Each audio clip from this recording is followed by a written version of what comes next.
Introducing ISO Color Edge. Precision is essential for any professional working with images. Whether you're an artist, a retoucher, or a visual effects specialist, you need to know that what you see at the start of a project is precisely what you'll get at the end. Color Edge monitors give consistent, reliable accuracy that guarantee no surprises within your color workflow. So what you see in real life is what you see on screen, and what you see on screen is what you see in real life. That's precisely why professionals all over the world trust ISO Color Edge for their image creation. ISO Color Edge. Discover living, breathing color.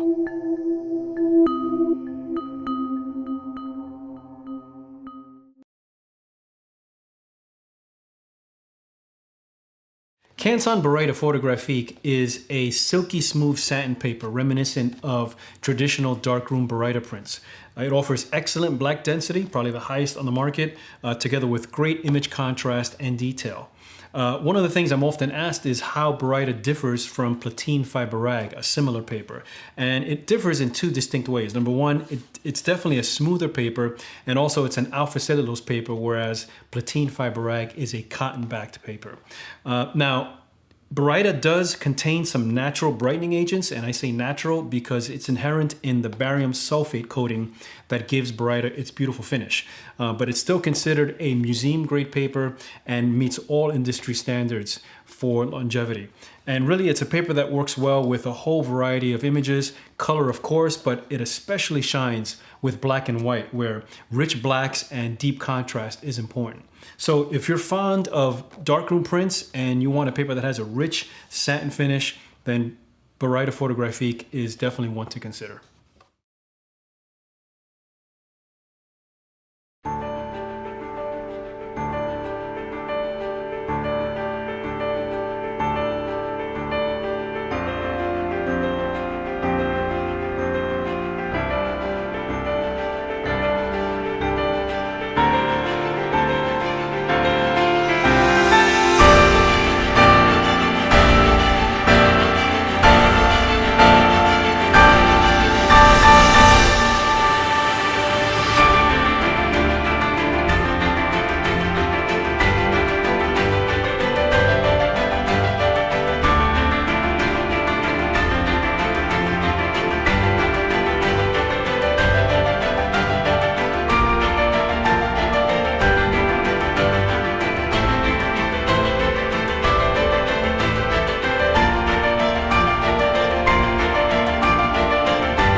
The one thing I didn't realize getting into this career was how much time you'd have to spend at your desk. Emails, client bookings, following up on leads, sending out quotes. This stuff takes time. And I remember the time when everything changed.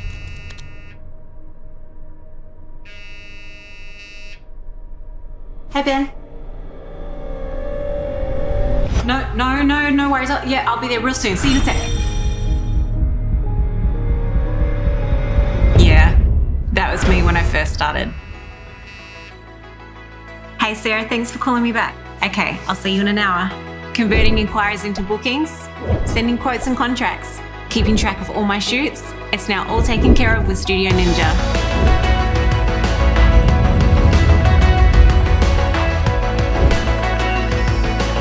Beautiful, big smile. With Studio Ninja, I never have to worry about following up on leads, chasing payments, or missing shoots. Time. Beautiful. As I said, I'm a photographer, not an administrator. So if you want to spend more time doing what you love, let Studio Ninja help.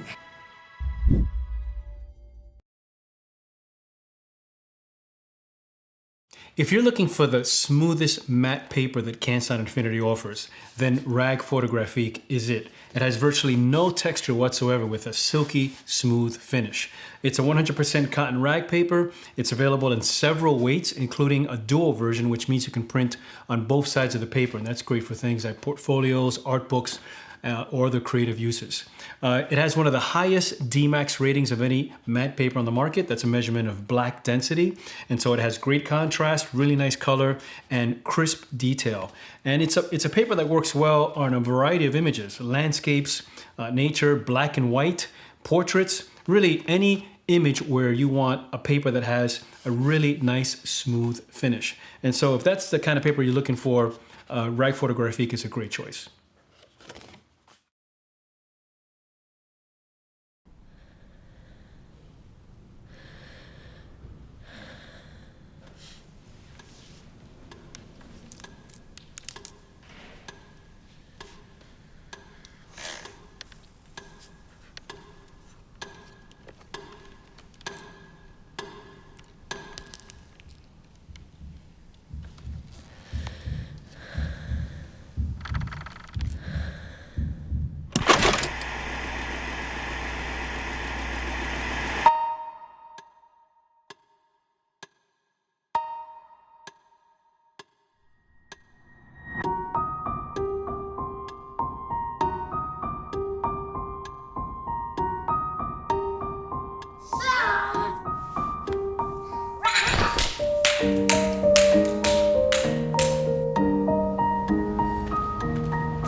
Introducing ISO Color Edge. Precision is essential for any professional working with images. Whether you're an artist, a retoucher, or a visual effects specialist, you need to know that what you see at the start of a project is precisely what you'll get at the end. Color Edge monitors give consistent, reliable accuracy that guarantee no surprises within your color workflow. So what you see in real life is what you see on screen, and what you see on screen is what you see in real life. That's precisely why professionals all over the world trust ISO Color Edge for their image creation. ISO Color Edge. Discover living, breathing color.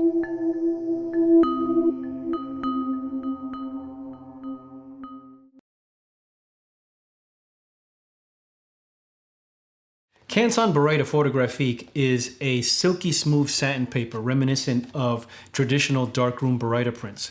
It offers excellent black density, probably the highest on the market, together with great image contrast and detail. One of the things I'm often asked is how Baryta differs from platine fiber rag, a similar paper. And it differs in two distinct ways. Number one, it's definitely a smoother paper, and also it's an alpha cellulose paper, whereas platine fiber rag is a cotton-backed paper. Now, Baryta does contain some natural brightening agents, and I say natural because it's inherent in the barium sulfate coating that gives Baryta its beautiful finish. But it's still considered a museum-grade paper and meets all industry standards for longevity. And really, it's a paper that works well with a whole variety of images, color of course, but it especially shines with black and white, where rich blacks and deep contrast is important. So if you're fond of darkroom prints and you want a paper that has a rich satin finish, then Baryta Photographic is definitely one to consider.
The one thing I didn't realize getting into this career was how much time you'd have to spend at your desk.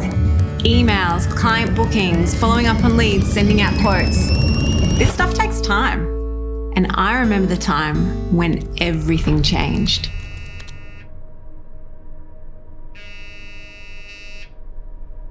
Hey, Ben.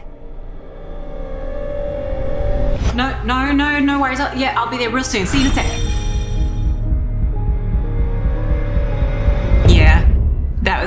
first started. Hey Sarah, thanks for calling me back. Okay, I'll see you in an hour. Converting inquiries into bookings, sending quotes and contracts, keeping track of all my shoots. It's now all taken care of with Studio Ninja.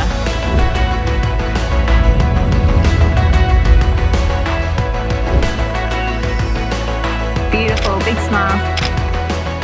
With Studio Ninja, I never have to worry about following up on leads, chasing payments, or missing shoots. Time, beautiful. As I said, I'm a photographer, not an administrator. So if you want to spend more time doing what you love, let Studio Ninja help.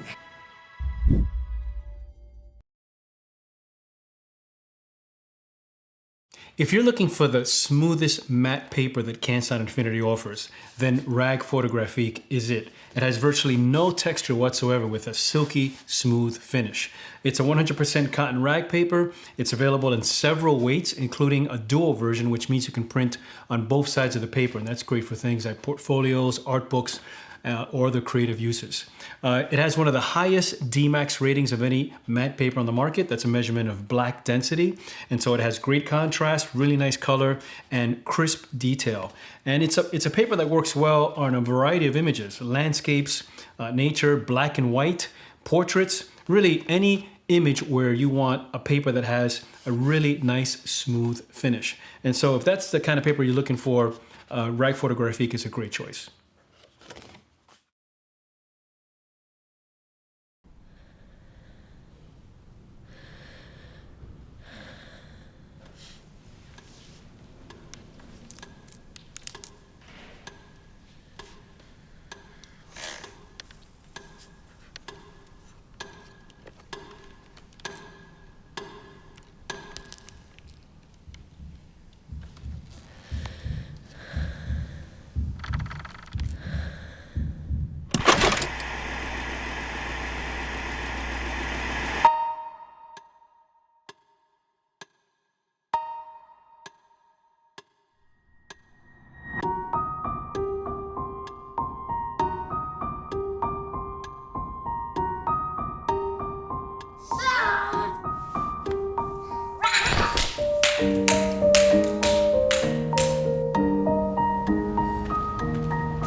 Introducing ISO Color Edge. Precision is essential for any professional working with images. Whether you're an artist, a retoucher, or a visual effects specialist, you need to know that what you see at the start of a project is precisely what you'll get at the end. ColorEdge monitors give consistent, reliable accuracy that guarantee no surprises within your color workflow. So what you see in real life is what you see on screen, and what you see on screen is what you see in real life. That's precisely why professionals all over the world trust ISO ColorEdge for their image creation. ISO ColorEdge. Discover living, breathing color.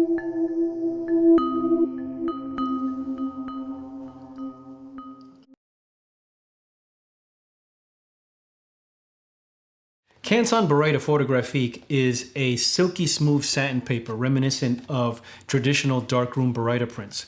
It offers excellent black density, probably the highest on the market, together with great image contrast and detail. One of the things I'm often asked is how Barita differs from Platine Fiber Rag, a similar paper. And it differs in two distinct ways. Number one, it's definitely a smoother paper, and also it's an alpha cellulose paper, whereas Platine Fiber Rag is a cotton-backed paper. Now, Barita does contain some natural brightening agents, and I say natural because it's inherent in the barium sulfate coating that gives Barita its beautiful finish. But it's still considered a museum-grade paper and meets all industry standards for longevity.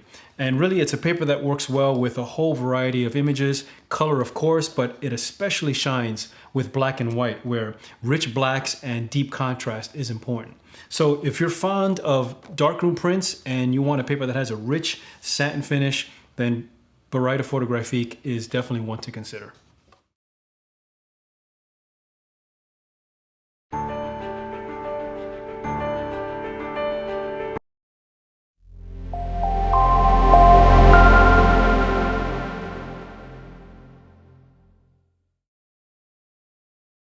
Welcome to the Australian Photographic Prize 2023 second day, which is Saturday from memory. And in this room today we're going to be looking at the Photographic Artist Award. The Photographic Artist Award is sponsored by our great friends at ASO, who make the best monitors in the world. These monitors are used in all sorts of places, such as hospitals for radiography, and most people don't realise that most of the monitors used by air traffic control at airports around the world are ASO monitors. So there you go, everyone thought they were all photography. So I'll read out a little bit of the preamble to what this award is about, and we're also giving you a chance to get a run through and see what some of the images coming up for judging are going to be. We'll probably be judging for about 5 to 6 hours today, so it should be a bit of fun. The premise of this award is to honour the unique creativity and skill of the photographic composite artist. While photography is a large part of a photographic artist's image production, there is often an equal weighting on the post-production skill required to bring a composite together.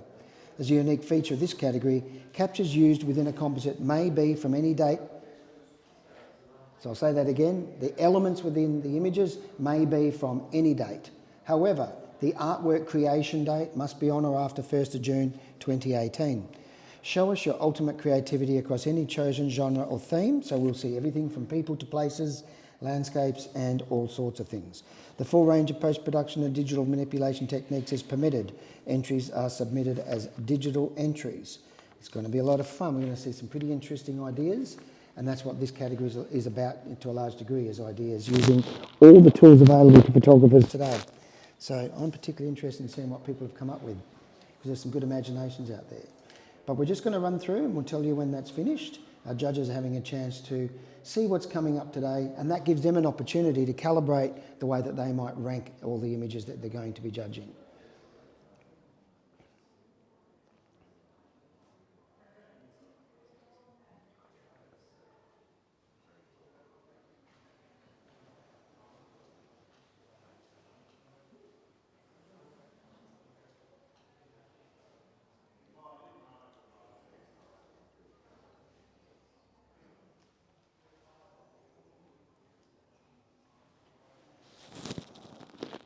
We will have over 100 images to look at today.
In through.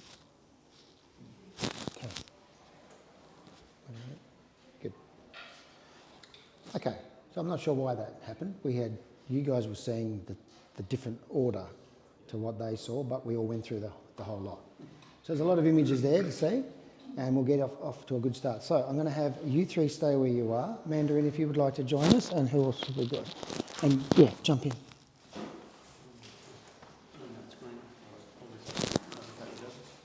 Yep. So I'm just going to turn that off while we get our judges into their seats. So we've got Bruce coming in later.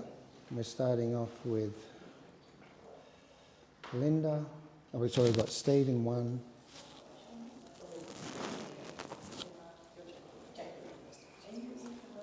So that's for Mandarin.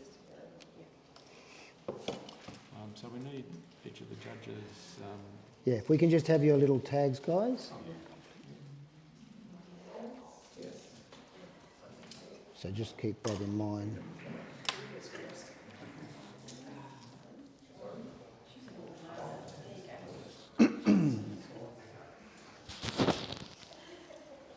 Thanks, guys. So I've got Steve in one, Steve's Clone in one. We've got Belinda in two. We've got Jackie Dean in three, Mandarin in four, and Paul's in five. We've got Matthew in the room.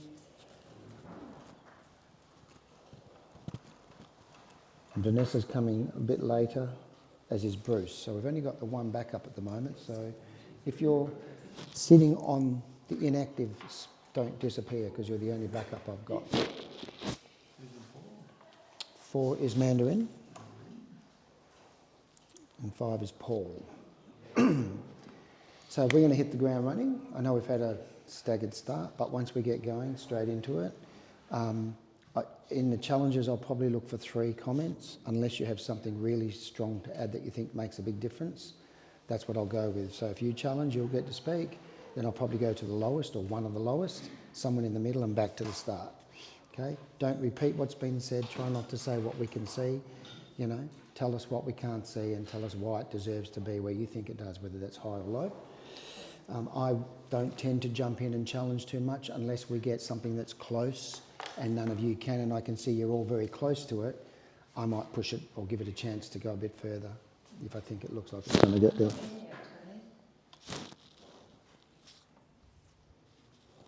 Is it under this one? No, next one. Oh, that one. Okay, yeah. That should be you, and you're good. Okay, great. Okay, all right. Are we good to go? Am I live? I am live. Oh, good. All right, welcome again to everybody who's been sitting there wondering why we've been quiet. We just like to get everything off to the right start. So for those of you listening at home, grab a cup of hot chocolate or coffee. Our judges are already starting to judge, and settle in for an interesting day of photographic mastery, or photographic artistry, or mastery of the art. Thank you. The Photographic Artist Award sponsored by AZO. Okay.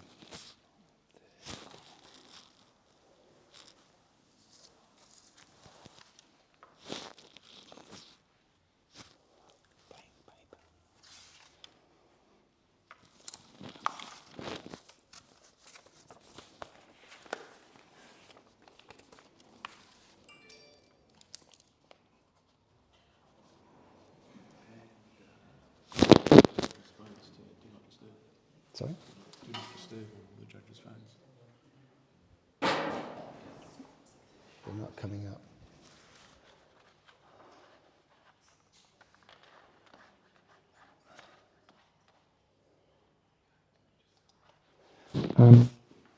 Did you guys all enter? Yeah. Why aren't they coming up? Oh, sorry. Why aren't we getting scores? Thank you. Okay. Okay, we have scores. Thank you. All right. Everybody about the same. We've ended up with around about a 76 or 75, which is a commended award. And you're all there. So just a quick comment, if I can, please, from Paul. It's a nice image. I find the branch at the top a little bit distracting, and overall just maybe a little bit misty. I think. Yeah. Okay. Maybe inconsistent editing. If that's part of the issue. Next image, thanks. Thanks, Paul.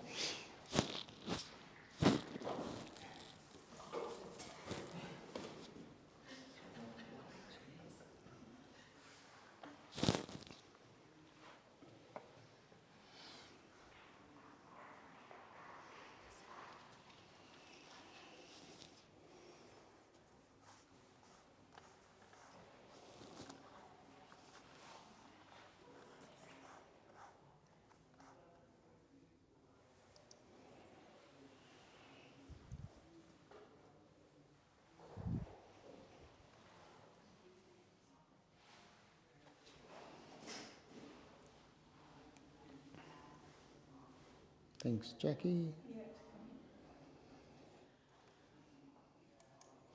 This image also is 74 in that just under commended range. Let's have a comment, please, from Steve. Quick one. What did it score, sorry? Oh, yeah, 74. Yeah, I'd like to encourage the photographer to continue with this concept. The colour palette is working really well and harmonious, and definitely continue exploring the movement that you have been doing. Thanks, Steve. Next image, please.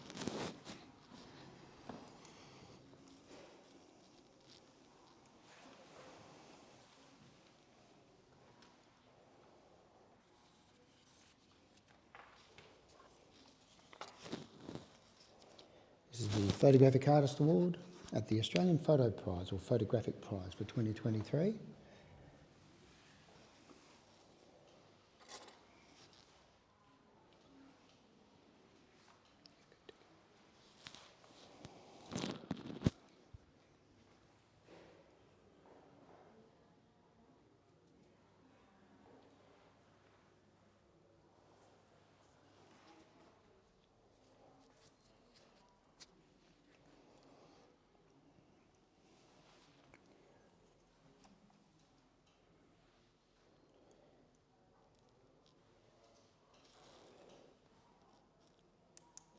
And this image scores 78, so it's a little bit higher up there, commended, not quite in the award range.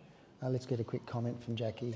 Yeah, a beautiful light, and the composition's just a bit disjointed, and especially with the rock right dead centre. Okay, thanks, Jackie. Next image, please.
Judges, nearly there. Are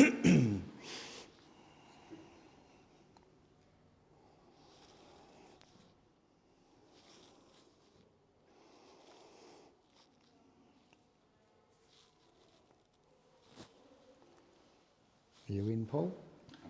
Thank you.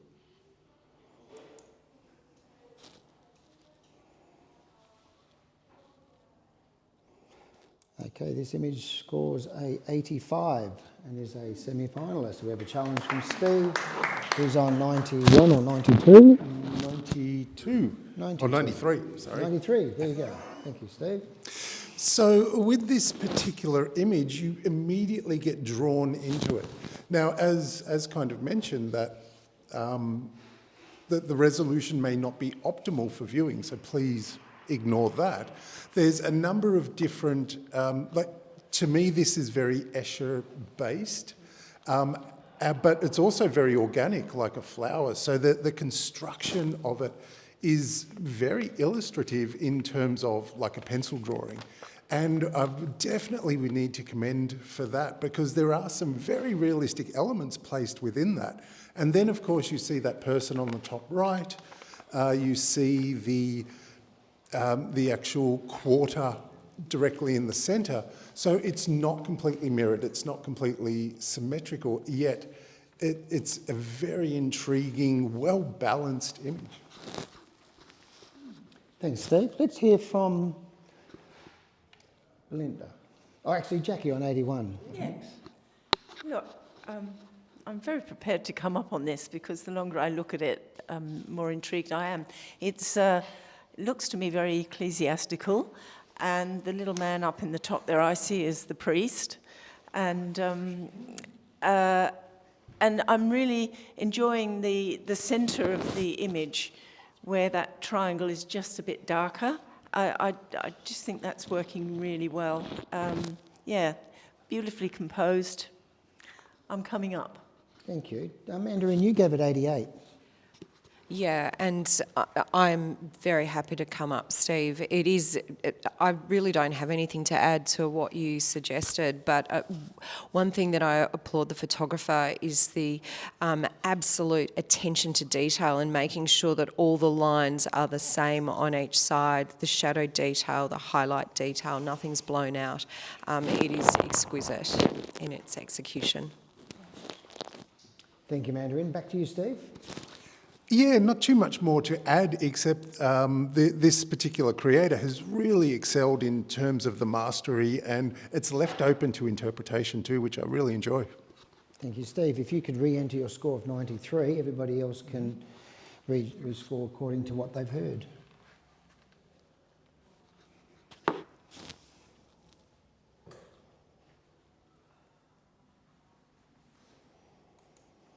Hmm.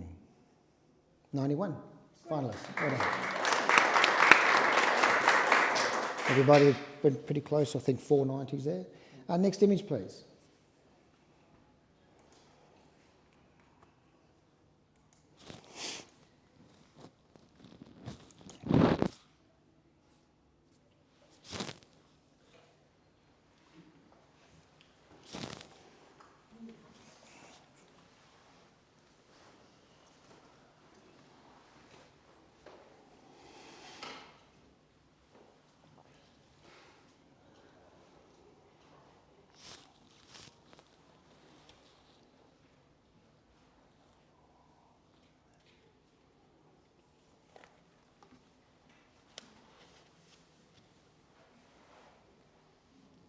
So you're writing down the scores, okay, and that's what we're up to. Thank you, judges. Nearly there. Okay, we have a 75. Everyone happy with that? Yep. Let's get a comment, if we can, from Mandarin as to what could be done just to lift this a little. With images like this, I always sort of evoke artists like Mondrian, that painting, Chez Mondrian. And one thing that I think is really helpful is to make sure you don't have converging parallels. So it's a graphic nature of this image. That little vertical line on the right is not quite straight. So attention to those sort of details, and maybe make the image pop a little bit more in its tone would assist. Thanks, Mandarin. Next image, please.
Image scores a majority 80 with an average score of 79, but a majority 80 means 3 of our judges feel that it deserves to be in the 80 or above. So it goes to that score. Now, we do have one judge that would like to go to the shops or something. She's putting her hand up. No, I'm only joking. She's challenging it, Jackie. 86. Yeah, I'd like to challenge this.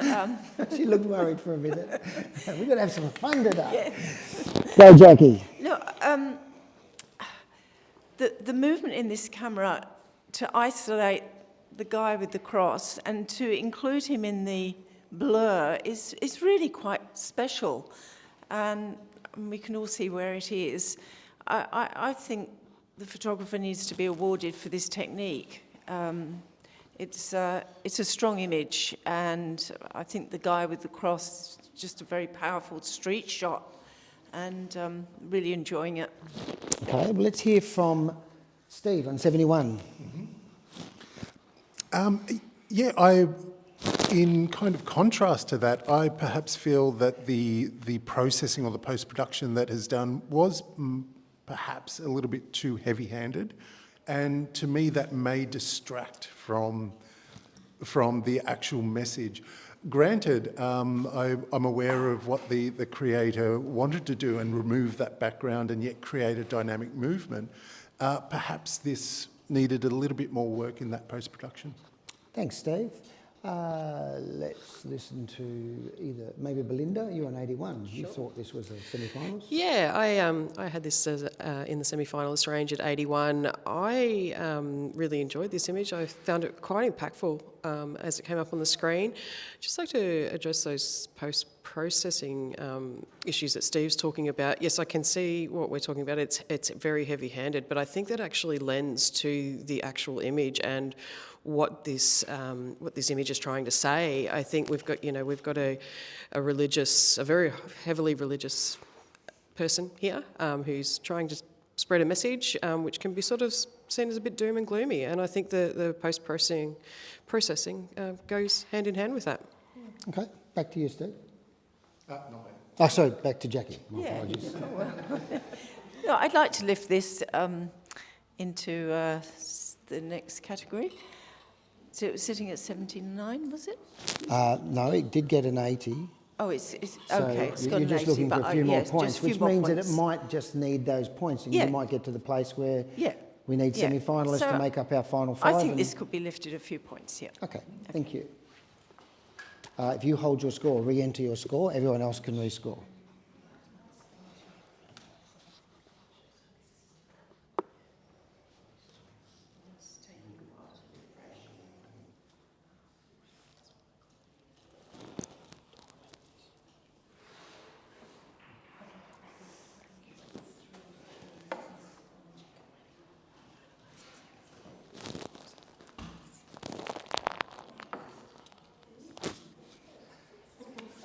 Just waiting on Belinda and Jackie's coming through. Good. Yeah, just keep refreshing if you have to, because it just seems to take a while to catch up.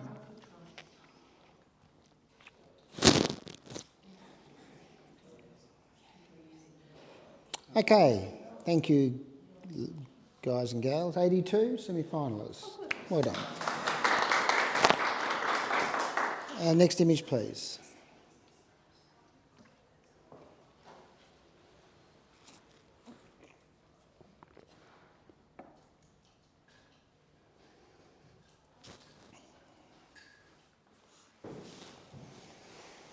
Did she explain what's going on?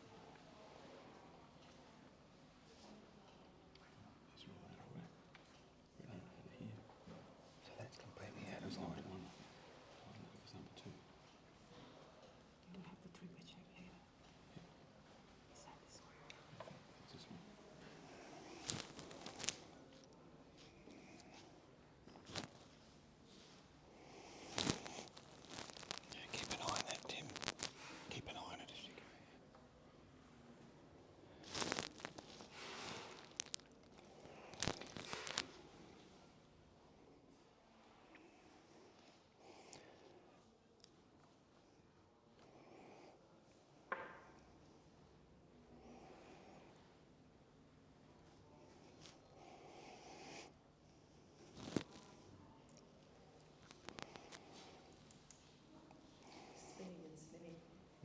It's all right, it should be coming through now, Jackie.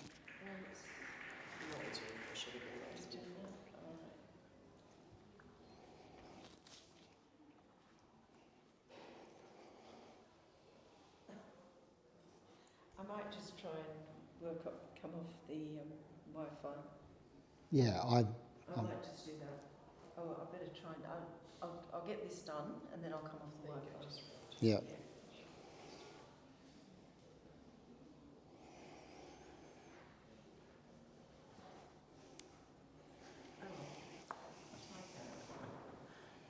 It's all right, our screen's spinning as well. None is evaluating. Submit score. Close. Submit. There's gremlins in the system. No. Okay. Just try and refresh again.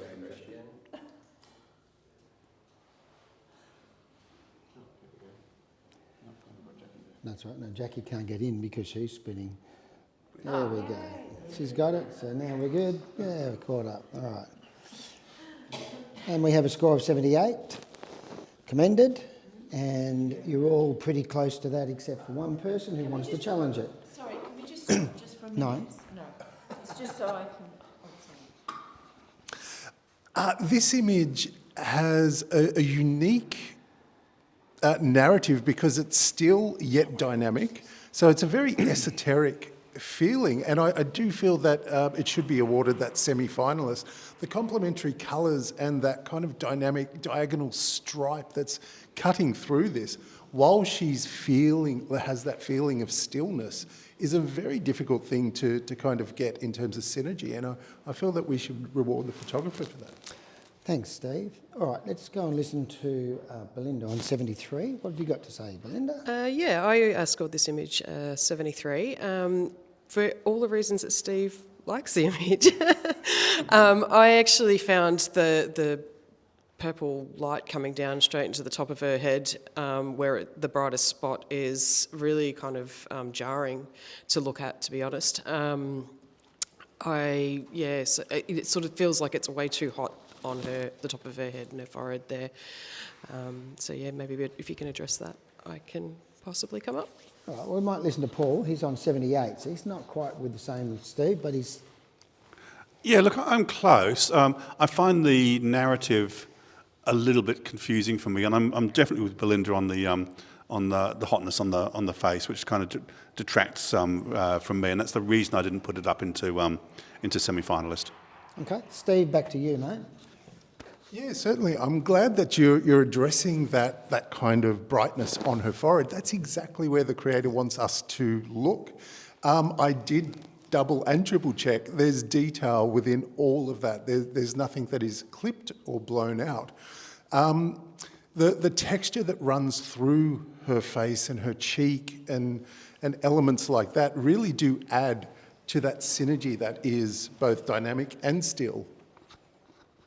All right. Thanks, Steve. You re-enter your score of 84, and everybody else can adjust as they see fit. Should they wish to adjust.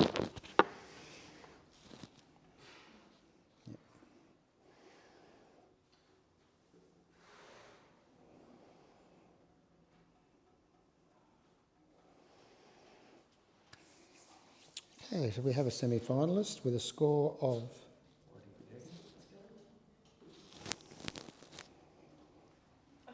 Well done, Jackie. There you go. A score of 80. Score of 80, semi-finalist. Well done. I'm going to have a quick judge change. We're going to bring in Matthew for Paul, and we're going to bring in Vanessa for Steve.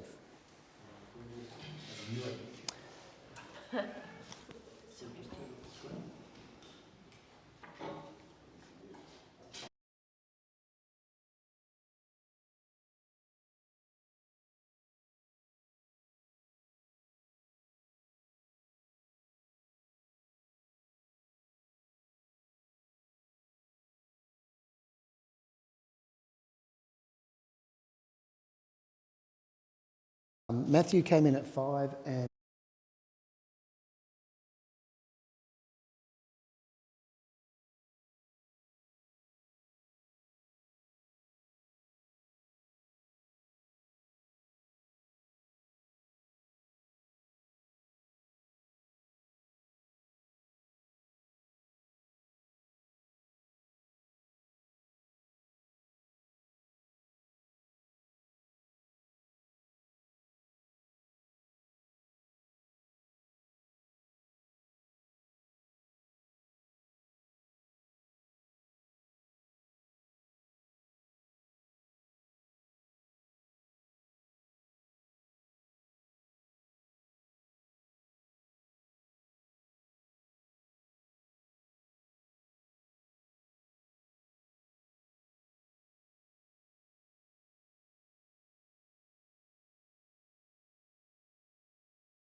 And you have to go that way.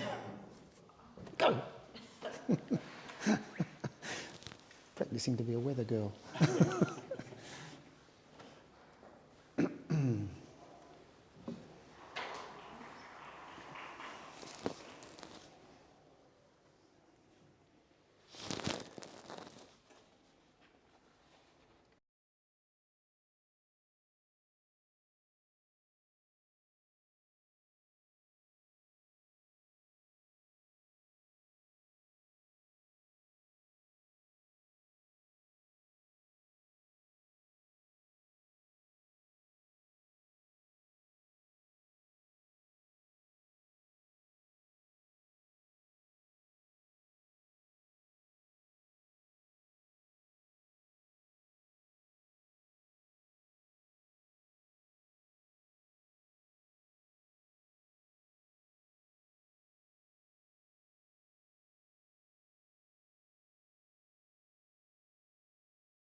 The image scored 75, and all pretty much close to that, although there is the opportunity to move around a bit, but you're all sort of saying it's around that mid-70 bracket. I think the crop's probably a little tight at the top for me, and I find that overall the square crop doesn't really suit this image, and I think the expression could be just a little bit more engaging. Perhaps that would help this image. Also the hands need a bit more tidying up. Next image, please.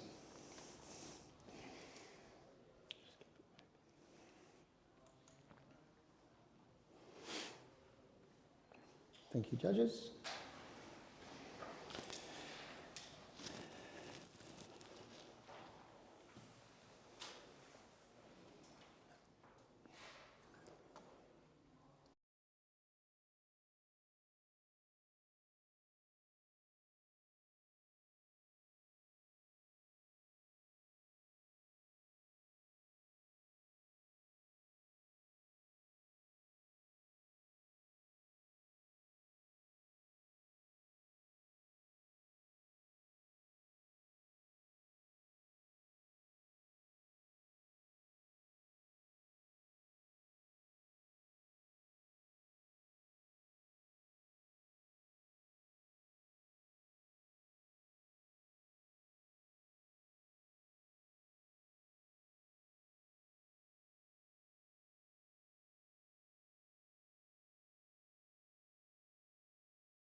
Is 88, very high semi-finalists.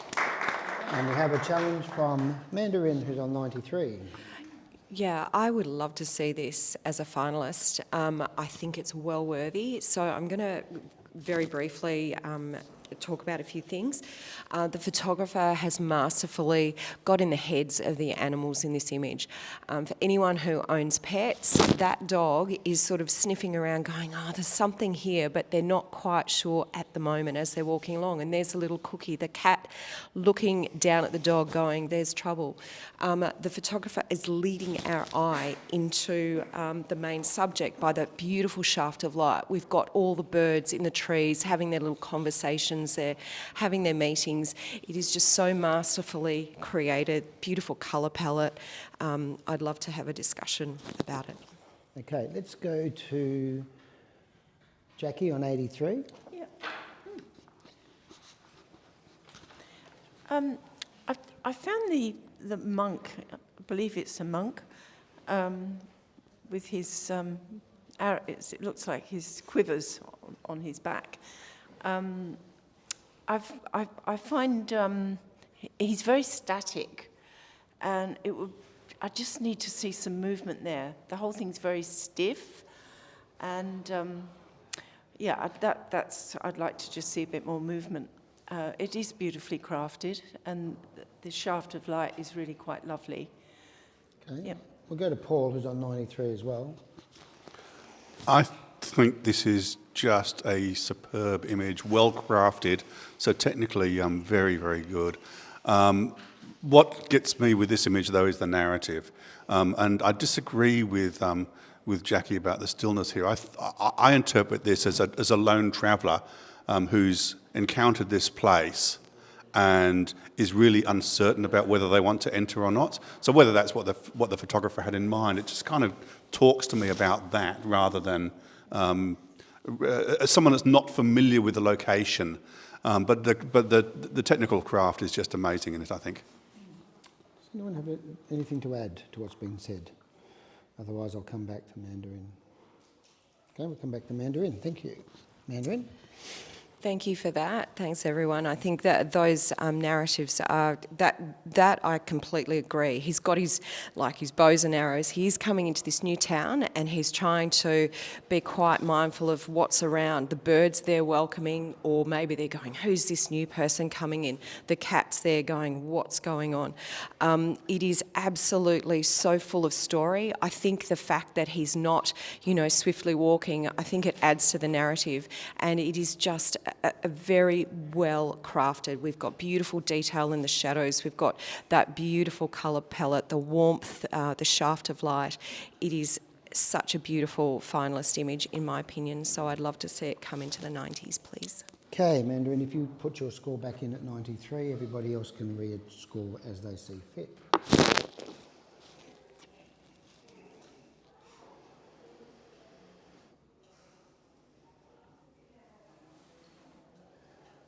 Okay, and very indecisive, everybody said it's a finalist. Woo! Next image, please. That's just waking everyone in the room up, is it right? Steve was like, whoa, what happened?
Yep.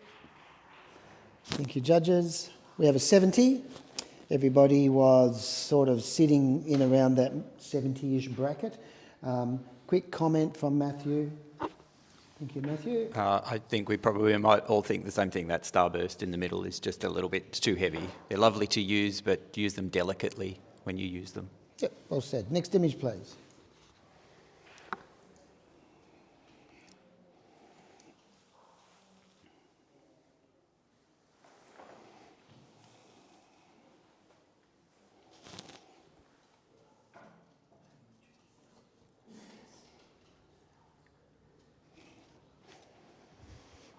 We're going to try you after this. We should be good, right? I didn't mean to scare you. That's what I said.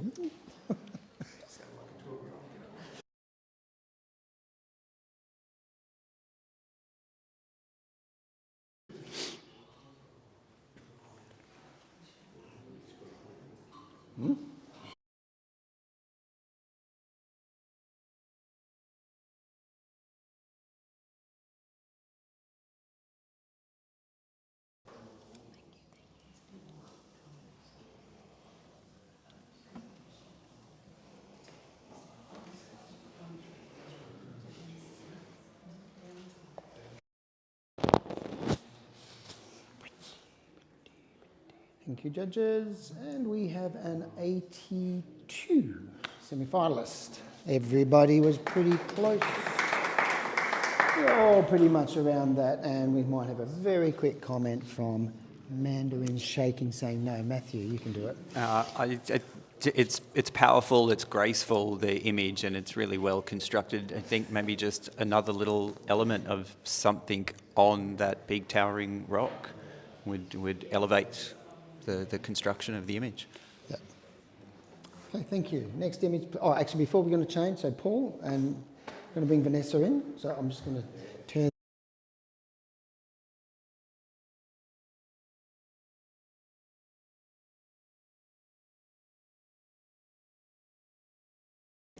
You're fine. Perfect.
What's wrong? Oh, well, now we're just spinning. It's made me... Oh. Red.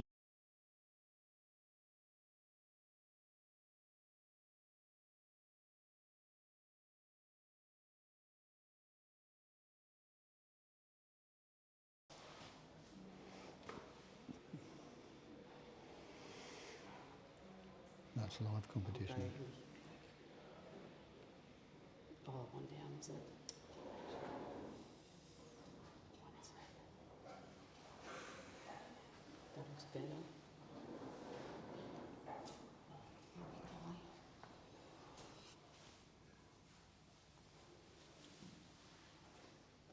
Just refresh and it should let you in.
Okay, thanks, Steve.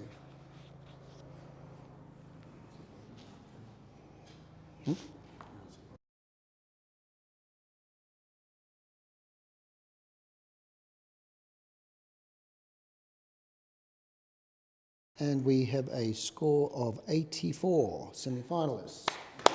Everybody's pretty much in that area. We have got one that's a little bit lower than that, but yes, but we have a comment from Mandarin to help make it even better.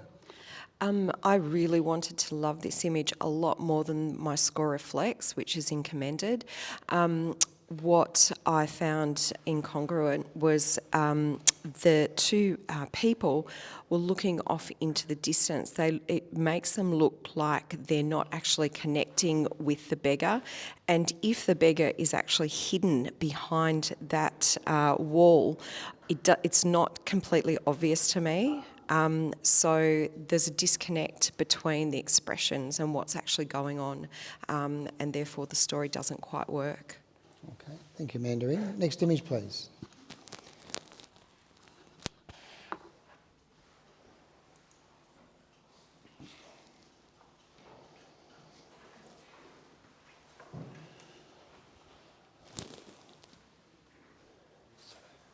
So what it is, I've just got it back to this point.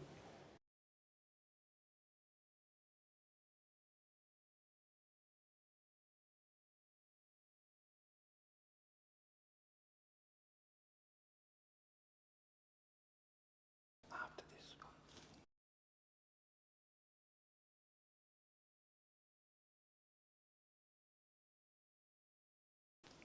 Yeah, so what we'll do is we'll just...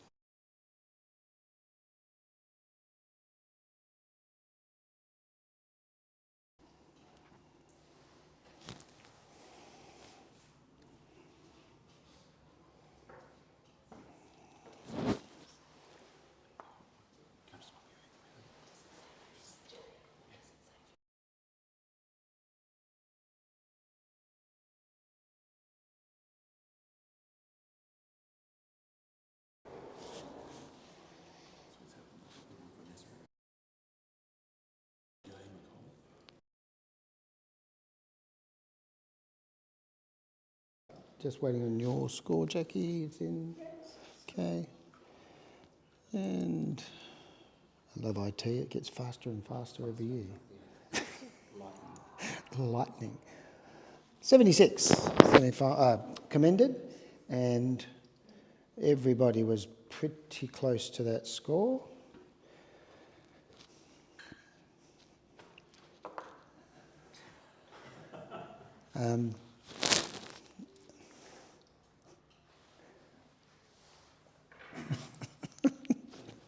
I'm laughing because I can't see the scores here. We're all pretty close. It's going to be a good day. Let's have a quick comment if we can, Matthew. Yeah, I think just perhaps those leaves need some movement in them, but they're very stilled and in that sky. If they're moving, which is what we're being told they are, they need to flap like a bird and move like a leaf in the sky. Thank you, Matthew. Next image, please. If you hear me giggle sometimes online, it's just because we're having some little hiccups with our IT, and it's been sort of just slowing us down, and it's a bit of fun, because at the end of the day our priority is to make sure the images get looked at, and they're getting plenty of the time to be looked at, which is kind of a good thing, I suppose, when you think about it like that.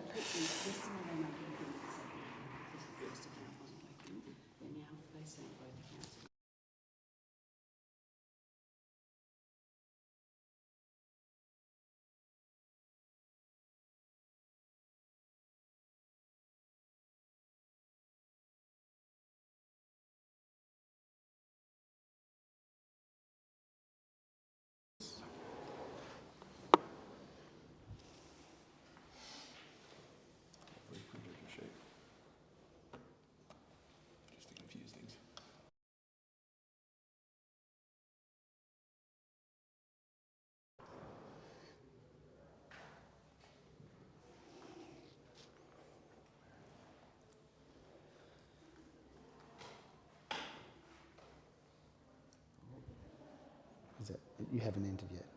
Oh, yeah? Well, good. Good.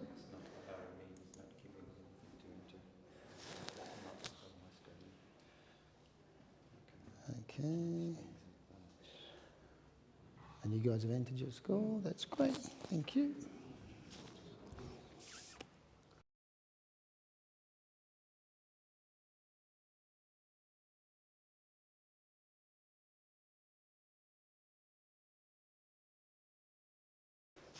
So do that, and see what happens.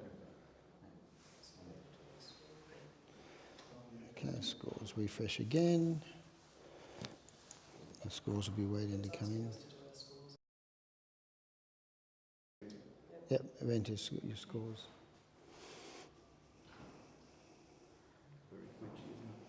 It is.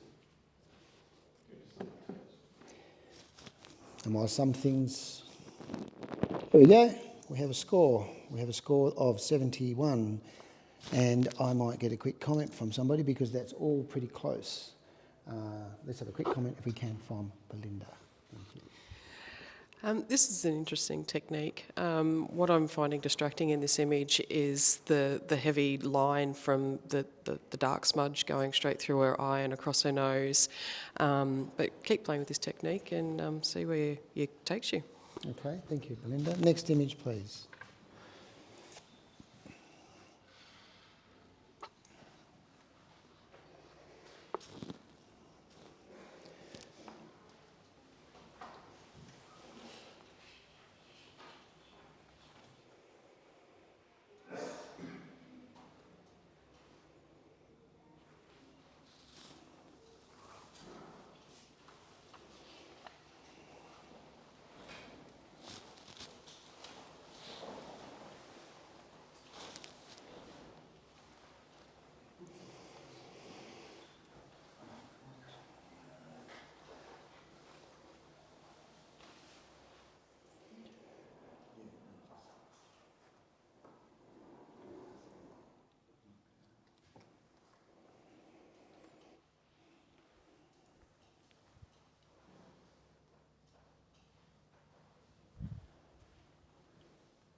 Okay, we are good. And we got a score of 69.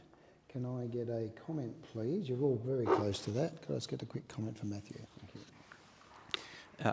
It's an interesting take on two portraits, but I think perhaps neither of the portraits really connect enough with us. There's not enough lighting or creativity in either of them for one or the other to dominate. Okay, thank you. Although it's a good idea, isn't it? I'd like to see maybe push that a little bit further. Next image, please.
It scores 81.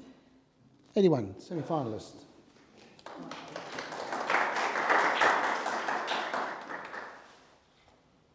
Everyone happy with that?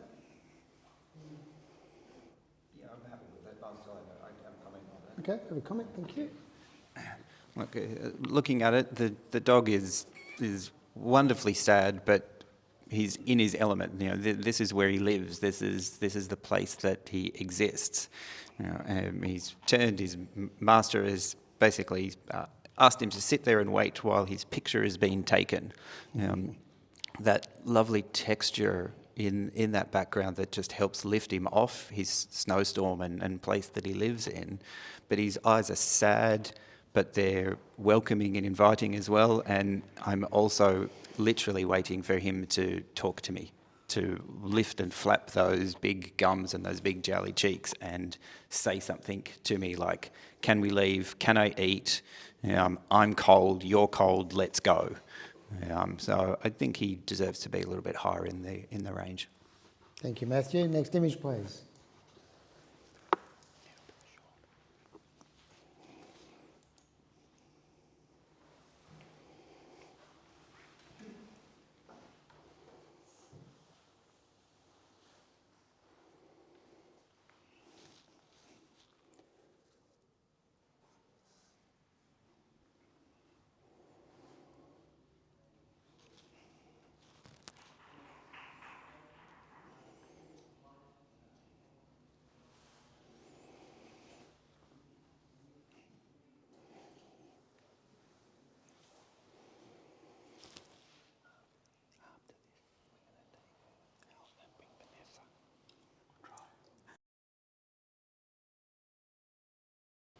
Are you good to go now, do you think?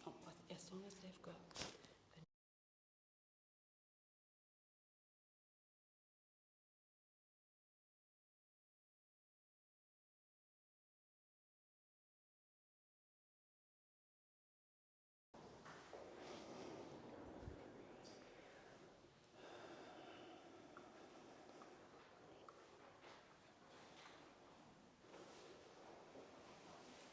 Oh, we have a finalist. Bang, like that.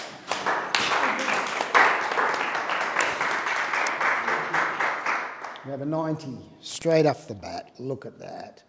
Everybody pretty close.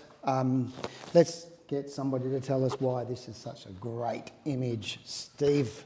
Yes, visual impact is just so strong. The narrative is bang in your face.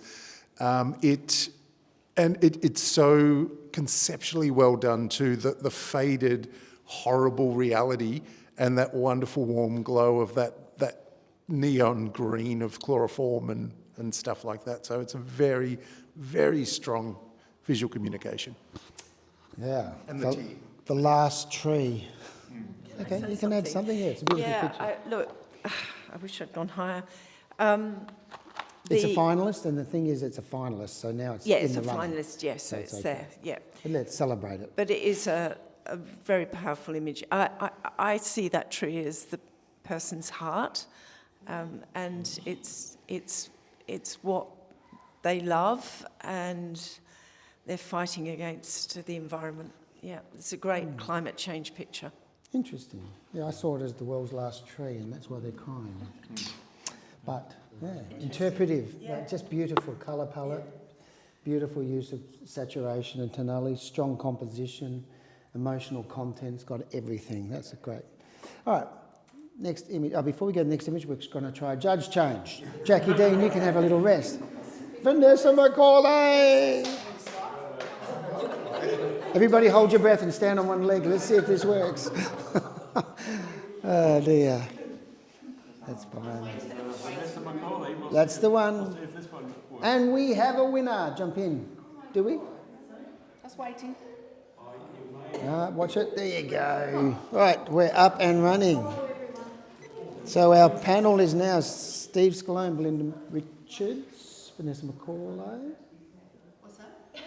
Mandarin Montgomery and Matthew Vasilescu. I'm just announcing our panel. And waiting patiently in the wings are Paul Dodd and Jackie Dean. This, of course, is the Photographic Artist Award, being judged at the Australian Photographic Prize in downtown South Melbourne, here in the buildings of PSC. What a wonderful setup for photography this is. Photographic Studies College in Thistlethwaite Street, South Melbourne.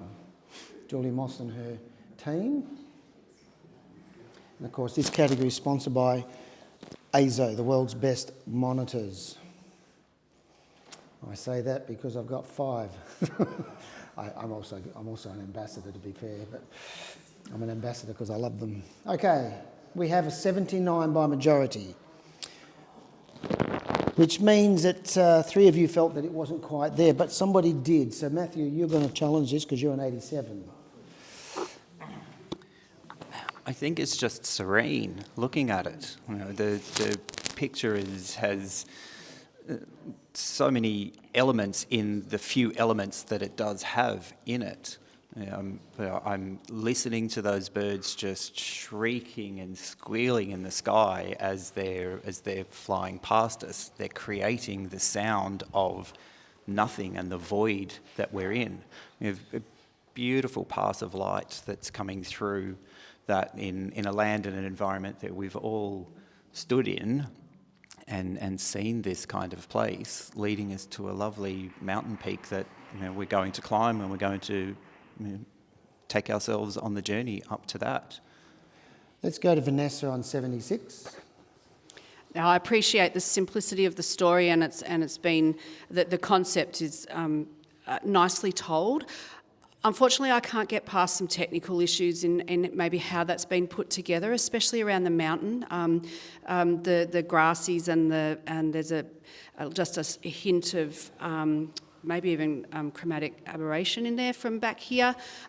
Just a few of those things that just need to be tidied up a little bit for me to put it into the next range. Okay, I'm going to go to Steve, who's on 84. Mm-hmm.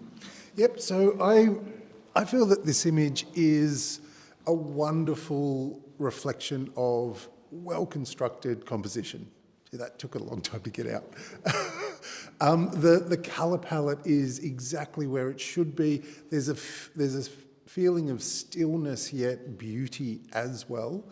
To address those perhaps chromatic aberration and masking issues, I feel that the information is there, but we're not actually seeing it due to the web server, perhaps. There's a wonderful, everything here is so well constructed that I do believe that we should commend the photographer for it. Let's go back to Matthew. Thank you for those comments. Yes, there might be some technical issues in those, but that technical issue is way down the list as far as the construction of this image and the placement of all the elements in it that create a beautiful, serene looking photographic artwork. Okay, you hold your score, Matthew, and everyone else can take on board what they've just heard and rescore accordingly. Okay, we now have a semi-finalist at 80.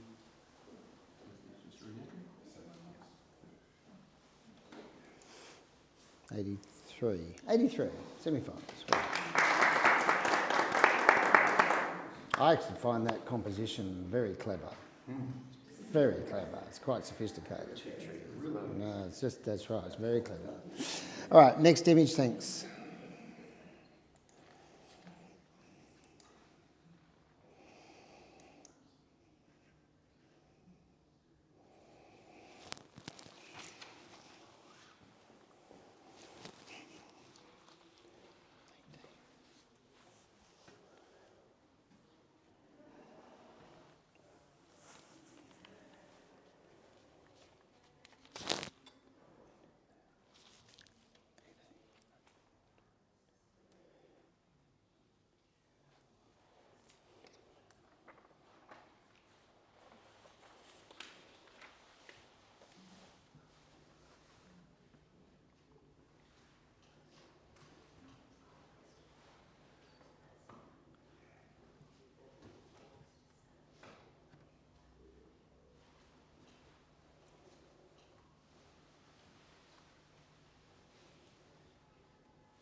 This is coming through.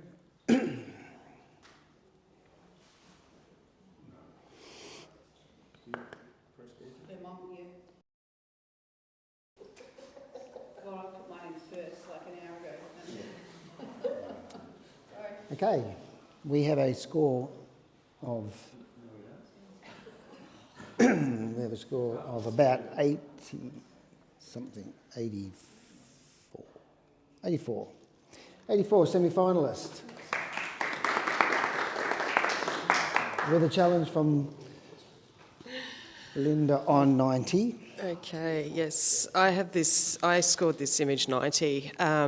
The impact of this image when it came up is like just straight away, it just gets you. I actually saw this through the run through earlier today and it caught my eye then. This has been composited beautifully down to the reflection of the, is it a leopard or a cheetah? I'm so terrible with animals, you'd think I'd know, wouldn't you?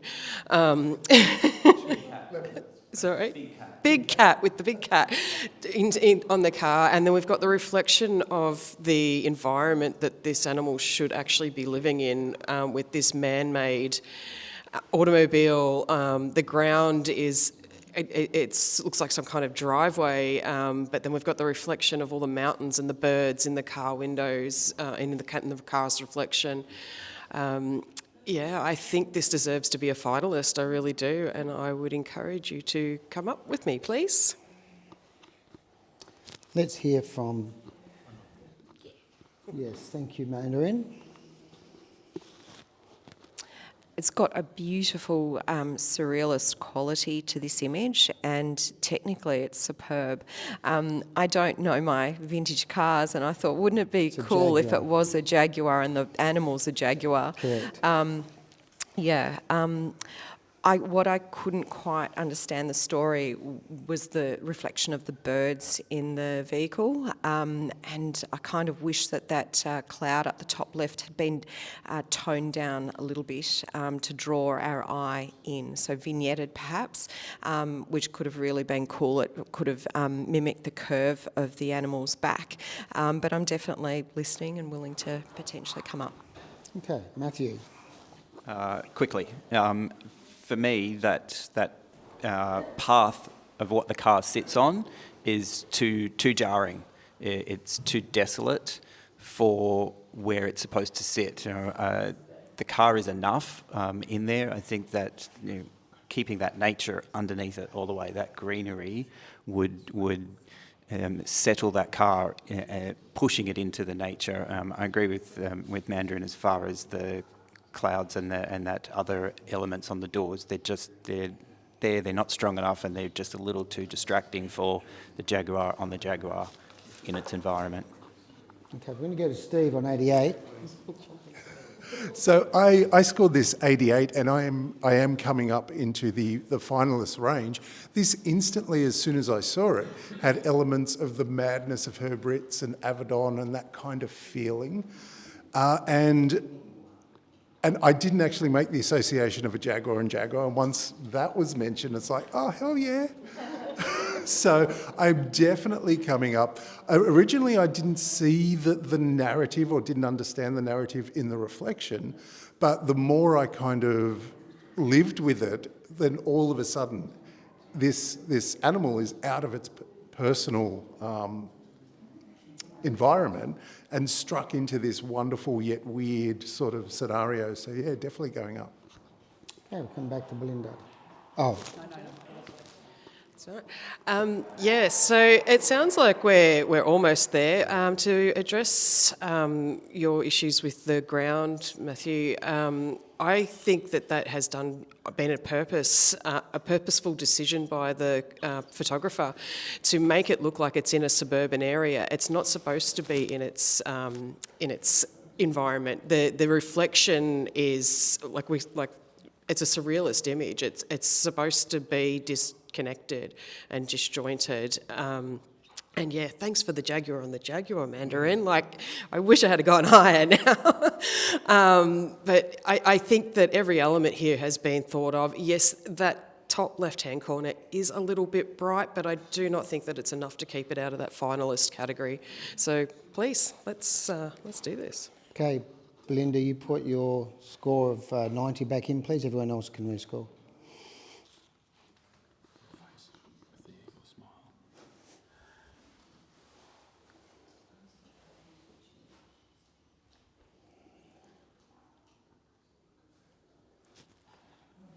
And we get a 90 finalist. Well done. All right, let's have the next image, please.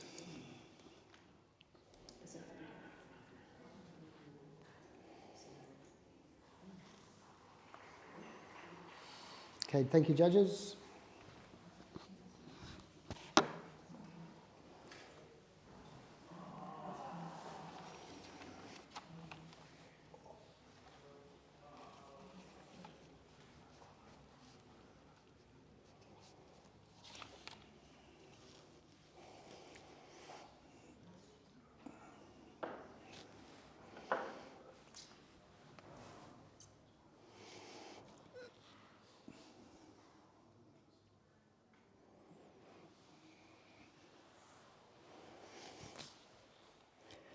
Yesterday, that scores were coming in as...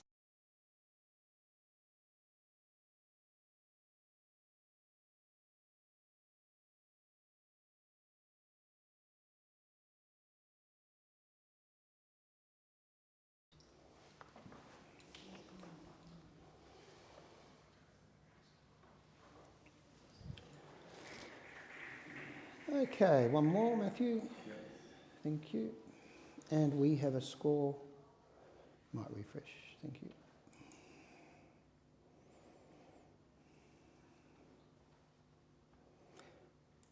We have a finalist. 90.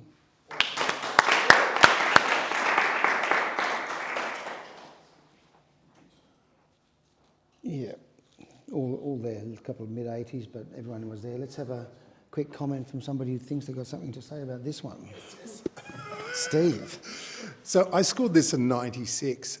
This is a masterfully constructed image that has multi-layers of communication throughout. Not only is it exquisitely lit, the monotone feel, but the actual cross-sections of the elements that these containers contain is beautifully seen. Even down to the dissected utensils, the spaghetti, absolutely, the table leg, like there's certain things that just lead you through. Compositionally, it's faultless, amazing image. Yes, well said. Next image, please.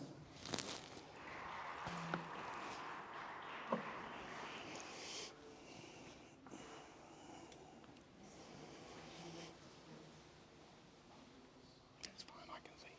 Make sure you can see it.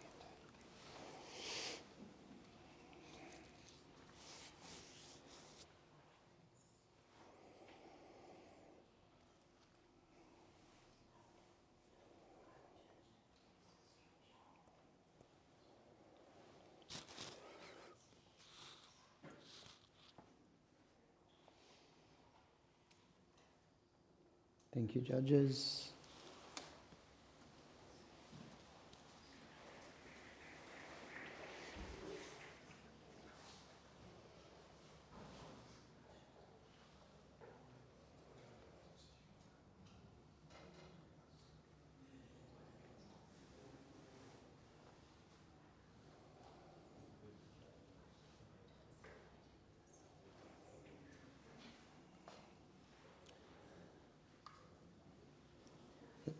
Refresh.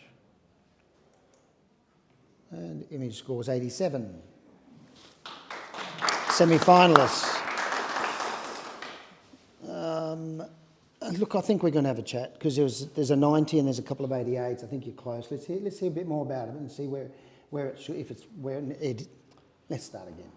If it's where it should be, or whether you think there maybe is a little bit more room. So I'm going to start off with Vanessa, who saw it as a finalist, and let's just see why she said, and then we'll get a couple of other comments. The narrative is so strong in telling the story of a committed couple who one has decided to cut ties with. The other one's fully committed. The string's still wrapped tightly around her fingers. She's saying, I'm in it, but he's saying, no, I'm out. So the narrative, that's how I read it, of course. The narrative itself, to me, was so strong that it pushed it into that finalist category. That's what I'm after, is obviously that quintessential illustrative storytelling image. That's what I've got. I'm not going to say my negatives to it because I'd prefer to hear what other people had to say. Mandarin, 82. It is a stunning image, and the narrative is beautiful. It pays homage to all the beautiful old Renaissance masters.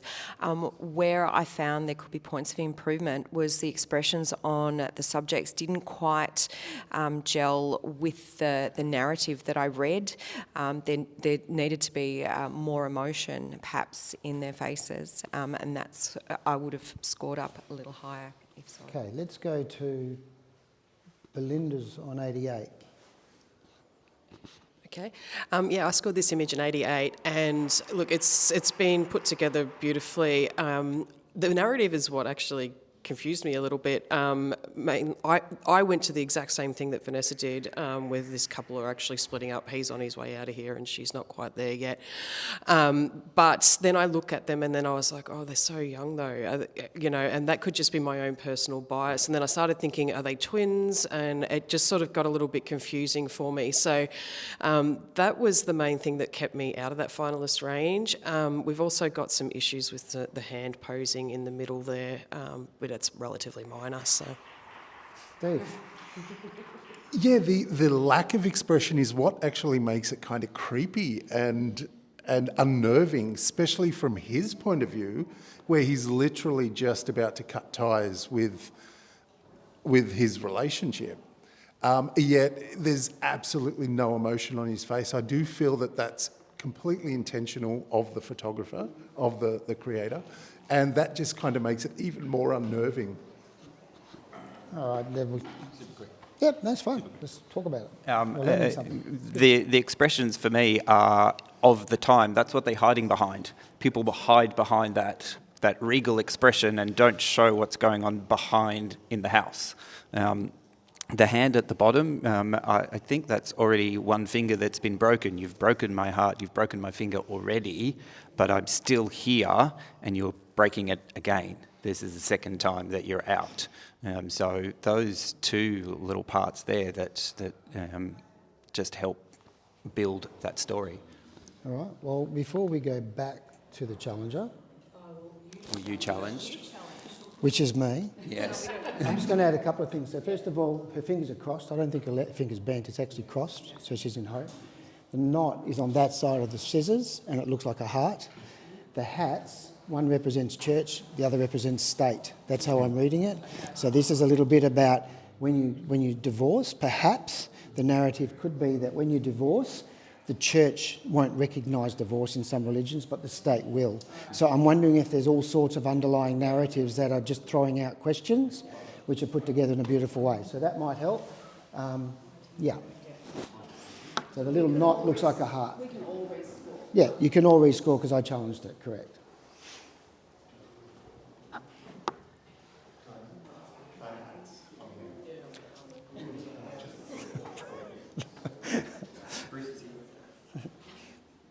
Bruce Moyle is in the building. I'm just waiting on Matthew. And we have a 93 finalist. Well done.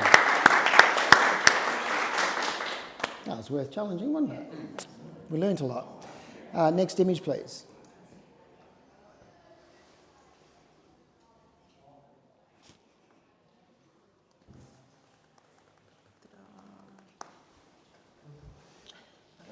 I'll just go to my special.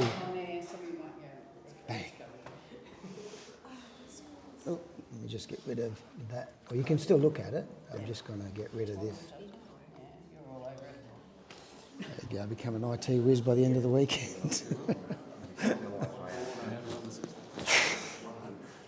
In 5 different ways.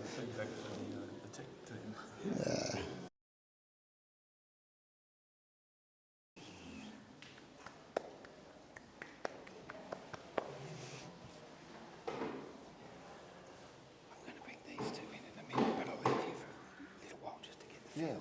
Yeah, it's cool.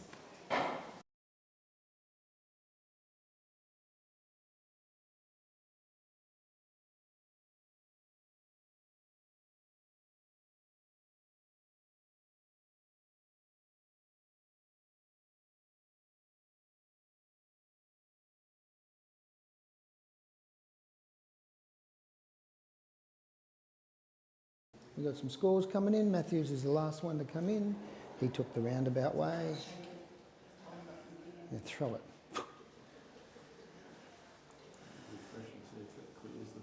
Yeah, you probably have to find your refresh quicker. And I'm live, and we have a score, of 73, and everybody was, I can't see. There we go. Okay, we're all in there. Let's have a very quick comment, please, from Vanessa. Well, I want to commend the photographer first up on using a lens that's distorted our vision of a seahorse and made it the beak of the seahorse look so elongated. But I'm taken out of that magic a little bit by the lack of sharpness in there, but also the little handy down the bottom has taken me right away from it being perhaps in its natural environment. The little hand? There's a little hand down the bottom left-hand side, or fingies or something. I don't know. Oh, do you reckon it's It may coral? not be hands. Please be coral. Please be coral. That would be great. Because that's great. Good. Yeah. Thank you for explaining. But we still just need that little bit of sharpness in the seahorse himself or herself. Yeah, okay, thank you. Next image, please.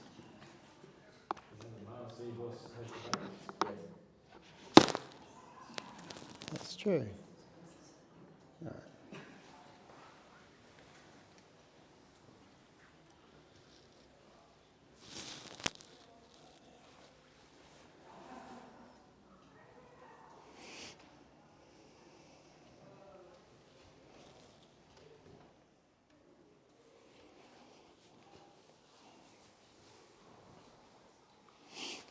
That's it.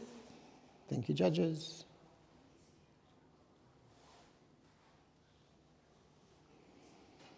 And we have a score of 79. Just wait and see what you guys did and how are we feeling about that?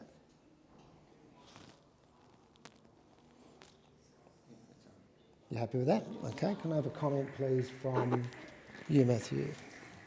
Oh, look, I just appreciate the feel in this image. It completely feels like a Renaissance painting of the era, and to depict Venice in this kind of way is really unique. Thank you, Matthew. We're going to have a judge change. Belinda and Amanda in are going to have a seat. Jackie and Paul, come back in, please. That's 2 and 4. I'm going to hide that. This is the Photographic Artist Award at the Australian Photographic Prize. Those of you listening probably already know that. Sponsored by our good friends AZO or ISO, depending what country you're from. They have a wonderful factory in Japan at AZO, which I had the privilege of travelling to with Les Walkling and watched them make the screens. And they actually manually look at every single screen, like as in the face, and they check it backlight for any pixel dropout, and they find one pixel dropout. Yeah, it's quite amazing. Yes, and they're very open to listening. I was there when Dr. Les Walkling was in the boardroom with the design team, and I've got a photograph of him on one side of the table and the design team on the other side, all listening, and Les is standing there and he's talking, and they were making notes. You know, because they wanted to find out what people wanted and needed and things like that. It was fascinating. But to see monitors that are square and to see, you know, long ones and curved ones, you know, you see them a bit more now, but I was there a few years ago before you started to see them more commonly. Quite fascinating. How are we going, Jackie? I'm still waiting. I'm just logging in. There are no entries. Need judging. Did you go to the right one? Live competitions. Yeah. Second one. All right, we're good to go. And let's bring the screen up. And go. There we go.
Judges, let's have a score.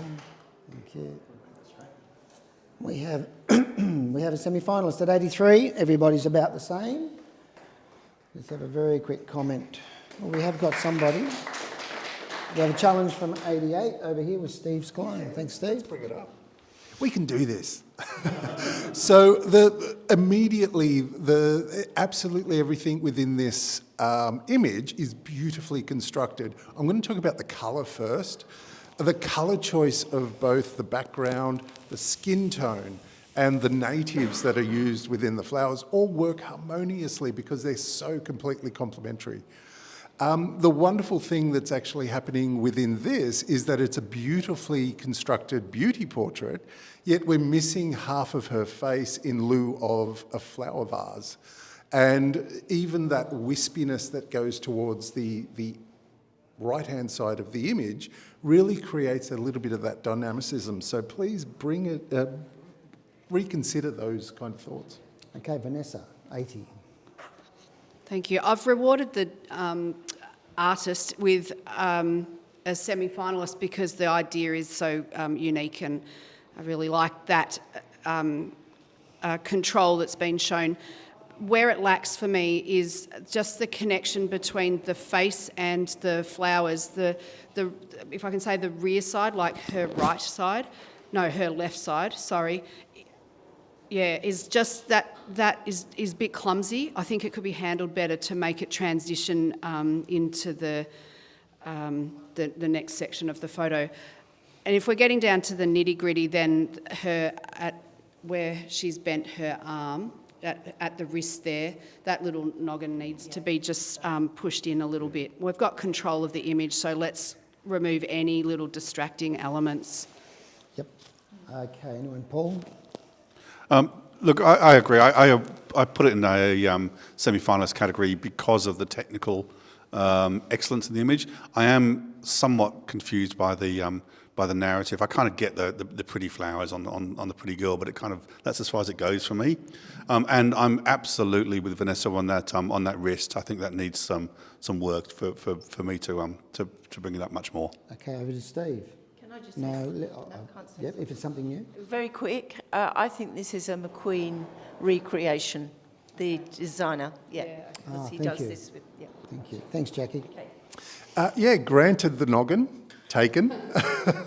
In terms of the porcelain cup cut around the head, I do feel that is completely intentional and handled quite nicely.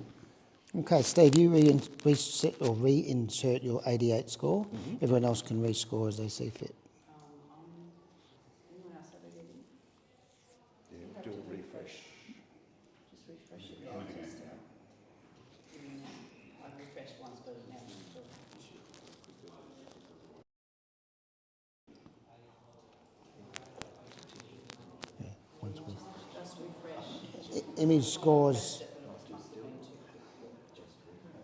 Image scores 84, semi-finalist. Next image, please.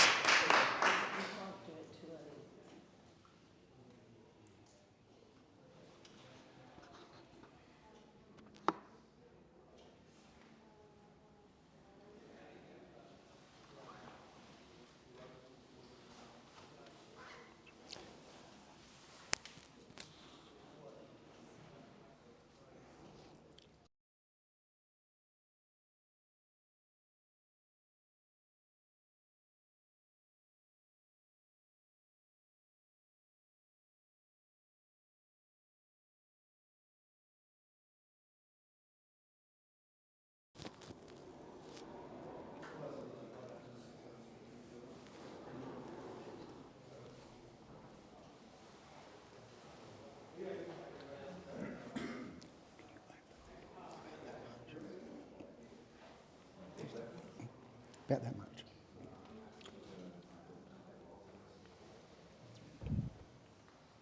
Refresh.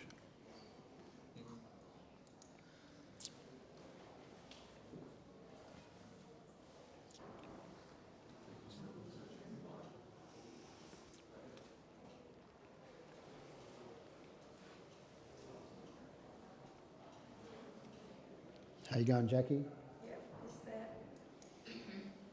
Thank you. Okay, we have a score of 85.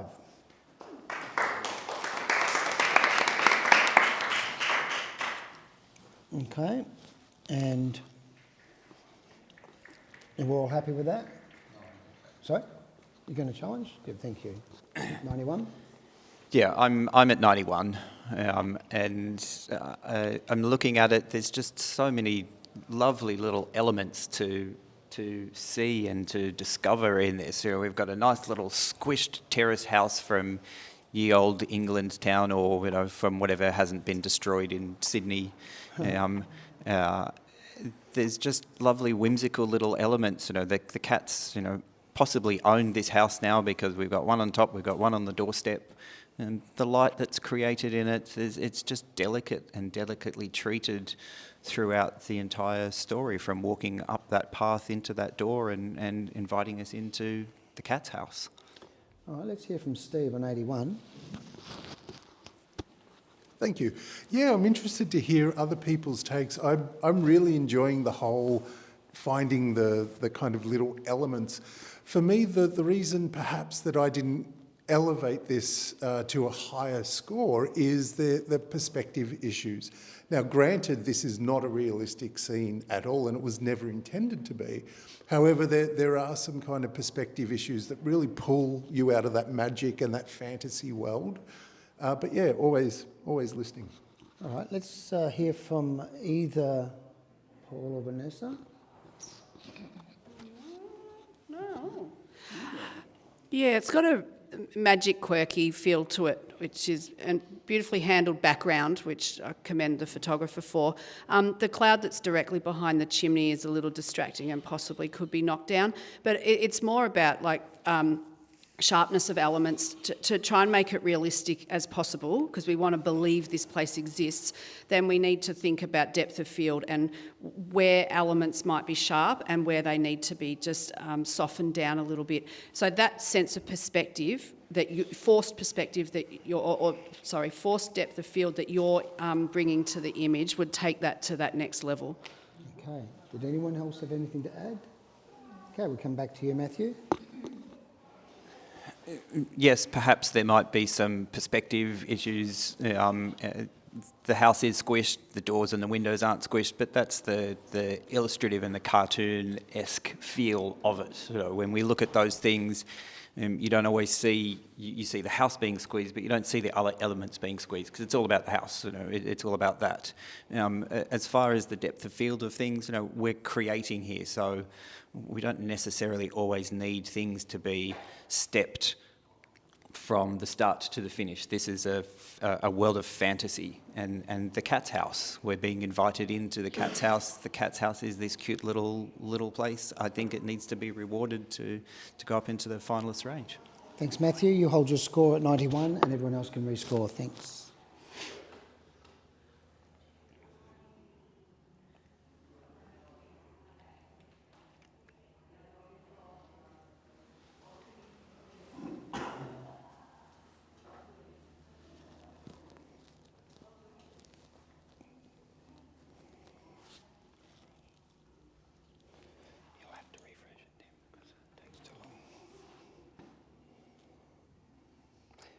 Okay, we have a score of 86, semi-final.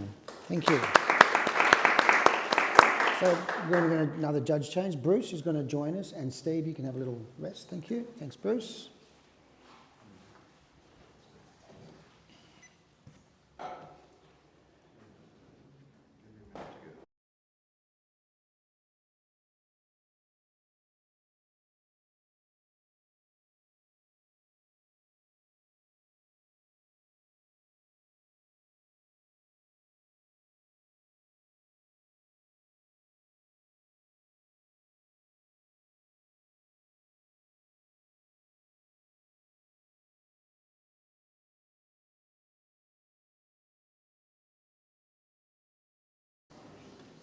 and those things will just disappear in a second.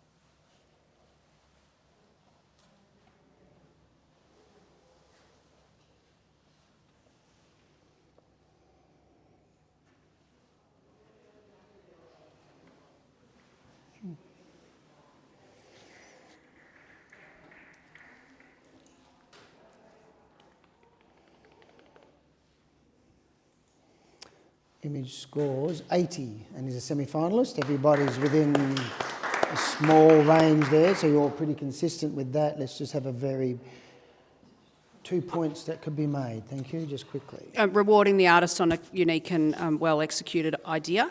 I just think that the repetition of the floral pattern in the eye itself probably could find some other petals to break off that repetition, which is caused by digitally repeating that pattern. It's a little bit less consistent. All right, next image, please. Thank you, Vanessa.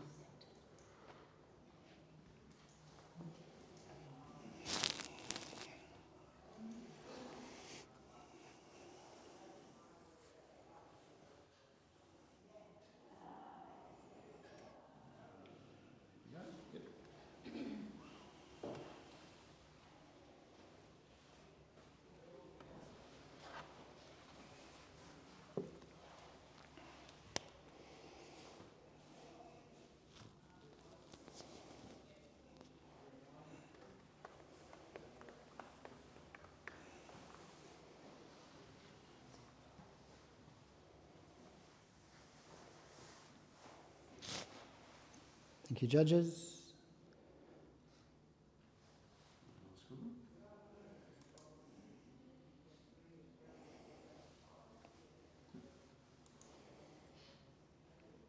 (69) by majority, and again everybody's sort of floating around that 70s range. All right, you're happy with that, Paul? Let's just have a quick comment, if we can, from Paul. So I commend the photographer for what they're attempting to do here. I don't think it's entirely successful. I think there's a little bit of confusion, and it's not clear to me what the intention is or what the story is here. So to me, just a little bit confusing. Thank you, Paul. Next image, please.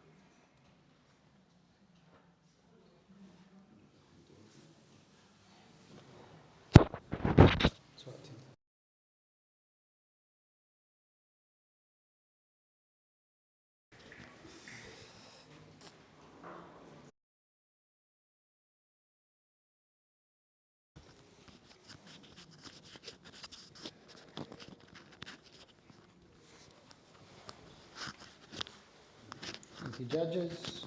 We have a score of 74. Fairly consistent again across that range. Quick comment, if we can, please, from Vanessa. I think the puppy's having a lovely day out. And the lovely depth of field there, so to be commended for that. The highlights in the eyes are just meaning I'm not making a real connection with the dog, and if there was another, there might have been another shot there that might have connected a little closer, and we could see his eyes a little clearer.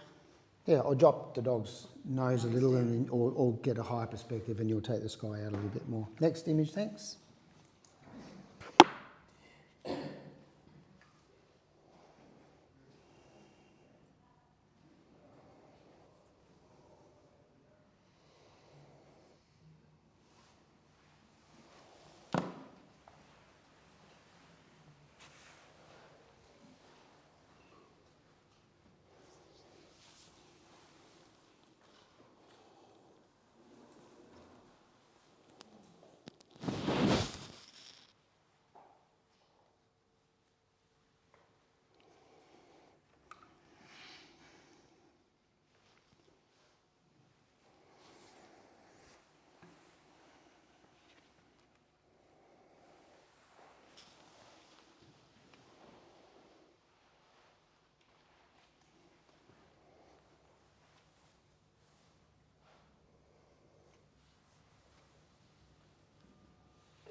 And we have a score of 87. Challenge from Jackie on 92. No, I'd like to challenge this. It's such a clean, beautifully crafted image with that strong diagonal, which makes it gives the image tension, and it's very, very hard to photograph strawberries, and I think this has been really executed so well. I'm sure we've all tried it, and it's very beautifully crafted, and it needs to be a finalist. Okay, let's hear from Bruce. I agree this is a technically well put together image. I think the thing that got me was this is a category where you can go for broke, and the water in that cup looks like it's frozen. If this was single capture, yeah, awesome.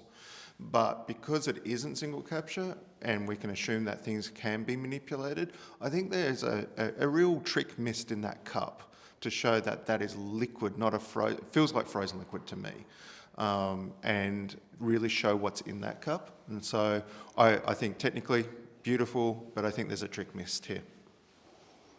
All right, let's hear from the other, Paul, you're on 90. So I'm completely with Jackie on this here. Strawberries, not only strawberries are hard, but I think red is probably the hardest colour of all, and I think the photographer has done an exceptional job with handling that. I don't mind the frozen water. That really didn't detract from me at all. The one thing, and it's just a weird thing, I know, is the angle of the handles of the fork and the spoon. If I know that we've had a cut and separated them, and it's probably geometrically accurate. But it would be, for me, if they were just sort of in line, it would be more pleasing to the eye. But I think it's a wonderful image, and definitely I encourage people to move this up into finalist. Okay, we'll go back to Jackie. Thank you. Sorry. Well, Paul said that now. It is Paul, isn't it? Yeah.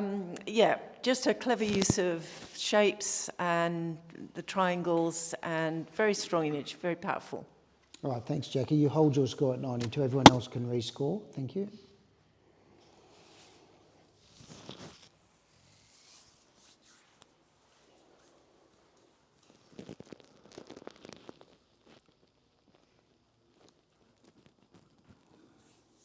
And we have a finalist at 90.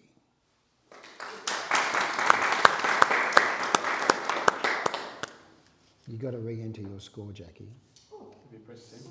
92, and everyone's wondering, how did you know what the score was going to be? Because I have the other 4 scores, and hers has to stay the same. And I'm just going a bit faster than the computer, which isn't hard today. Let's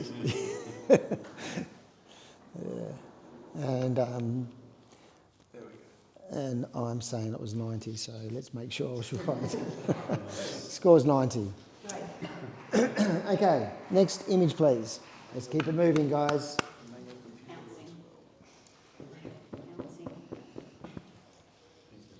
That's my team, ready to jump onto the field. Let's go. Boom.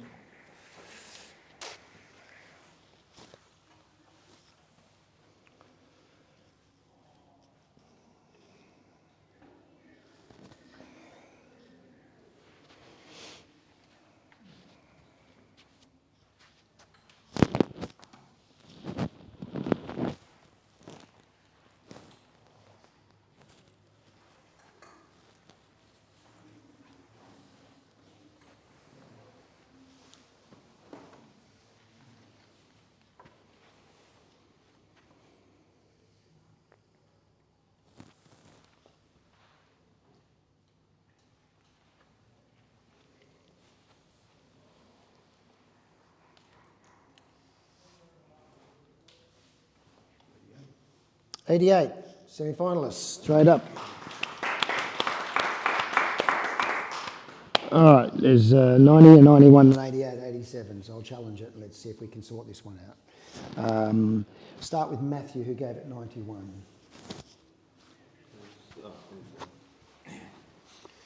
Oh, look, I mean, for one simple element and what this image creates with that one simple element, like you've got the super slide that you're going down that's created all around. It just brings so many memories of childhood and things, but technically it takes us all the way through to the looking glass in the centre. You're travelling down the centre of that image.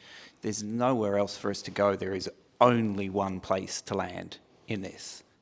There is no other elements that we can go to. I think it definitely needs to be in the finalist and rewarded for the simplicity of what it is and what it creates for us. Okay, let's just hear from Jackie on 84.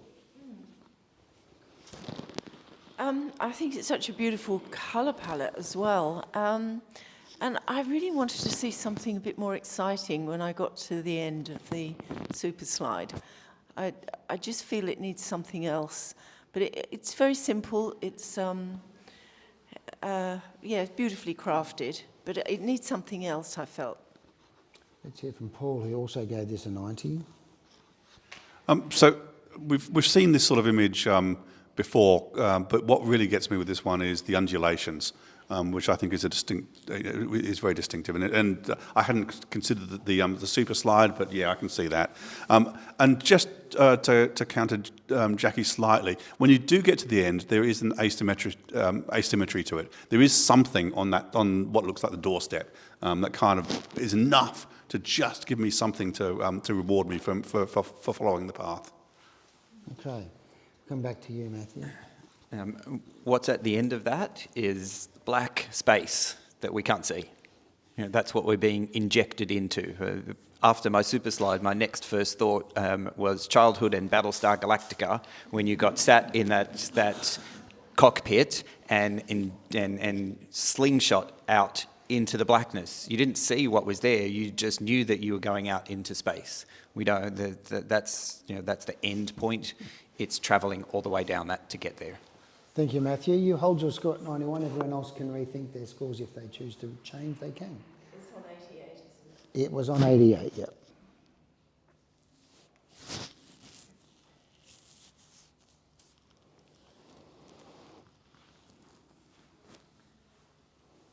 And we have a finalist. On 90, there you go. Well done. Let's have another judge change. So, Vanessa, you can have a little, although I'm reluctant to shift you in case we can't get you back. And Matthew, you can have a break. Belinda and Mandarin, would you please join us again? Thank you.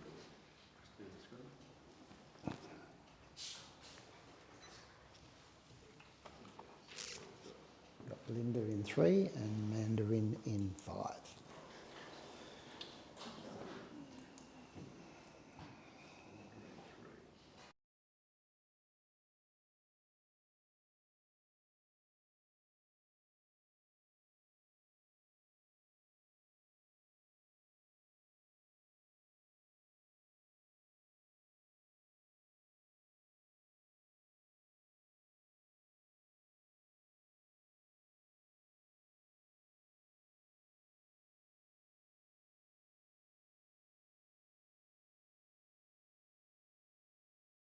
Okay, let's keep moving.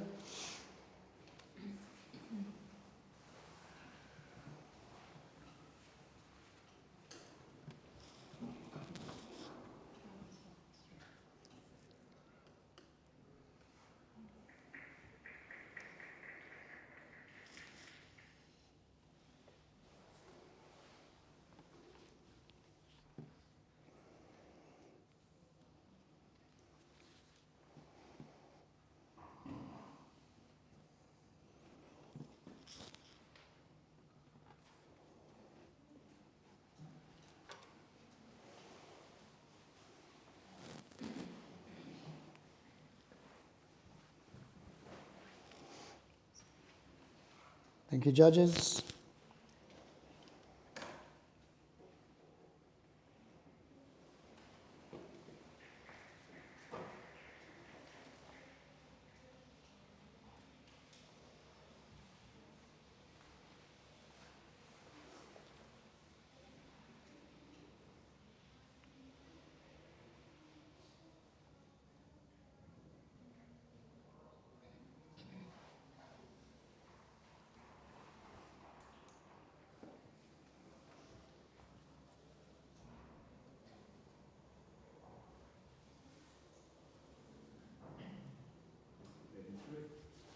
We have an 83, semi-finalists.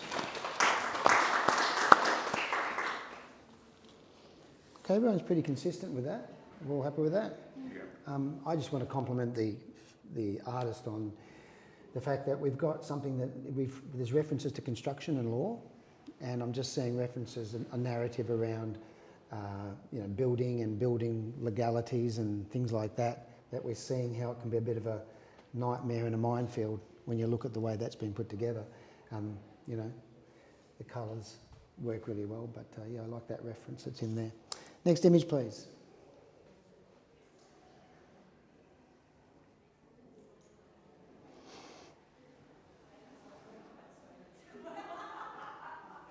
There you go.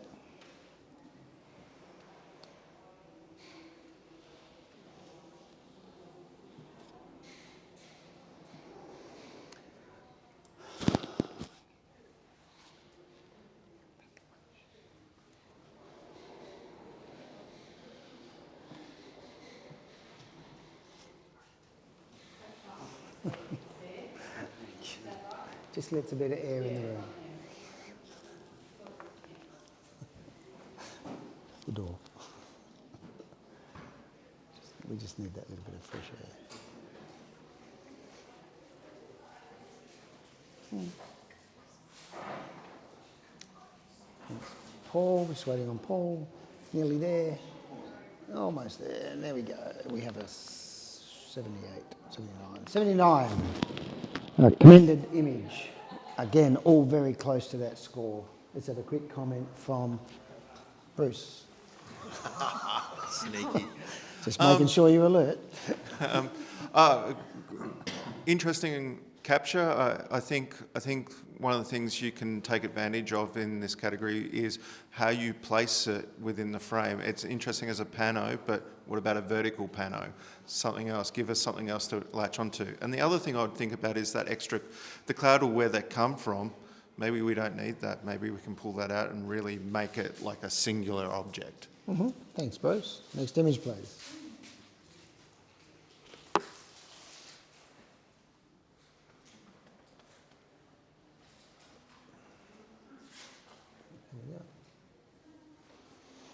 This is slow, isn't it?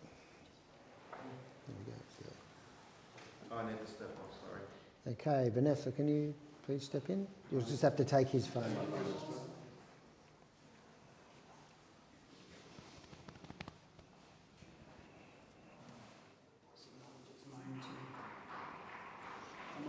Okay. It's 19.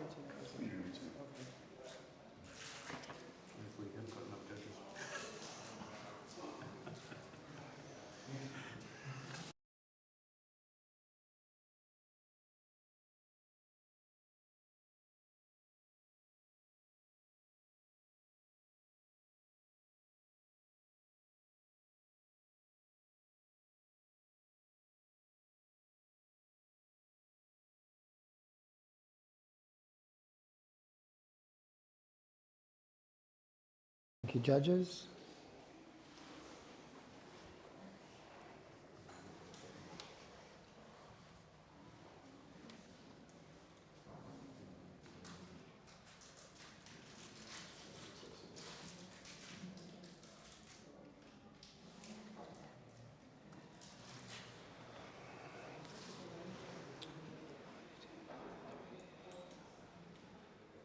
Jackie, have you pressed in?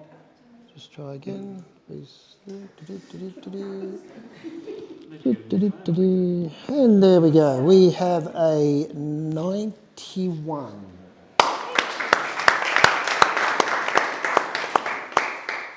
Beautiful image. Yep. Masterful craftsmanship, incredible strong narrative, and we can see the narrative behind that, which I think is fairly obvious, but if not, the hidden that using black and using the hidden faces to sort of describe where they're coming from and the past and what they're trying to leave behind, the power in that face, the courage in that face, the colour that's coming into her top, rebirth in the book. There's a whole range of narratives there. The repetition, the iconic shapes in the background with references to the religious symbolisms. So there's so much going on there. That's a beautiful piece of work. And the hands are posed just gorgeous. Congratulations, the finalists. Next image, please. You could say a lot more about that image, we just have to keep moving. Beautiful.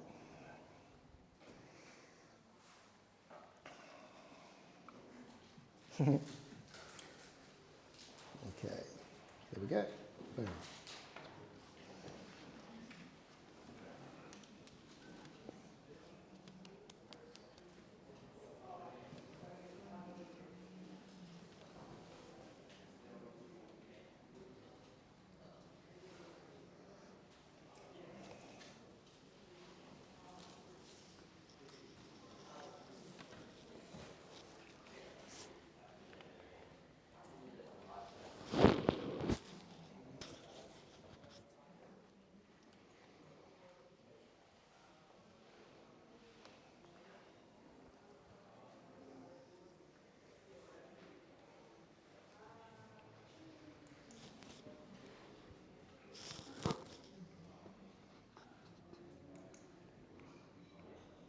Semi scored 73.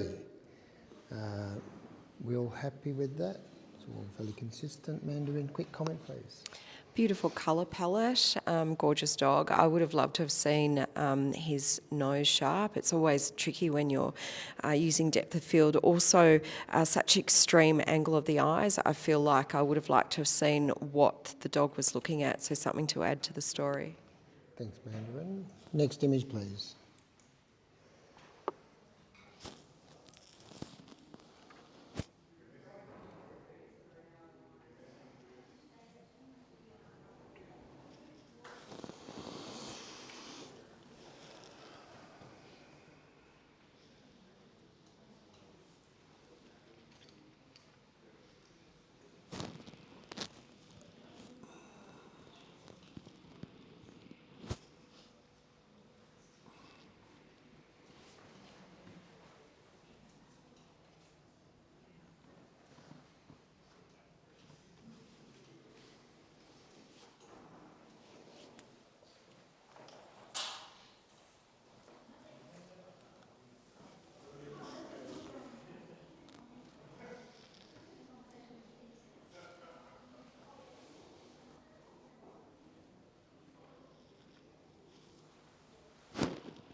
Thank you, judges.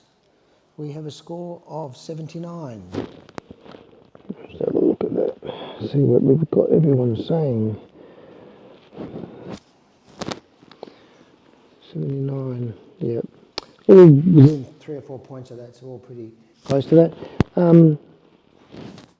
Any comment, please? Somebody can make a comment.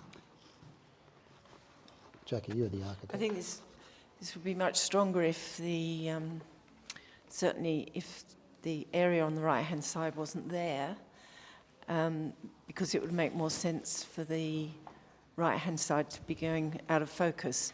But yeah, there's too many soft areas in there that don't make sense. Inconsistencies. Yeah, thank you. Next image, please. Here we go. So, what we've got coming up is a image that was somebody had entered but didn't submit an image.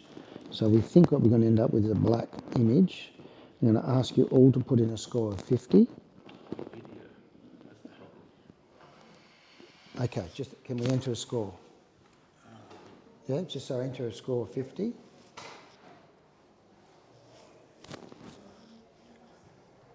And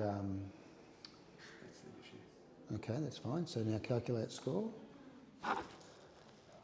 And we'll give them a quick comment. The image lacks detail. Next image, please.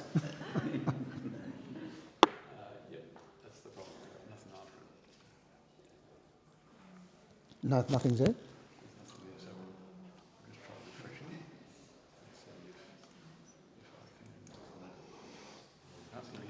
Okay, we're back on track. Is that the right one? Good to go. Here we go. What? They said we'd have a speed bump. That wasn't a speed bump. Thank you, judges. That was a bubble.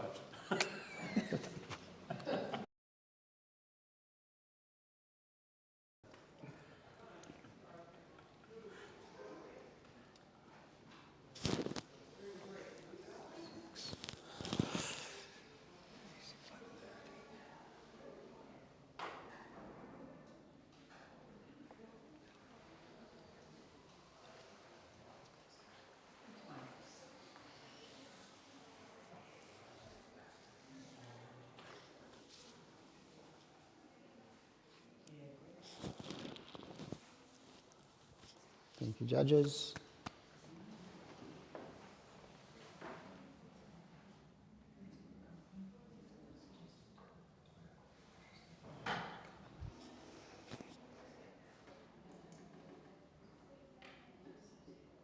Okay, we have an 84. We have a challenge. Jackie on 94. Yes, Thank you, Jackie. I'd like to challenge this.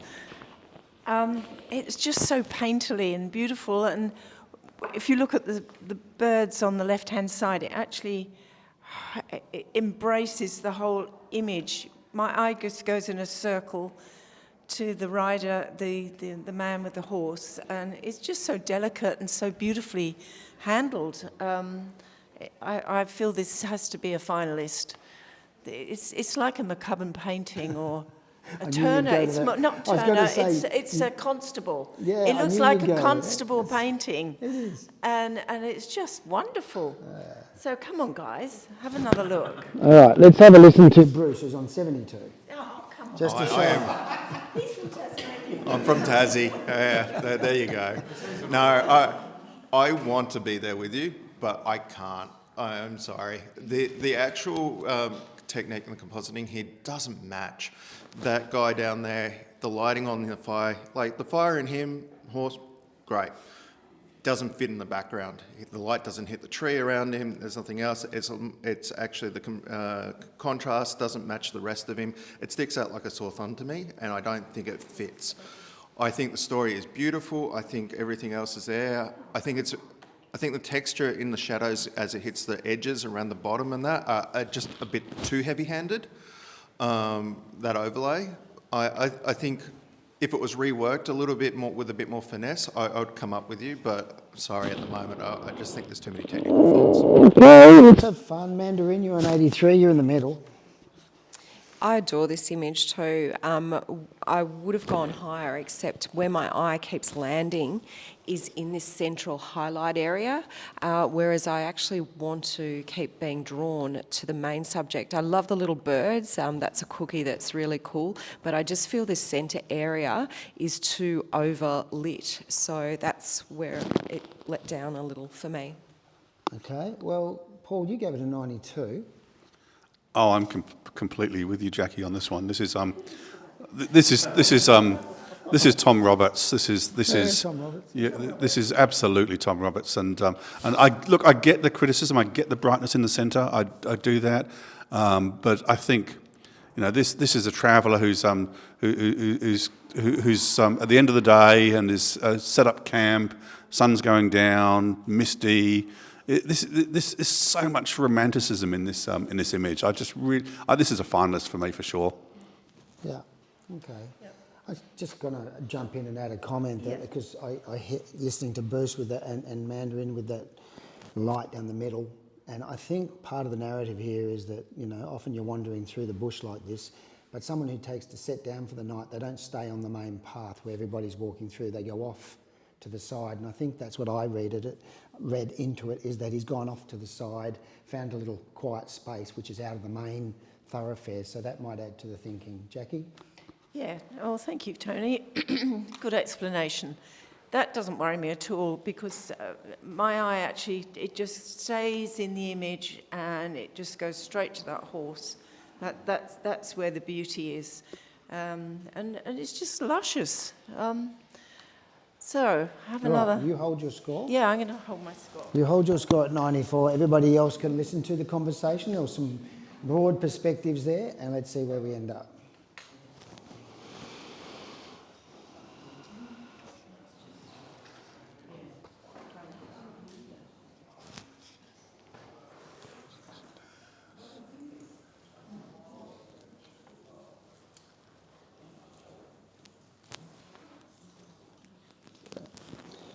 So we have a finalist on 9.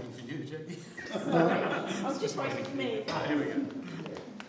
Finalist at 90. Okay, next image, please. We need to keep it moving, guys. I know you're doing a great job.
judges.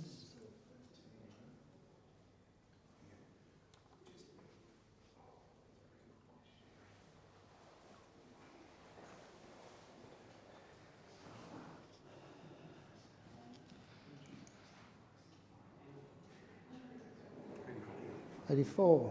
Image gets 84.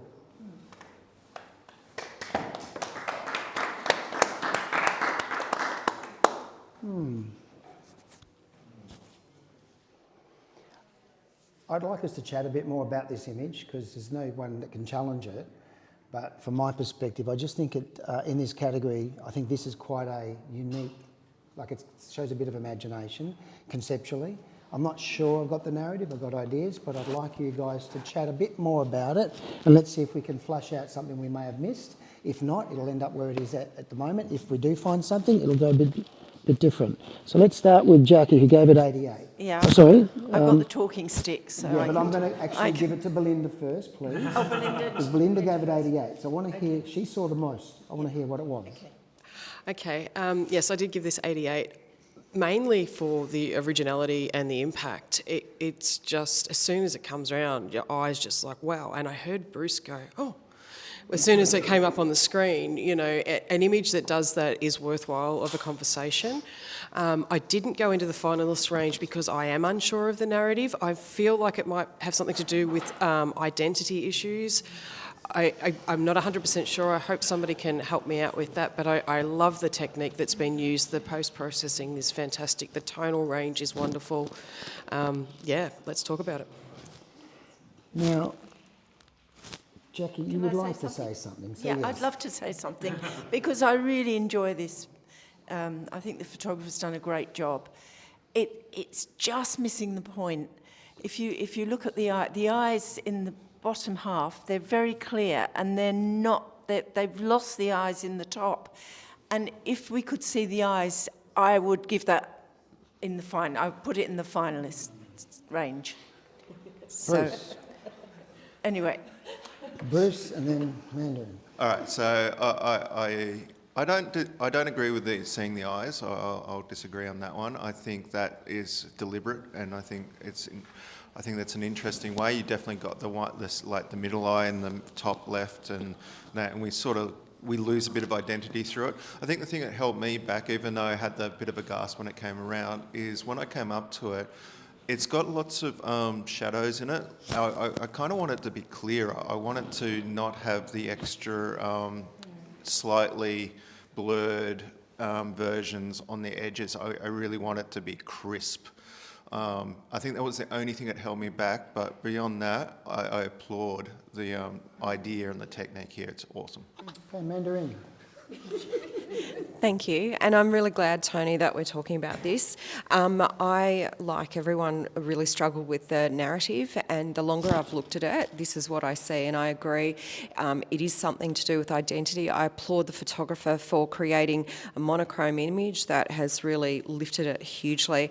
What I see is related to the eyes because they are the window to our soul. We've got the top left, you can see one eye, the top right, no eyes, the bottom left, 4 eyes, and the bottom right, 2 eyes. So I see it as struggling with identity and using the lines as almost like when you're looking at a TV screen or a computer screen where it's not quite tuned in properly and you see all those zigzaggy kind of lines. That's how I read it, and yeah, it's very cool. Right, who hasn't spoken? Paul, you gave that an 80, so you were kind of the lowest. I gave it an 80. I felt it was a semi-finalist. I'm definitely with Bruce on the shadow in the background. That was a real distraction to me, and I would have really liked. You've got that very strong horizontal line between the upper and the lower, and to have a strong vertical line between the 4, I think would have improved the image. I don't mind the eyes. I really get the 0, 1, 2, 4 eyes. I think, and I would agree that there's an identity issue here, that someone's trying to resolve something in terms of identity.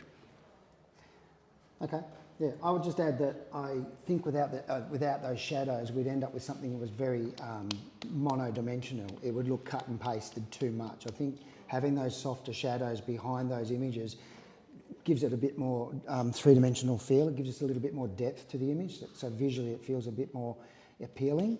Having a vertical line, I would worry that it separates what is actually the above or both vertical lines and the bottom is both, so there's a kind of connection between the two at the top and two at the bottom. And I sometimes wonder if images have to have answers. I mean, sometimes images are there to give us, to grab our attention, which I think it did, certainly grabbed mine, and also images are there to then ask questions, provide some answers and some clues to answers. But if we're talking identity, an identity thing or an identity sort of looking for identity or identity crisis or not sure who they are, then maybe they're relating to each of us in a different way. So as a piece of communication, I found it very interesting. So you've all had a little bit of chance to think about it, and that was part of the reason, buy you time to think about it. Where it goes is up to you. It can stay exactly where it was, but I felt it deserved to be spoken about because everybody sort of seemed to sit in that mid to high 80s, bar one, and then it was a case of, okay, what do we do with it? We've chatted. You guys can all rescore. Let's see where you decide it deserves to be.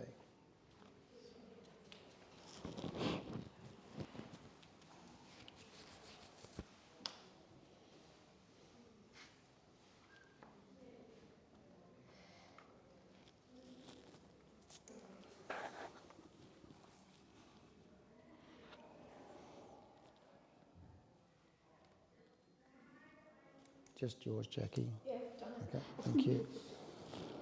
I think yours goes to the through. Yeah, there we go. We have a finalist at 90. Good discussion. Okay, next image, please.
Jackie, is yours in? Yeah, it just seems to always be the last one to cut through. I'm always last. There we go. All right, we have an 82 semi-finalists. Andy Khan, and we're all sort of mid to low, 170. Okay, can we have a comment about that image? Anybody? Yeah. Thank you.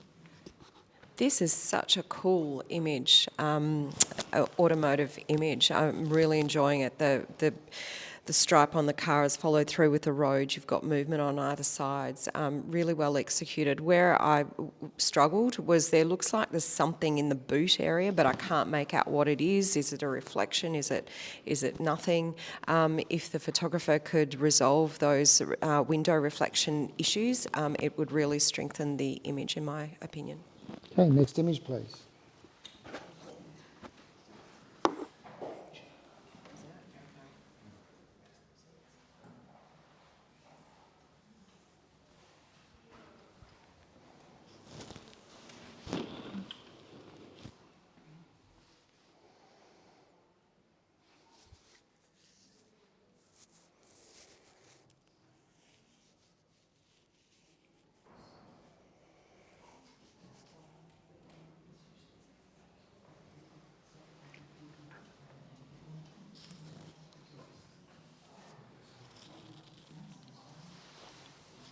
Thank you, judges.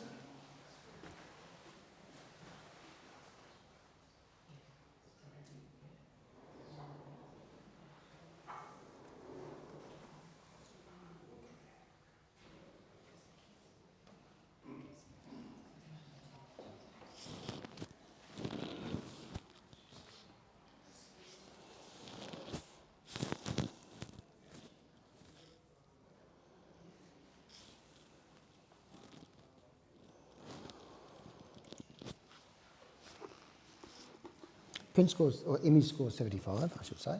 Have a quick comment from Paul. Thanks, Paul. So intriguing image for sure. I think there's the reason it didn't make it into the semi-finalists is there are probably some technical issues, including some blown highlights in the drips on the coming down. But I think there's a story here. And it kind of makes me want to know more. So yeah, there's a little disconnect between the way that looks like it's been laid over the top, and I think that's where we could help it. When I say that's been laid over, the actual paint or whatever it is, it looks separate to the body, and I think we want to feel like it's part of it. Yep, next image, thanks.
Image scores 85 and is a semi-finalist. I'm going to challenge that, I'm sorry, I have to. We've got a couple of 88s and the rest are sitting in mid to low 80s. I'd like to hear a bit more discussion. I think it's absolutely beautiful. I think the way it's been presented to us is very definitive as to, it's got iconic echoes, it's got symbolisms in there, it's got some history references. I don't get the entire story. Maybe it's about someone particular, maybe it's a personal item. We can't necessarily know all that, but I think there's a lot going on there that I'd like a discussion about, just to see what we're thinking. She's supposed to be a fairy. Look, it is beautifully done. I just, there's some sort of dark areas around her feet and between her legs, and I just felt that it's such a high key image, and that pulled it down for me, just the technical, but yeah, it's a great idea. Okay. Yeah. Bruce? I scored this, the low semi-finalist, but I then regretted it as soon as I walked away because I saw more.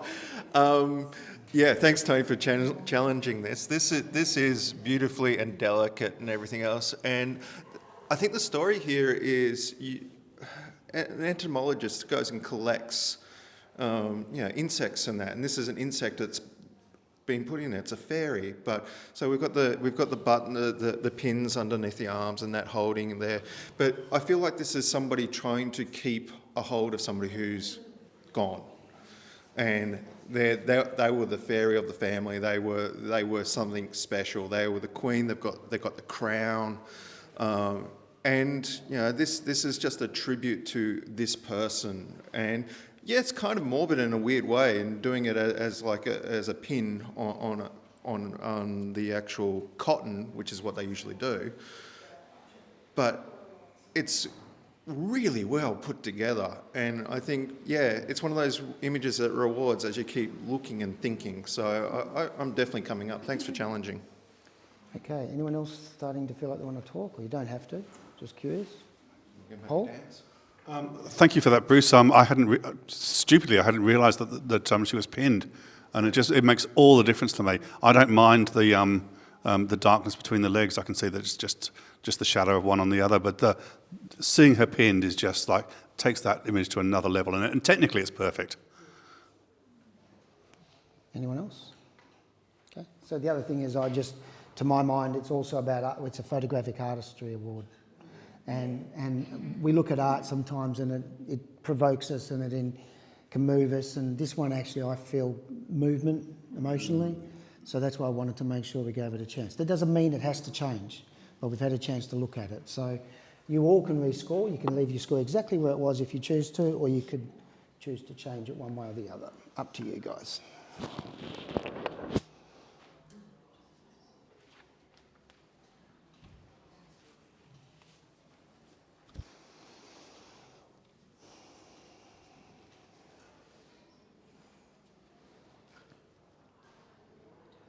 Hmm.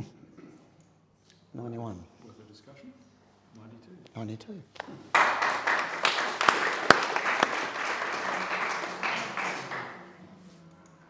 And I'll share this with the audience because I feel emotional. And that's something I've missed, as I don't get to judge so much. And when I judge, that's what drives my judging. So it's good as a panel mentor to have the opportunity to share those feelings. But again, it's always up to you guys to decide whether they're placed in the right place, and there's reasons for us to award it. Now it goes into the finalists, and we'll see what the judges in the finals think. Next image, please.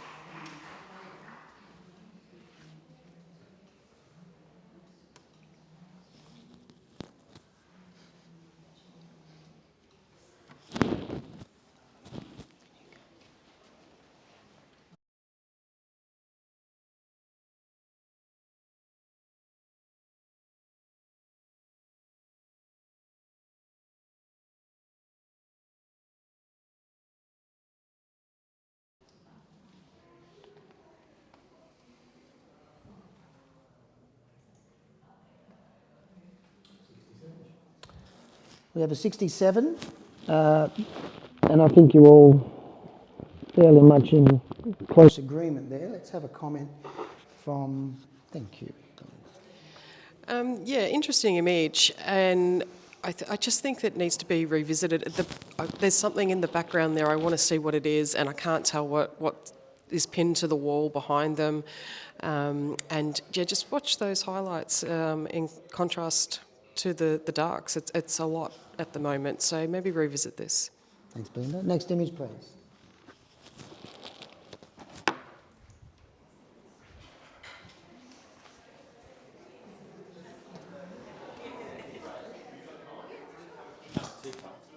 If you see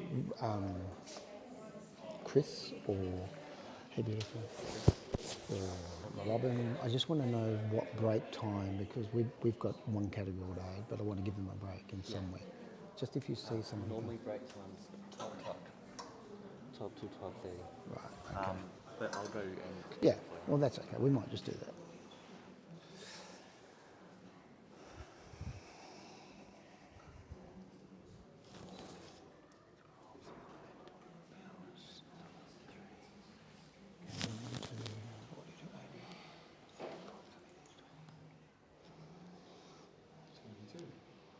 Image score is 72. And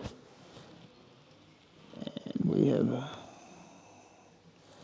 and again, you're all very close to that score. Yeah, lovely image of the dog. I like the colour palette too. Dog's looking at us. Those highlights in the eyes are a little bit distracting, and it would have just been nice to see a little bit more depth of field with the dog. Yeah, thank you, Paul. Next image, please.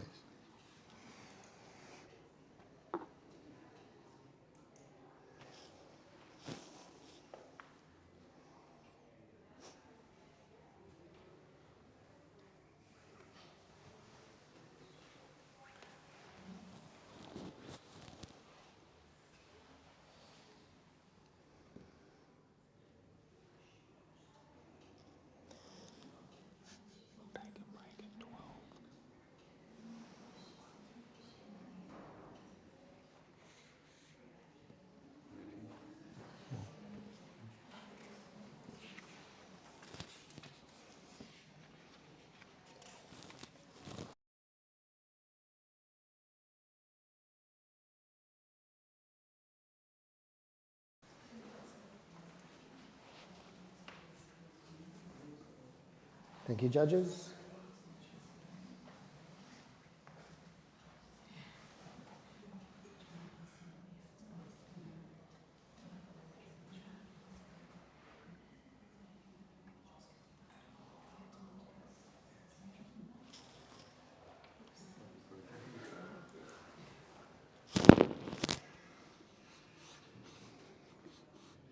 This image scores 76.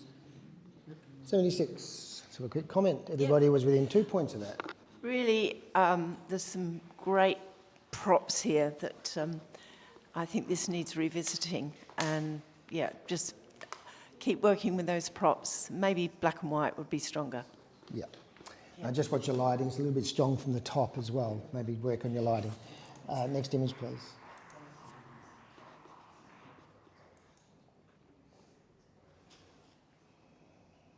Thank you, judges. Boom. Oh dear.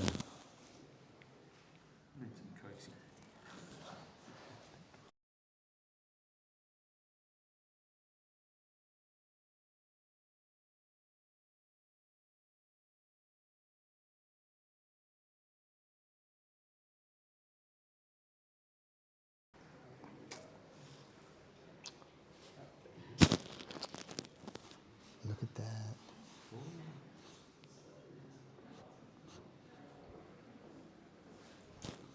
Okay, we got a 70, as in 70. Quick comment. Interesting capture, good use of finding a contrasting colour with the green. I think your framing needs to be worked on a little bit to give us a more pleasing angle. Yeah, thank you. Next image, please.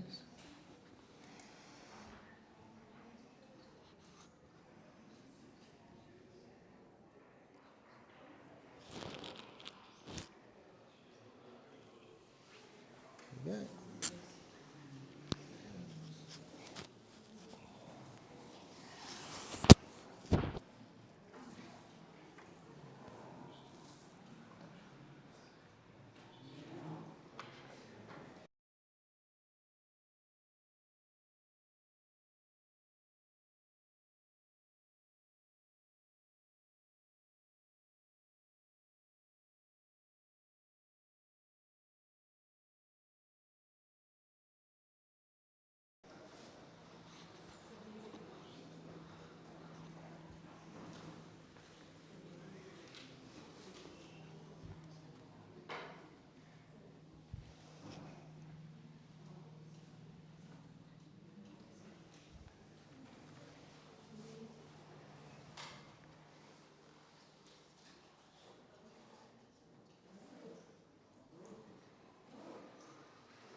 This image scores 81.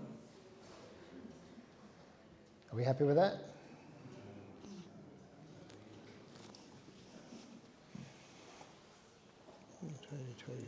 Okay, let's have a quick comment from Belinda. I don't think that I'm the best person. Oh, thank you, Bruce. Interesting scene capture here. I think the big thing for me that would elevate it is really making sure that bright centre part is a little bit clearer. Maybe it is just a tad too bright and it makes it a bit harder to read. We want to see that detail. You're pushing our eyes to it.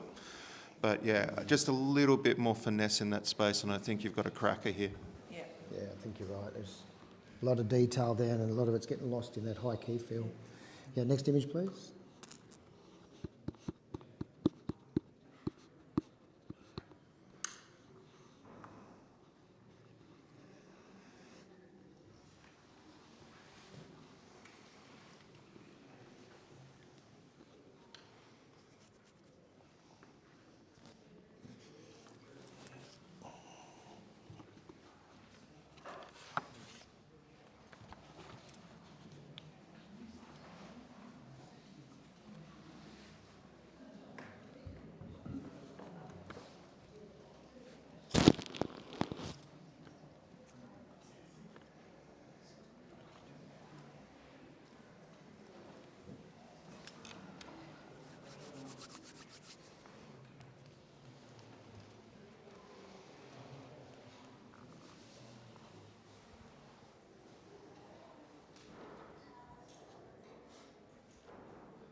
Six.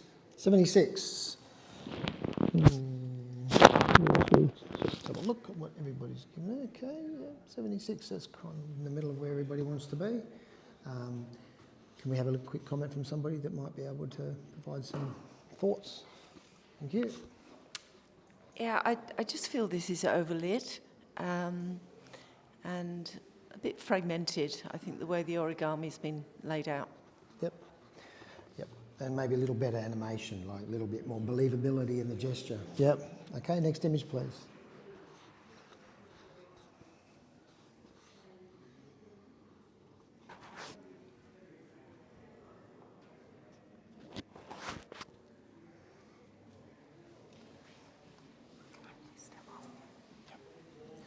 Steve, could you just grab Mandarin's phone, please?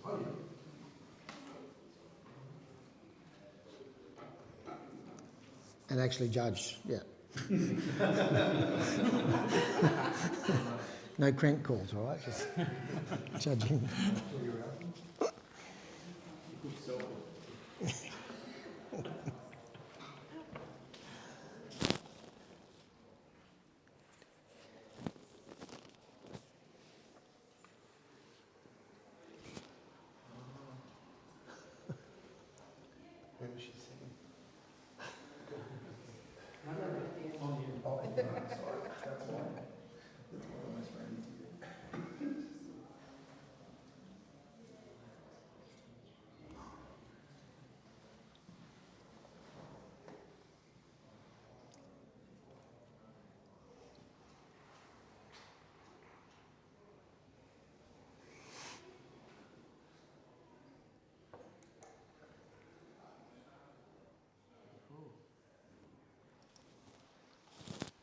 Okay, we have an 84 semi-finalist.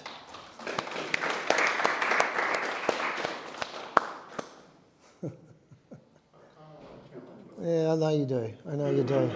Look, I'll call a challenge on that because I think everyone's in that semi-finalist range, and there's three of you sitting sort of mids to high 80s. Let's have a little chat and see where it goes. I'll leave it to you. You're an 88, so you only missed out. I did the same thing again where I put a score in and then regretted it as I watched it. That's good. So anyway, the thing that got me on this, because it feels very simple when you first look at it, and then you notice the rainbows. And what are the rainbows? And why is it this house in the middle of nowhere? If we're thinking, and I am projecting here, and the author could be completely different in the way they're thinking, but let's just take my idea. I have a feeling that this is somebody who identifies LGBTQ plus, and they've gone into, they've hermited themselves away, but they've found somebody. That's why the sweater's there.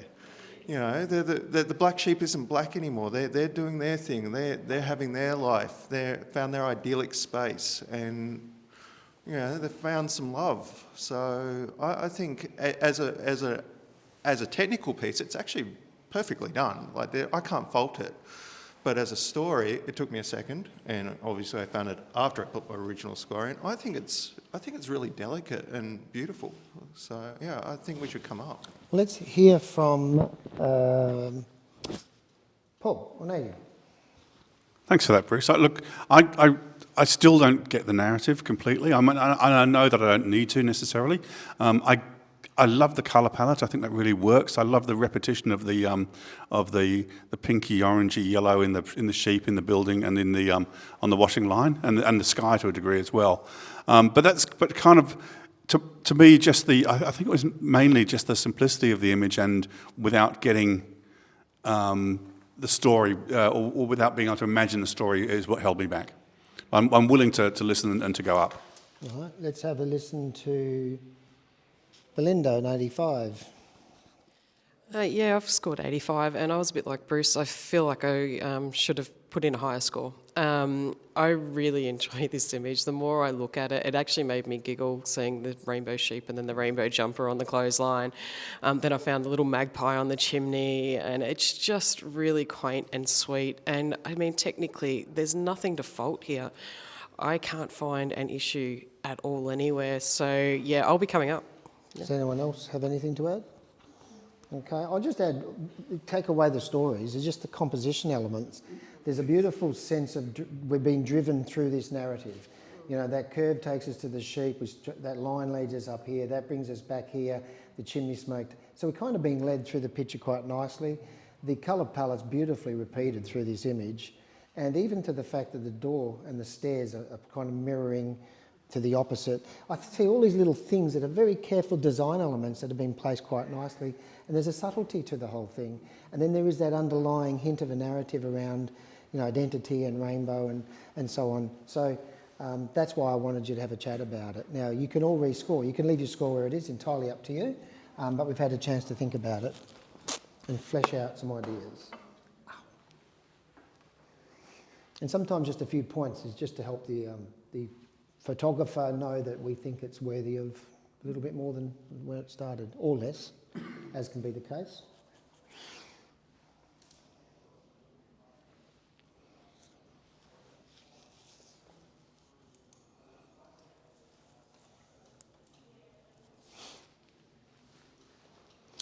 We have an 89, I'm going to suggest, or an 88. 89, there you go, that's good. Sends a nice message. Okay, let's have a quick judge change. So can I have Matthew, Vanessa and Mandarin? You can stay where you were. And Bruce and Jackie can step back. And Steve, well, you can stay there. You just come back to and take out, don't take her out, but Belinda can, Belinda can take a break. So just a bit of a shuffle. Steve, have a seat there. Tim will work it out. He's a bloody whiz. He'll figure it out when she'll sit down.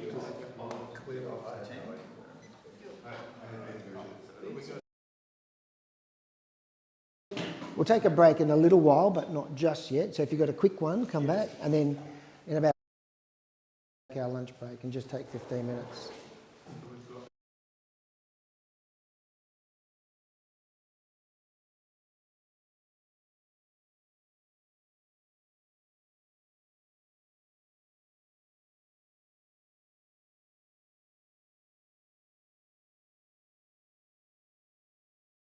That's who's your panel. So Belinda's in there. I changed too many at once and they all got confused. One thing at a time. Yeah, we're easily led.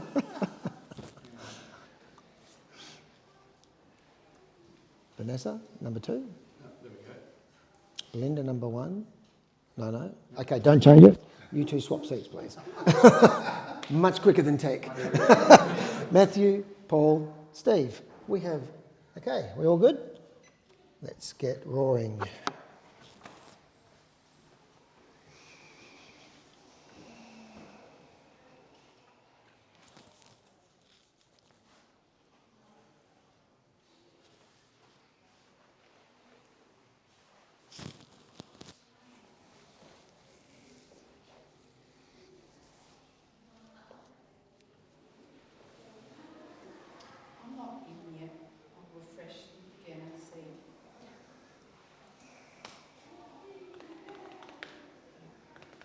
Change telcos.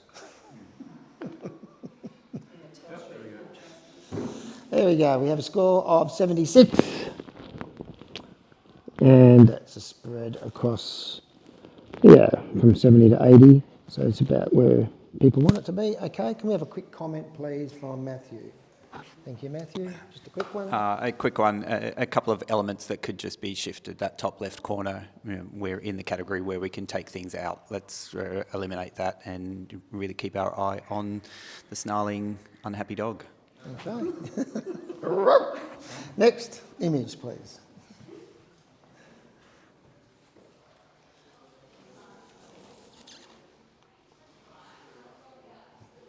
There you go. Any time now.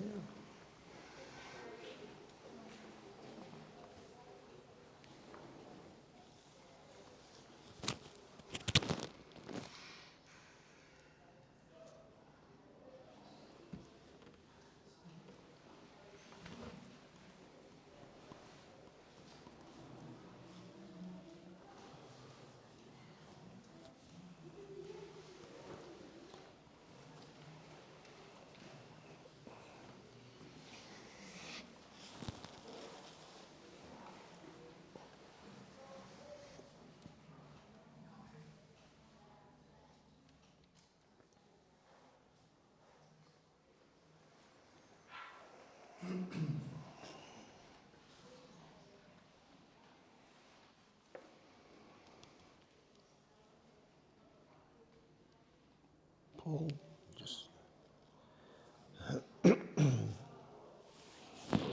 Okay, thank you, Paul. And we have a score of 83. Semi-finalists, everybody very close again. Great use of design again. I think the light on the left just above the horizon is possibly a little bit bright and pulls us out. But interesting use of 2 trees off to the side, but that road offsets that and gives us a nice counterbalance to the hill. So it's a lovely compositional composite. Next image, please.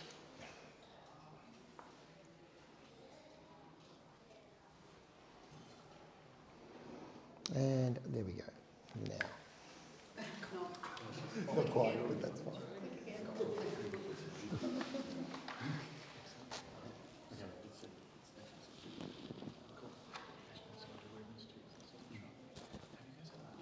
No, but can you?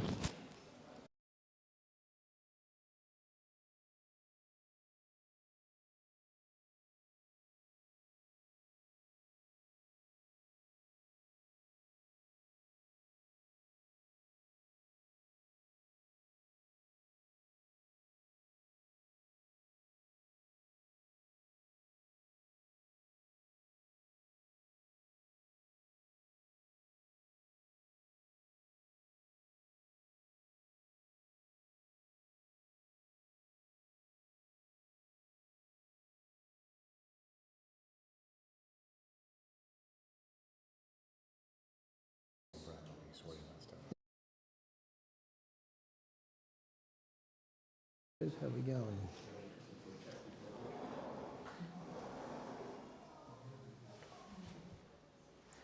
Okay, interesting. We have an 87, and yeah, we have an 87. So, but I'm going to have to challenge it because you're all sitting right up close, and we got a 90. So we need to talk about it and make sure we get it ends up where it should be, which it may be an 85, and it might be something different. Let's start with the 90. That was Vanessa up the end there. Thanks, Vanessa. So the travelling circus is given a whole new meaning. So that in itself is enough story for me. I'd be very happy with just that.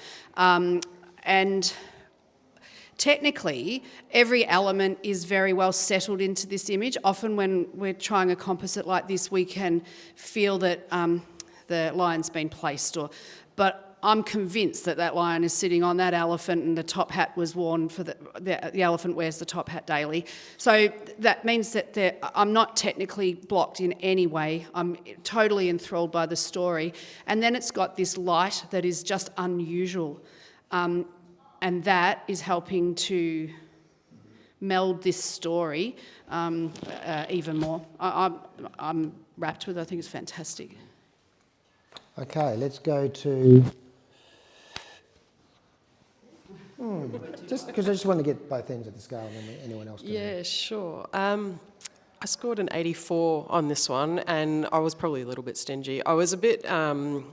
I did see the whole travelling circus. I kind of felt like it was the whole idea that we don't use circus animals anymore, and they're now coming out into the environment and the cities in the background. So that was, yeah, it's a cool narrative. I was sort of concerned about the size difference between the stork, the meerkat, and the tiger. I felt that was a little bit unbelievable. I felt like it was either a really big meerkat or a really small tiger. But I mean, that's relatively minor. Yeah, so I'm happy to come up. Okay, anybody wish to add? Paul? I think the other thing that really works in this image is the colour palette, especially the pinkish red to the ground. I think that just really offsets it. I don't mind the size difference between the animals. I think it's a fantasy, so I'm willing to live with that. Okay, anyone have anything else to add? Matthew? Light, that's my only kind of thing. That light behind the elephant is just feels a tiny little bit bright. It's smallest amount of treatment and darkening on that, I think will lift elephant from that background a bit more. Anybody else have anything to add? All good? Okay. You can all rescore, so you've got a chance to take on board what you've heard and give it a score that you think reflects what you think it should be.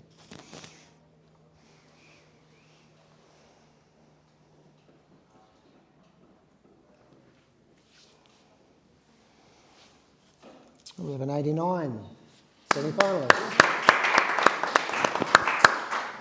And we had a chance to listen and everyone had a chance to speak. Next image, please.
Thank you, judges. You'll refresh. Thanks, Tim.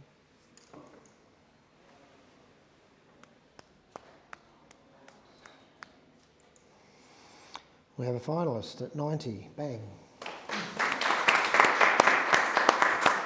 A quick comment from somebody who can tell everybody in the room why it's a finalist. Apart from the fact that it looks amazing.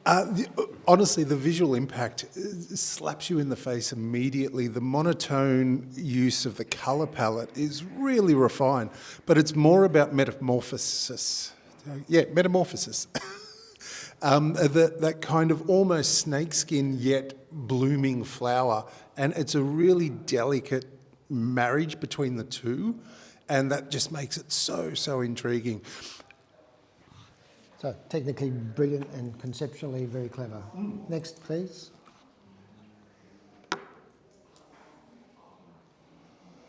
Congratulations to that photographer. That'll go through to the finals. And there's the next image now.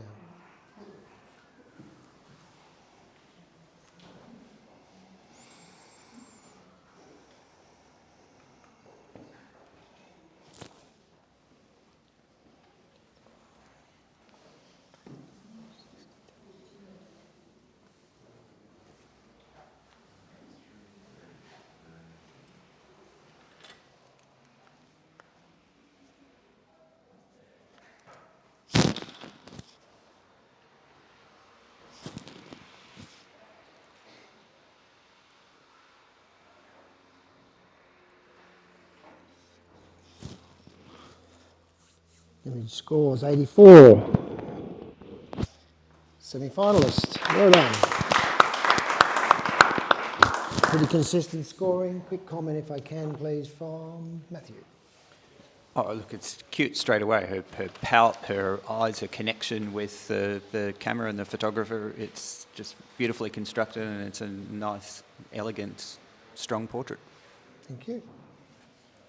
Next image, please.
Image scores 76. Commended. Steve, quick comment, please. Yeah, I commend the photographer for the cinematic feel that's happening here. Perhaps a couple of posing techniques need to be implemented a little bit to increase the the kind of value.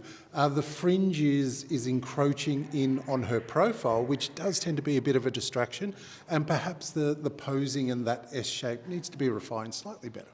Thank you. Next image, please.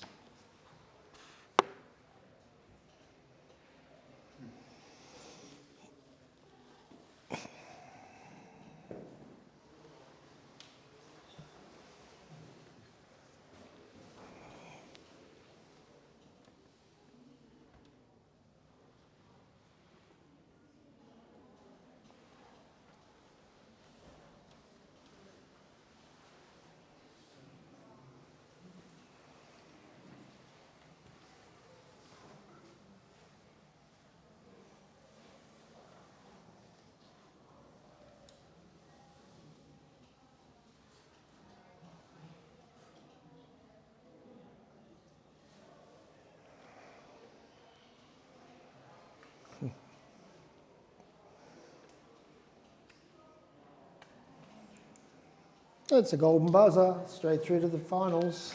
92. Isn't that glorious? Who gave it 95? Why? Oh, I gave it 95 because it's glorious. I mean, just look at it. It's glorious. She is just, appeared from the top of the screen in her smoke screen and said, "Yes, my darling, what wish can I grant you?" Yeah, it's beautiful. Yeah, everything conceptually, technically. There's some narratives that are floating around in there. Ice Queen, Blue Hands, who knows? Just a piece of art, that's for sure. Next image, please. That'll go through to the finals. Good luck. There'll be some pretty good images in that final group. Thank you, judges. Here we go. Next image will appear very shortly. There it is.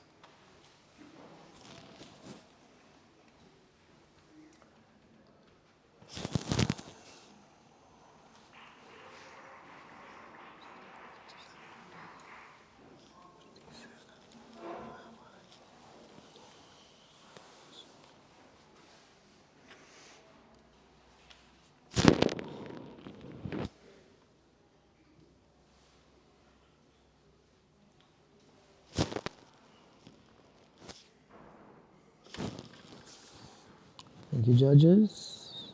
Paul, we have a 76. Commended. And we've got everybody pretty close, a couple of 80s, 81. You have a chance to challenge if you choose to. I think. Okay, let's do it. Thank you.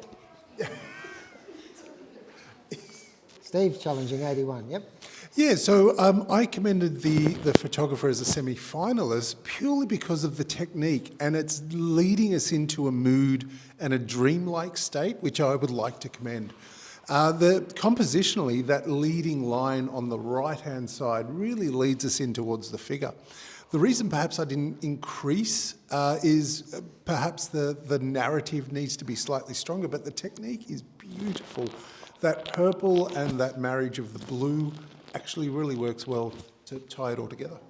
Hand it to Paul, who's on 72. Yeah, so I get the leading line. I get the colour palette. I find it quite appealing. I just couldn't get my head around the technique. It just didn't. It just doesn't work for me. It's just confusing, I found. Okay. Vanessa, do you have anything to add? You're on 80. Yeah, it works for me. For some reason, it felt to me like it was leading to heaven or something like that. And again, I think the technique's really strong and unique. A blockage was him or her and that outfit being black. If it was just a slightly gentler colour, I would have gone higher, but I'm already sitting on 80. Okay, back to you, Steve. Yeah, agree with all points. I feel that a recommendation of technique here to create that mood and to create a deeper narrative could be beneficial. Okay. You hold your score, please, at 81. Everyone else can rescore.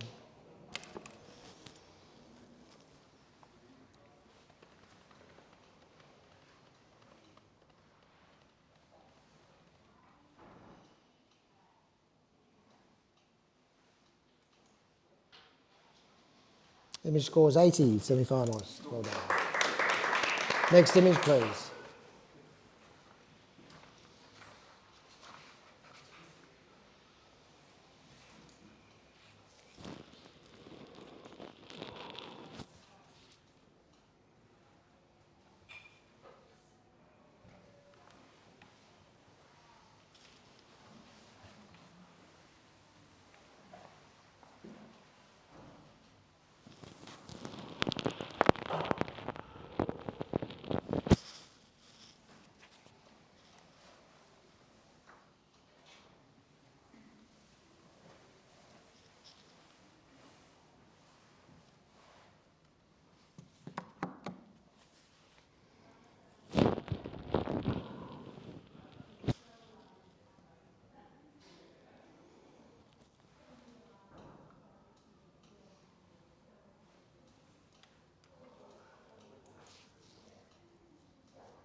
Image score 72. Commended. Let's have a quick comment, if we can, please, from... Thank you. Stephen? I'd encourage the photographer to continue this technique because it does edge into that dreamlike state. Perhaps in order for this image to excel is the placement of a focal point or some kind of narrative. Thank you, Steve. Next image, please.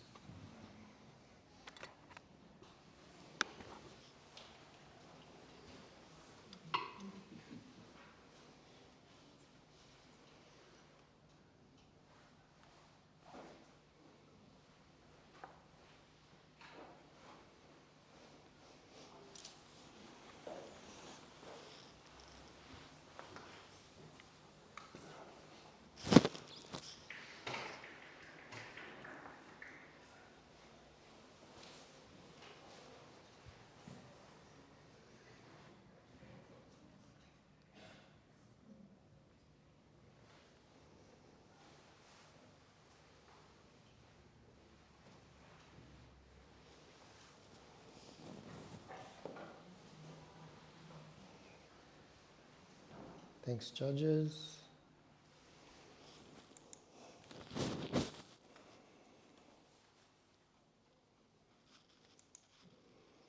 We have a finalist at 90.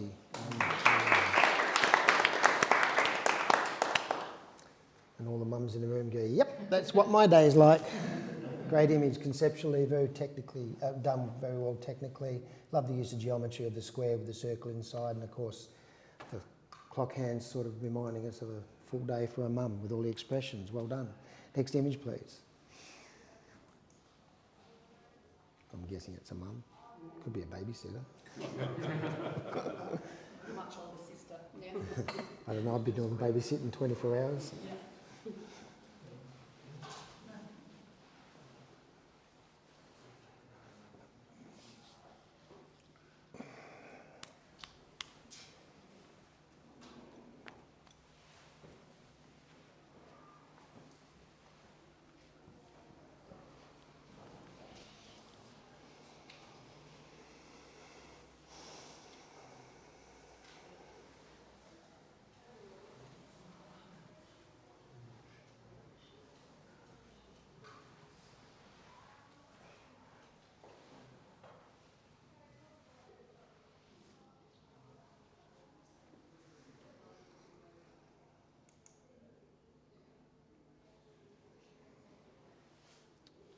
Image score is 86, semi-finalists. Everybody pretty consistent with that. Very strong narrative, very well put together and well constructed. Great idea. Let's hope it doesn't come true. Next image, please.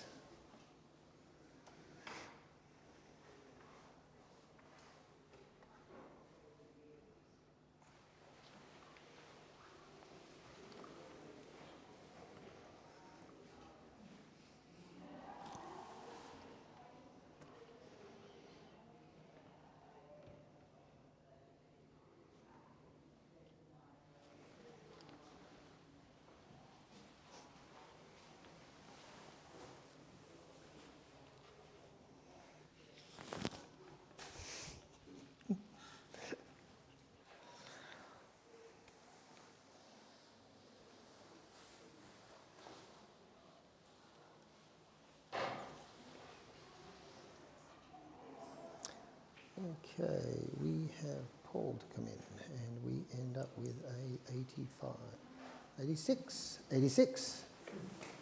And everybody again sitting sort of in that mid-80s. One a little bit higher. Can I comment about that one, please? Look, it's beautifully made and beautifully constructed to the point where, you know, our bear is tilting our boat. So all of those elements are really nicely done. Maybe the bear just feels, for me, a tad over-sharpened and too placed in that environment. Yeah, there's kind of a disconnect between the elements that could be done a little bit more cohesively in terms of the editing.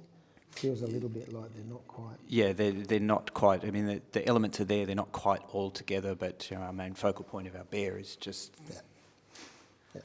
Thank you. Next image, please. But that's a semi-finalist at 86. It's a great score. Well done.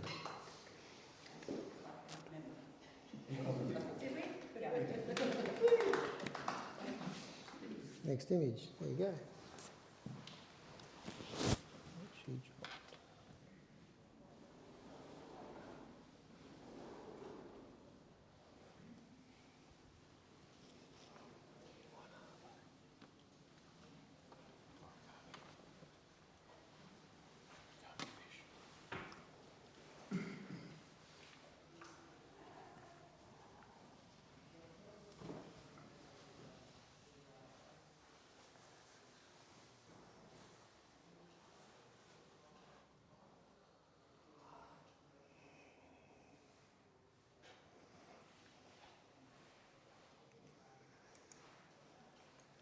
Image scores 79.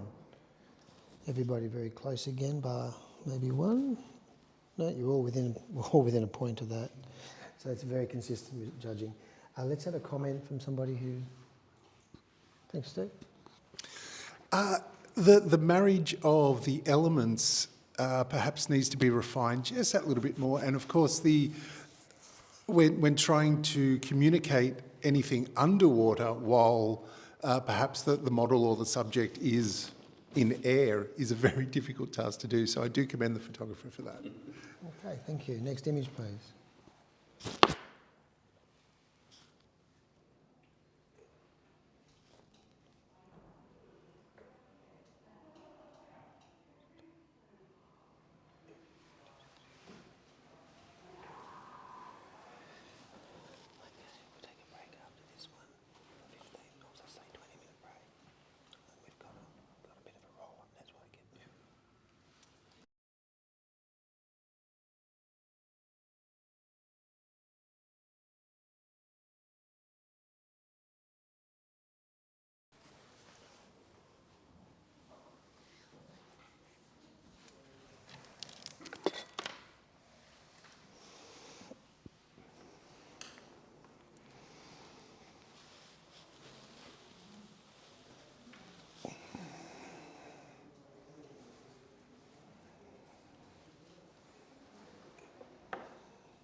Thank you, Matthew. This is the Photo Artist Award at the Australian Photographic Prize, and this image has scored a 74, commended award. We have a challenge from Belinda on 83. Thank you, Belinda. Look, I scored this image in 83. I just found it was quite a beautiful, dreamy landscape. There's not a lot to the image, but the photographer has tried something new, and I think it's worked, especially if you stand back. It actually is quite a beautiful image. So colour palette's wonderful. I can't really fault it. So let's bring it up a little bit. I'm not asking for finalists, just a semi-finalist. So. Let's go to Vanessa on 69. Yeah, I think the scenic outlook is beautiful, and there's a few little cookies to find. The flag and the bridge is really delightful. Couple of things were bothering me. One is the overuse of texture, and in this case I'm not too sure that it's doing any more than trying to meld those elements together, and maybe a bit unsuccessfully. But I think that to me it would benefit from a crop. If you made it a little bit more panoramic, got rid of the majority of the sky, then it feels a fair bit stronger to me. Thank you. Anybody have anything to add? Yep, look, I effectively. see exactly what you're saying there, Vanessa. That top line going through in the sky is distracting, and the texture has been overused a little bit, but like I said, I'm not looking for a finalist, I'm just looking to bring it up into a semi-finalist range. I think that the photographer needs to be rewarded for their work. Okay, thank you. You hold your score, and everyone else can consider what they've heard and rescore accordingly. Change or not change, up to you.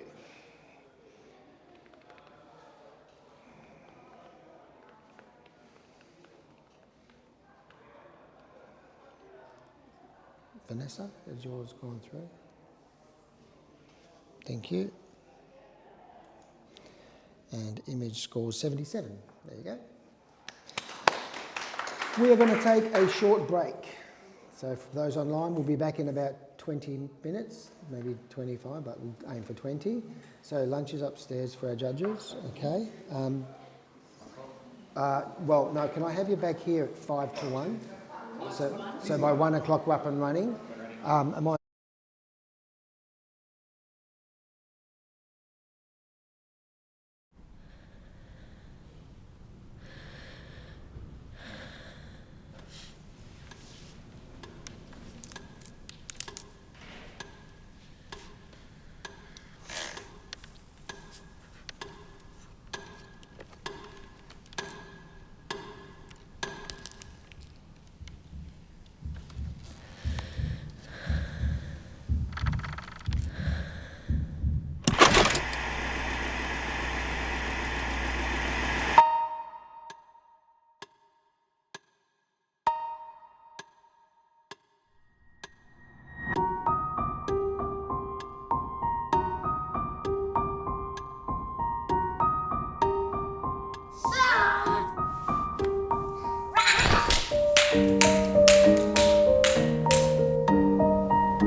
Introducing ISO Color Edge.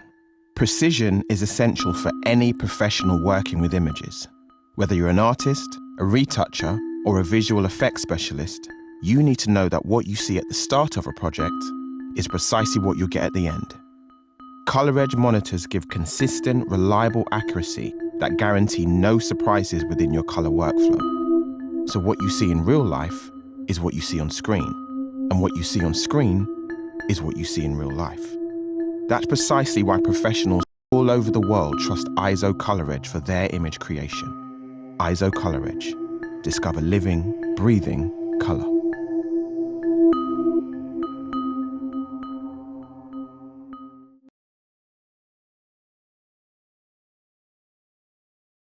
Canson Baryta Photographic is a silky smooth satin paper reminiscent of traditional darkroom Baryta prints. It offers excellent black density, probably the highest on the market, together with great image contrast and detail. One of the things I'm often asked is how Baryta differs from Platine Fiber Rag, a similar paper. And it differs in two distinct ways. Number one, it's definitely a smoother paper, and also it's an alpha cellulose paper, whereas Platine Fiber Rag is a cotton-backed paper.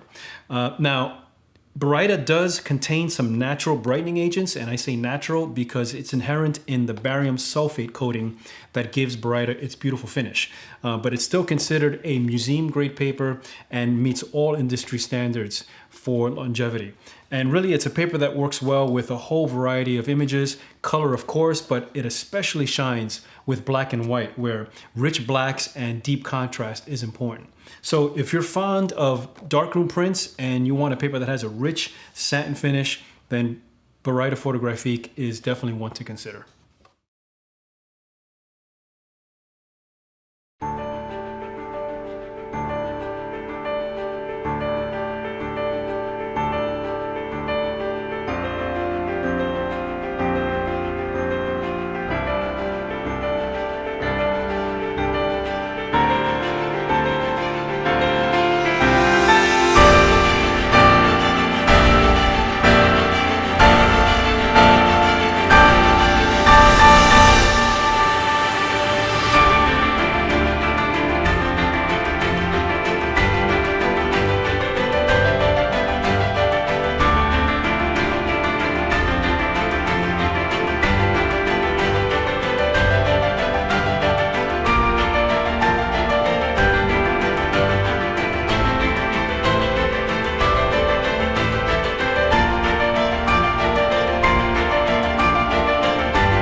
The one thing I didn't realize getting into this career was how much time you'd have to spend at your desk. Emails, client bookings, following up on leads, sending out quotes. This stuff takes time. And I remember the time when everything changed.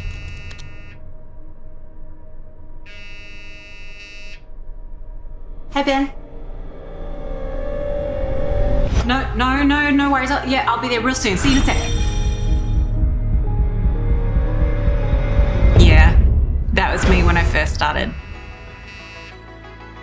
Hey, Sarah, thanks for calling me back. Okay, I'll see you in an hour. Converting inquiries into bookings, sending quotes and contracts, keeping track of all my shoots. It's now all taken care of with Studio Ninja.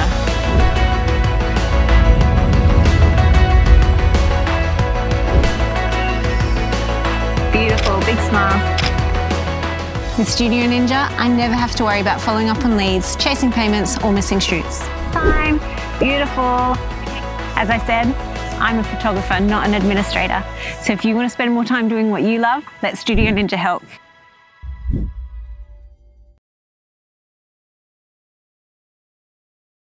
If you're looking for the smoothest matte paper that CanSign Infinity offers, then Rag Photographic is it. It has virtually no texture whatsoever with a silky, smooth finish. It's a 100% cotton rag paper. It's available in several weights, including a dual version, which means you can print on both sides of the paper, and that's great for things like portfolios, art books, or other creative uses. It has one of the highest Dmax ratings of any matte paper on the market. That's a measurement of black density. And so it has great contrast, really nice color, and crisp detail. And it's a paper that works well on a variety of images: landscapes, nature, black and white, portraits, really any image where you want a paper that has a really nice, smooth finish. And so if that's the kind of paper you're looking for, Rag Photographic is a great choice.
Introducing ISO Color Edge.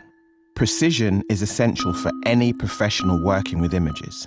Whether you're an artist, a retoucher, or a visual effects specialist, you need to know that what you see at the start of a project is precisely what you'll get at the end. Color Edge monitors give consistent, reliable accuracy that guarantee no surprises within your color workflow. So what you see in real life is what you see on screen, and what you see on screen is what you see in real life. That's precisely why professionals all over the world trust ISO Color Edge for their image creation. ISO Color Edge. Discover living, breathing color.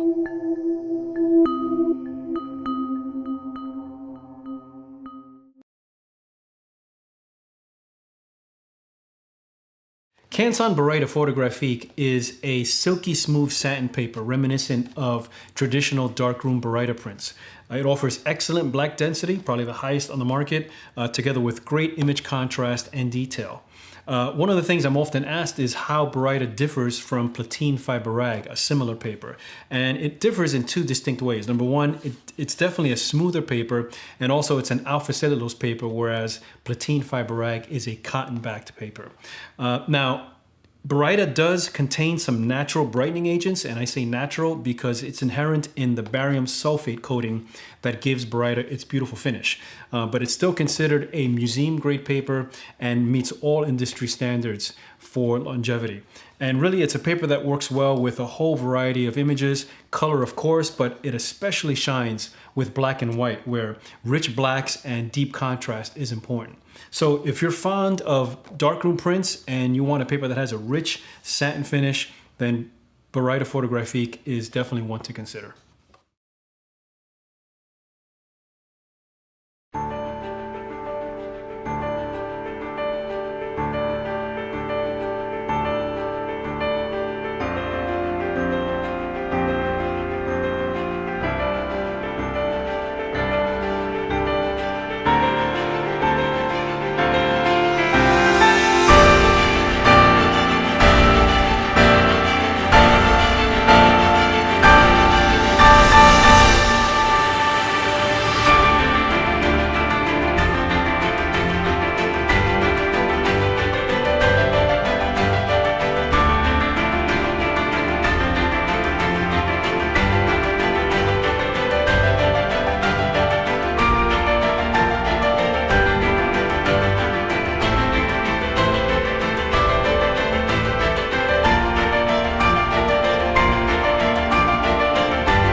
The one thing I didn't realise getting into this career was how much time you'd have to spend at your desk.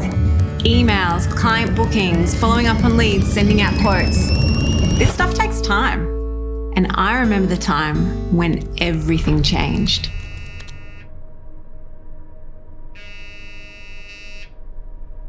Hey, Ben. No worries. Yeah, I'll be there real soon. See you in a sec. Yeah, that was me when I first started. Hey, Sarah, thanks for calling me back. Okay, I'll see you in an hour. Converting inquiries into bookings, sending quotes and contracts, keeping track of all my shoots. It's now all taken care of with Studio Ninja.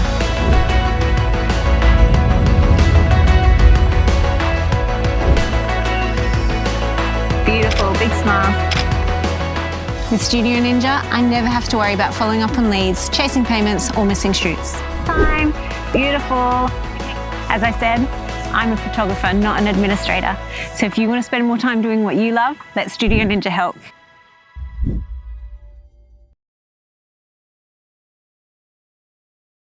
If you're looking for the smoothest matte paper that CanSign Infinity offers, then Rag Photographic is it. It has virtually no texture whatsoever with a silky, smooth finish. It's a 100% cotton rag paper. It's available in several weights, including a dual version, which means you can print on both sides of the paper, and that's great for things like portfolios, art books, or other creative uses. It has one of the highest Dmax ratings of any matte paper on the market. That's a measurement of black density. And so it has great contrast, really nice color, and crisp detail. And it's a paper that works well on a variety of images, landscapes, nature, black and white, portraits, really any image where you want a paper that has a really nice, smooth finish. And so if that's the kind of paper you're looking for, Rag Photographic is a great choice.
Introducing ISO Color Edge. Precision is essential for any professional working with images. Whether you're an artist, a retoucher, or a visual effects specialist, you need to know that what you see at the start of a project is precisely what you'll get at the end. Color Edge monitors give consistent, reliable accuracy that guarantee no surprises within your color workflow. So what you see in real life is what you see on screen, and what you see on screen is what you see in real life. That's precisely why professionals all over the world trust ISO Color Edge for their image creation. ISO Color Edge. Discover living, breathing color.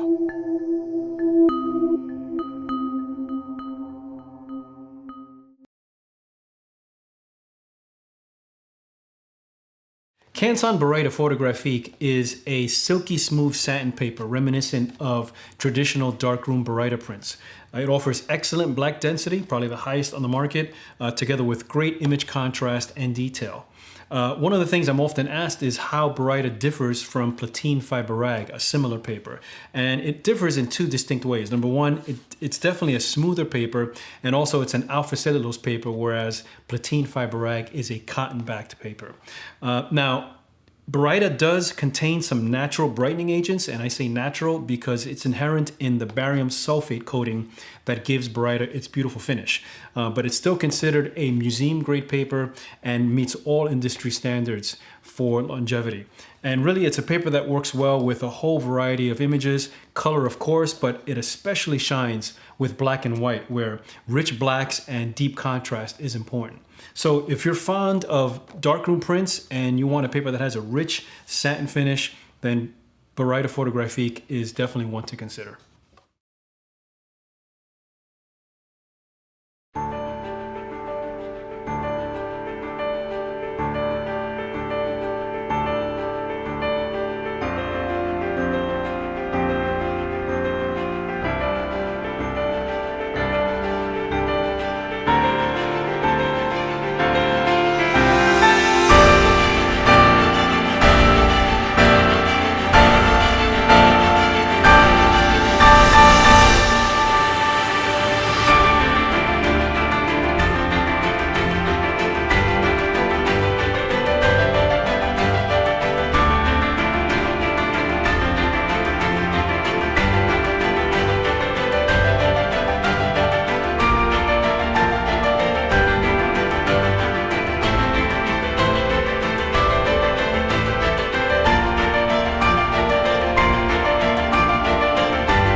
The one thing I didn't realize getting into this career was how much time you'd have to spend at your desk. Emails, client bookings, following up on leads, sending out quotes. This stuff takes time. And I remember the time when everything changed.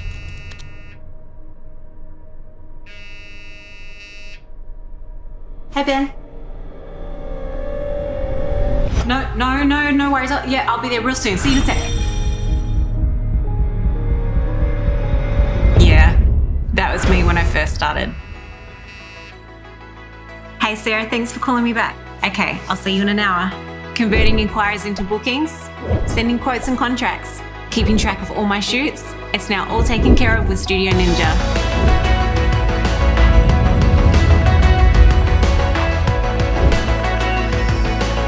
Beautiful, big smile. With Studio Ninja, I never have to worry about following up on leads, chasing payments, or missing shoots. Time, beautiful. As I said, I'm a photographer, not an administrator. So if you want to spend more time doing what you love, let Studio Ninja help.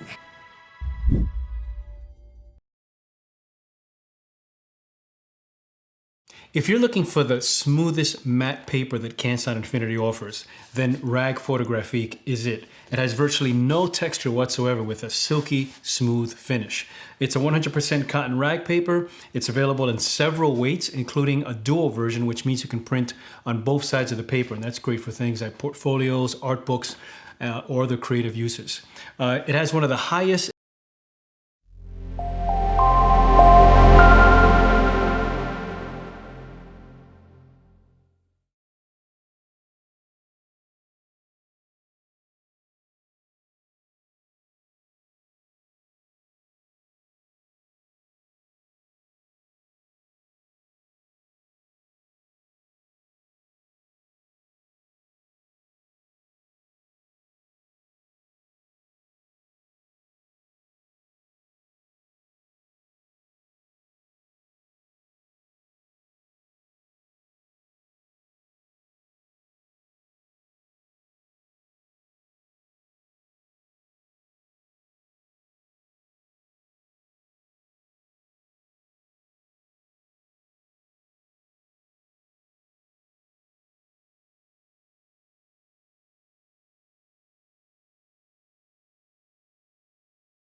Welcome back to the Australian Photographic Prize. We all took a short break for lunch and you are watching the Photographic Artist Award sponsored by the incredible people at AZO. AZO? What does AZO mean? Does anyone know? Who said that? What did you say? It means a good monitor. I think it means image. In Japanese, image. Image. Yeah, quickly Google it, make sure I'm right, because if I'm wrong, I'm really embarrassed. Was that? Someone in the audience on YouTube will be putting that in the chat. That's right. And then coming back saying, he's an AZO ambassador and he got it wrong. Now I'm going to check it. AZO means image. Yes! Yeah, I knew that. There you go. I was right. Okay, you're good to go. You're good to go. We'll have an image up. You guys are pumped. We're going to turn the monitor on and everybody's ready to rock and roll. Let's go. Get your head in the game. What I might do is I might just read that out again to remind you of the... And we've got the audience listening as well, which I just forgot. Sorry about that, audience. I was being a bit silly. We're just getting everybody in the right mood and loosening things up, get everybody awake. Photographic Artist Award. The premise of this award is to honour the unique creativity and skill of the photographic composite artist. While photography is a large part of a photographic artist's image production, there is often an equal weighting on the post-production skill required to bring a composite together. As a unique feature of this category, captures used within a composite may be from any date. However, the artwork creation date must be on or after 1st of June 2018. Show us your ultimate creativity across any chosen genre or theme, and the full range of post-production and digital manipulation techniques is permitted, and entries are submitted as digital entries. And with that said, we turn on the magic screen, and we know that. We just didn't want to show you the new one too early. And now we will have the next image, please. And that's not going to change until Tony goes in and does his special magic. Let's see, I have a job. And there we go. And now I've got to do my toggling job. Toggle. Press, toggle. That's better. We know what's going on. Now, if we did this for 3 weeks straight, Yeah. Then we'd know IT, we'd get DT, we'd have the whole lot. We'd have RSI. Yeah. Every acronym you can think of. Okay. Focusing on our image. And that was at 108.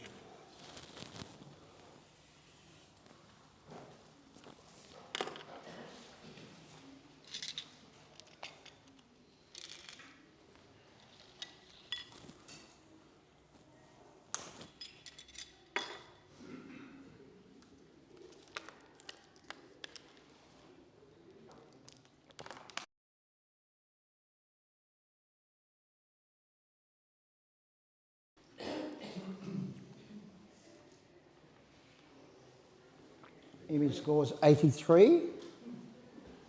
Challenge I thought we might get. I think you're 90, aren't you? Yeah. Where are we? What's our score range? Our score range is 70, I'll just wait for it to freshen up, 73 to 90. With an 88 in there as well. This artist has gone in to create this particular image in this particular style completely on purpose. We've been given this watery effect in all of the rocks, etc., to emulate that we're looking through the water to get to the scene of a boy with a fantastic expression reading a book. All the elements in there are well thought through and incredibly well placed. Everything has been considered. It's immaculately presented to us. And then on top of that, we've been given creatures, swimming around above us. It's just magical. It's really magical. Whether you think that technique used is particularly to your liking is almost an afterthought to does it work to help create the scene that this photographer has purposely wanted us to feel. Let's go to Matthew on 73. Yeah, look, maybe I was probably a little bit shy. I think there's elements in there, our fishes are breathing, but we don't really see our bubbles prominently enough to indicate for me that we really are underwater. Are we looking into his scene, or are we part of his scene? So with those, that effect of the environment that he's in, I don't quite get that placement if we're inside or outside looking in. It's just those sort of things that aren't bringing me into the story or out of the story. Okay. We'll go to Stuart. Yeah, I scored this as a semi-finalist at 83, and I think that great point that you brought up, Vanessa, was that effect. That effect, to me, proved too much of a distraction and perhaps a little bit heavy-handed for such a well-composed, beautifully constructed composition. Now, there are elements in there that have been placed in that don't have that effect. And, like, for example, the fish, the stingray, and other elements like that. And that really does kind of ruin that magical fantasy feel. However, having said that, the motivational lighting that's falling on the cases and that type of thing is masterful. Okay, let's go to Mandarin. She's on 88. Yeah, I really love this image. The lighting on the main subject's face is absolutely spot on. You can imagine that that's reflected off the book, that's reflected from the light globe, so it's perfectly placed. I struggled a little bit with the dog's, breathing apparatus. It doesn't look quite as real. It looks a little bit more placed as opposed to the boys one. But overall, I think it's a stunning image and definitely a high semi-finalist. Okay, we'll go back to Vanessa. Yeah, so, okay, well, we could add some bubbles, and there's a few. The fishes have got a few. The fish is down a little bit lower. I've not spent much time underwater. I do know that it can create quite a hazy feel across majority, but when I see fish moving, etc., in images or in video, that they're often quite crystal clear, and everything else around them is a little bit hazy, a little bit sort of distorted, so maybe that's the reason that they've done that. But I mean, firstly, who comes up with this concept? So, good on them for that. They've given us a wonderful, gentle moment in the ocean that we'd never stumble across. And it's been done with such meticulous attention to detail that it deserves to be awarded, rewarded. Thank you, Vanessa. You hold your score at 90. Everyone else can rescore.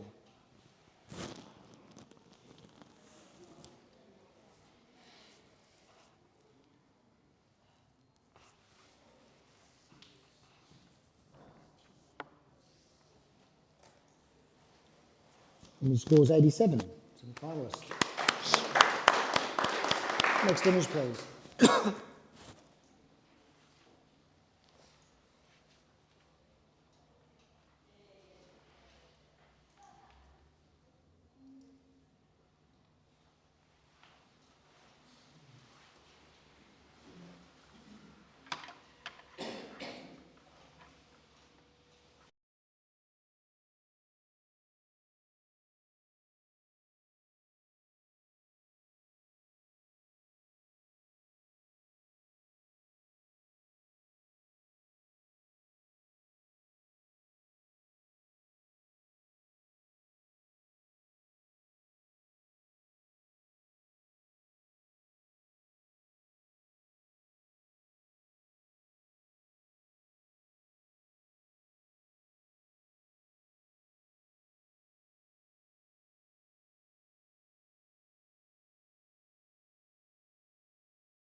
Thank you, judges. Stevie. Okay, we have a 85. Semi-finalist. We have a challenge from Steve, who gave it 94. So Steve thought he wanted to talk about it. Let's go, Steve. So initially, this is just a wonderful still portrait that melds both fantasy and reality together. Initially, your focal point is the inside of the ear, which I think is a brave move by the artist, but it actually works. It's not the expression or the profile of the person. As you delve deeper, then of course that texture is forming part of the background. And whether you feel that that's perhaps a distraction or not, it actually does work as that melding between the two elements, the element of reality and the element of the flowers, that almost are tattoo-esque. It really does feel like a tattoo. You see the stubble of the subject's head, all the way down to the kind of subtlety of the lips, the placement where the flowers are on the nose. Wonderful elements. It's just a beautiful marriage. We'll go to Vanessa on 80. Oh, I wanted to love it so much, and maybe you're pinpointing a couple of things that, as highlights that I was concerned about. That light to me needs to be somewhere near her eye, and at the moment I'm jumping from ear to nose, ear to nose, ear to nose, and maybe the flower in the middle, but you've covered that. One of my biggest things, first, it's very creative, and I really commend them for that. The background, I'd like it to not be the same pattern directly overlaid, like almost like it was set back. If you look at the flower at the front, it's the flower, and then in the shadow is the flower in exactly the same spot, just backed off. Like if it was in the distance or something, then that perspective would change, and so that flower would be smaller, or it might be out of position or something like that. So that just threw me a little. Okay, let's go to Matthew, because you're on 87. Yeah, look, I'm on 87 because I think it's the simplicity first. It's a very simple portrait that's been captured, and then we have all the other elements that are in there. I mean, like Steve has said, the ear is the central point, which is saying to me, "Are you listening to me?" This person is looking away from us, but they're asking to be listened to. And then we look at the elements that have been wrapped around the person so wonderfully that. You're just captured by this very simple piece of communication and an image. Back to you, Steve. I believe that this image isn't about the expression, but the synergy between the two elements. And it's very intentional that the ear is kind of not only in sharpness, but in the centre as one of the brightest elements of it. Agreed that the background doesn't kind of displace itself, but I don't know whether that would have been too much of a distraction. So I don't feel that it's too much of an issue because the tonality of that background is so low. It's very low key. Right. Thank you, Steve. You hold your score at 94. Everybody else can take on board what they've heard and rescore, please. Oops, sorry, audience. I'm sorry.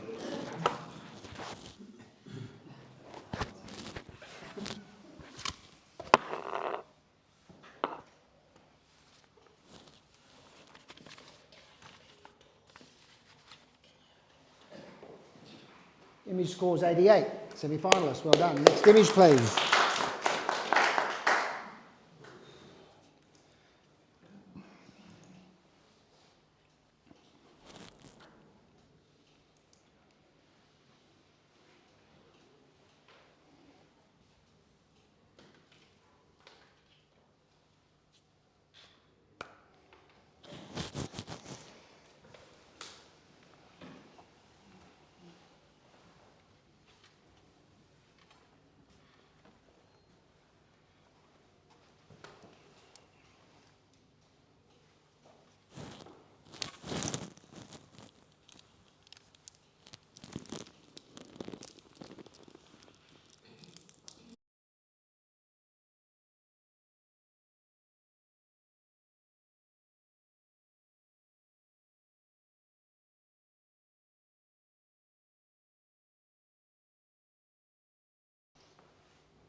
Image scores 88.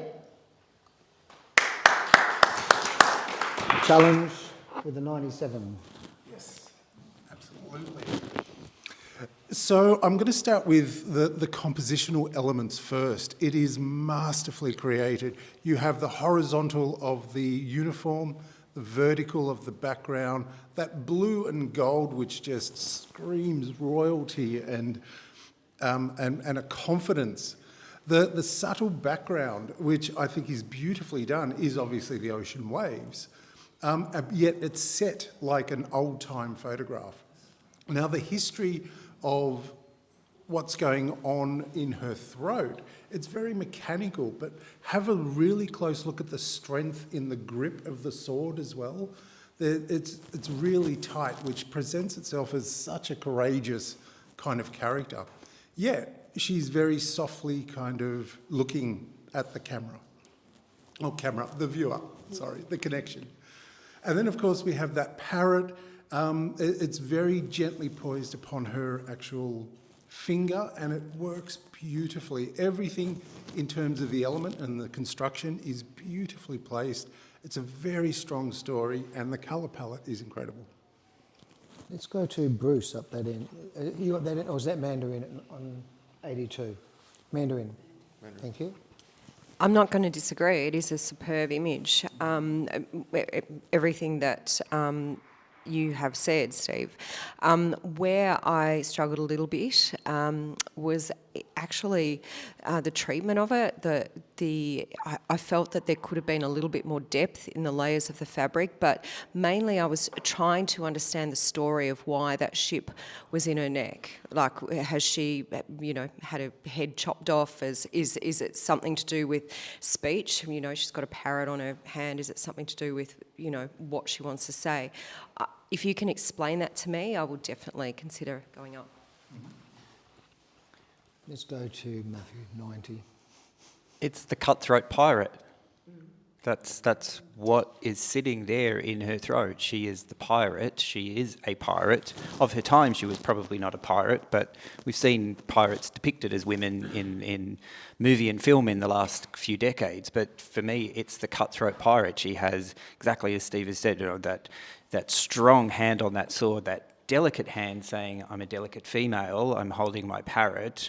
You might not think that I am alarming, and I might not take you on, but I am a cutthroat pirate. Step near me and my sword will injure you. Does anyone else have anything to add? Okay, back to you, Steve. Mm-hmm. Yeah, so the actual uniform is crushed velvet, and it does look like that under lights and things like that. So just to reiterate that, I feel that this is a caricature. So it's not, yet again, not meant to be a portrait of a person, but a portrait of a character that is portraying a pirate, essentially. Steve, you hold your score at 97. Everyone else can rethink their score and change if they choose to.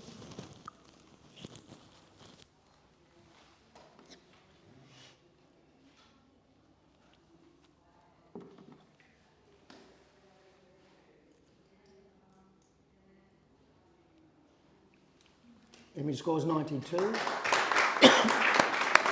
All judges put it in the final range. Excellent. Next image, please.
So finalists, straight up, 91.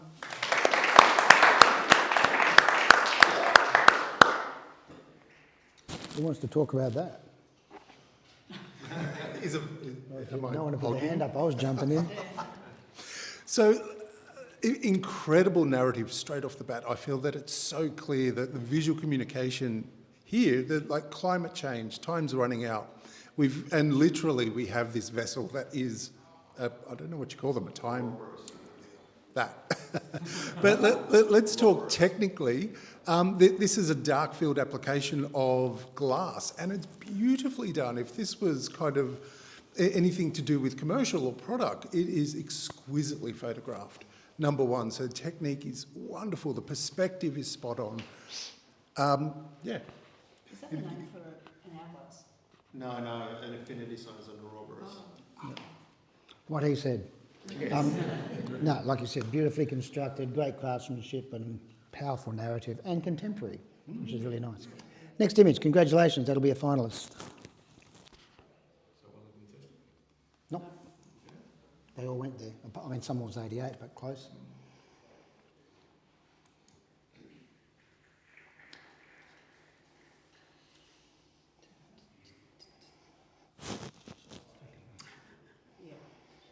And, excuse me, here we go.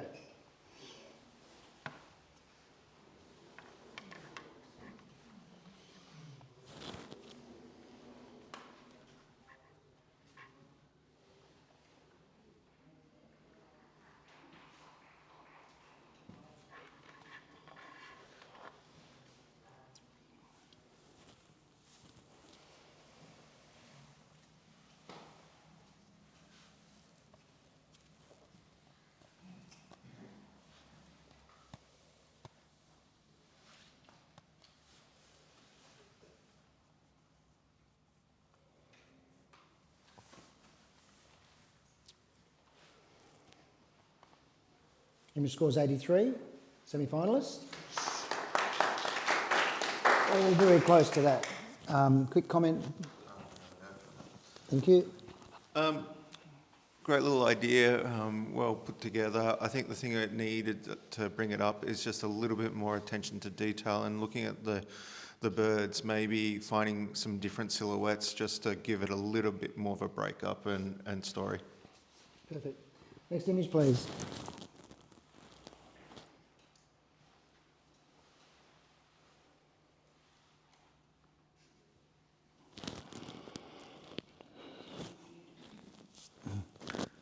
It's not going to work. Come on.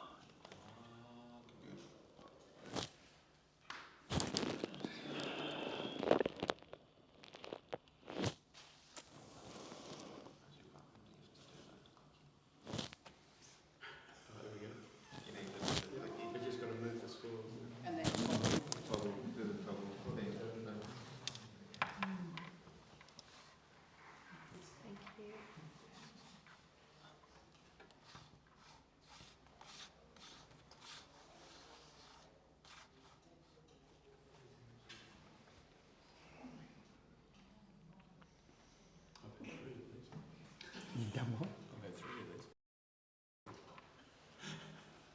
3 girls. Yeah. I've got 2.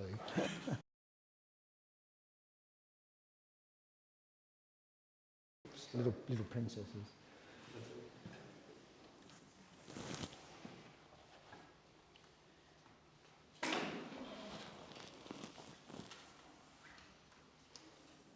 There we go on there.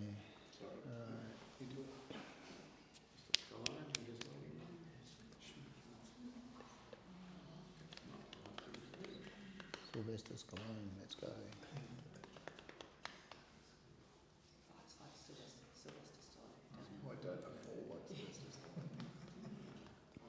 Image scores 84. Okay, we have a challenge from Vanessa on 90.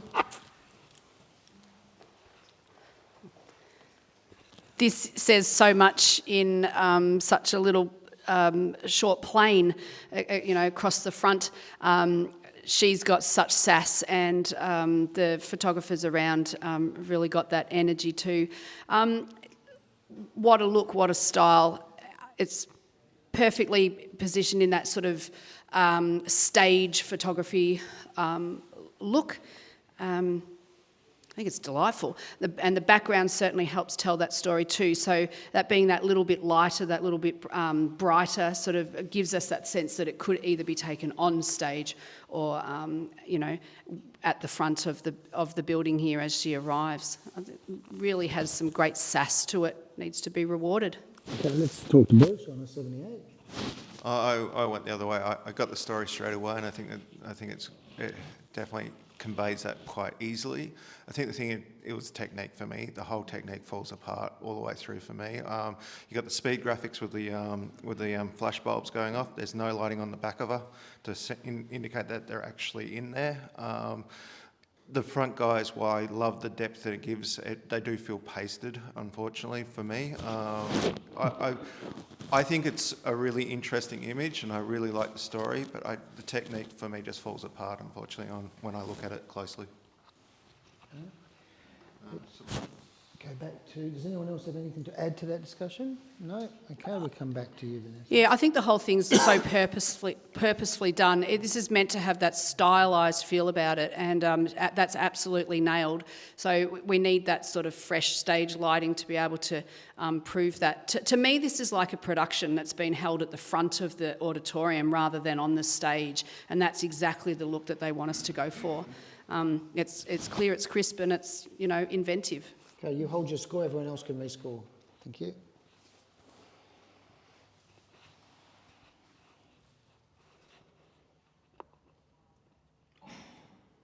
That was close. I nearly put him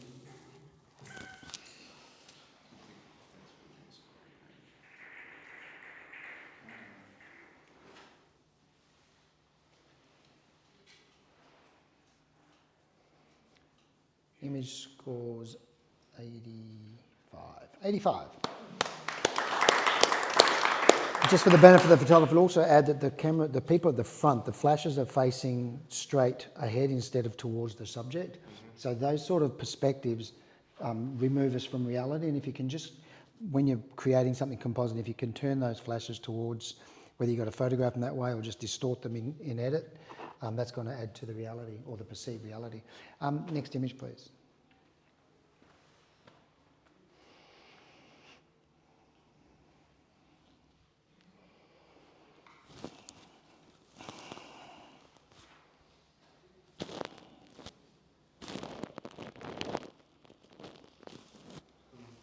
Right, I just refreshed it.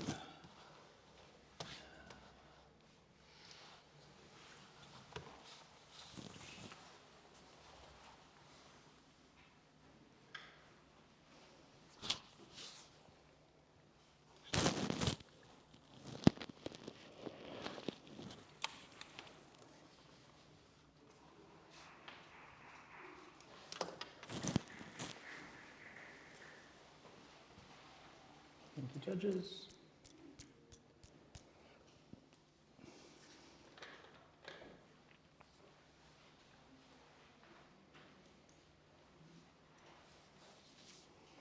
And the score is 76.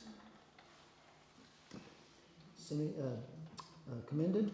Everybody's sitting close to that. There is one person who can...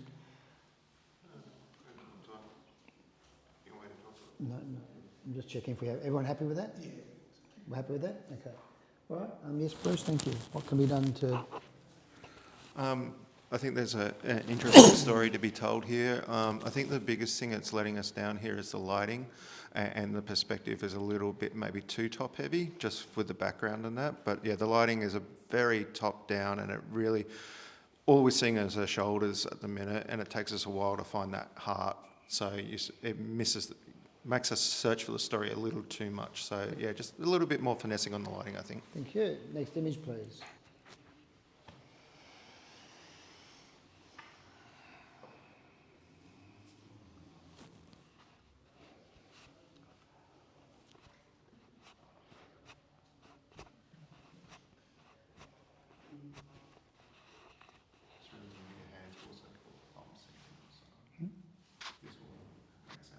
No, I'm just filling in space.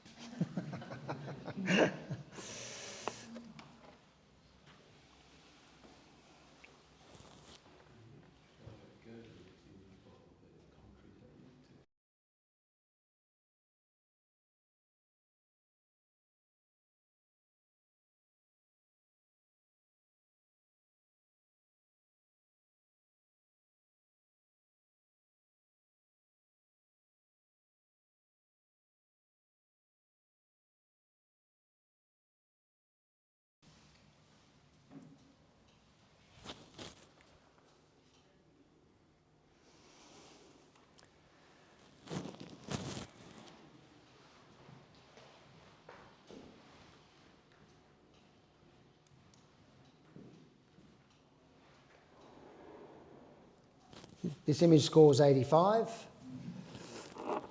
Interesting idea. Yeah, definitely. Semi-finalists, thank you, Steve.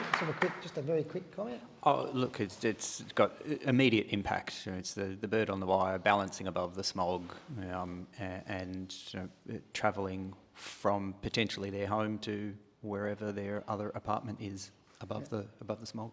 Yeah, I think if the figure with the figure tightrope walking had a little bit more sort of gesture in their body, that they could just look a bit static. Yeah. Next image, please.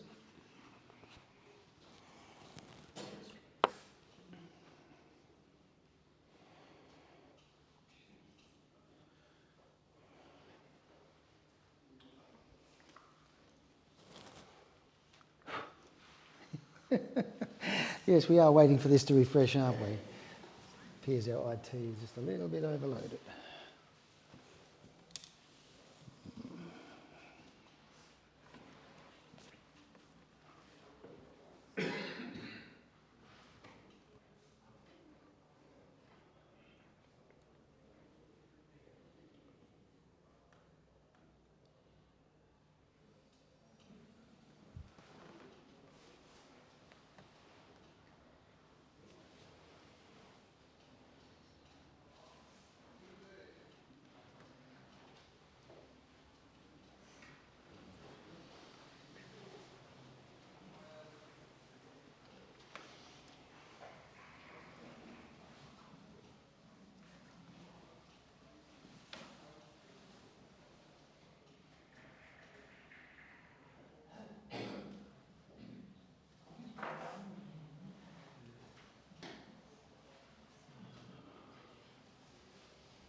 Thank you, judges.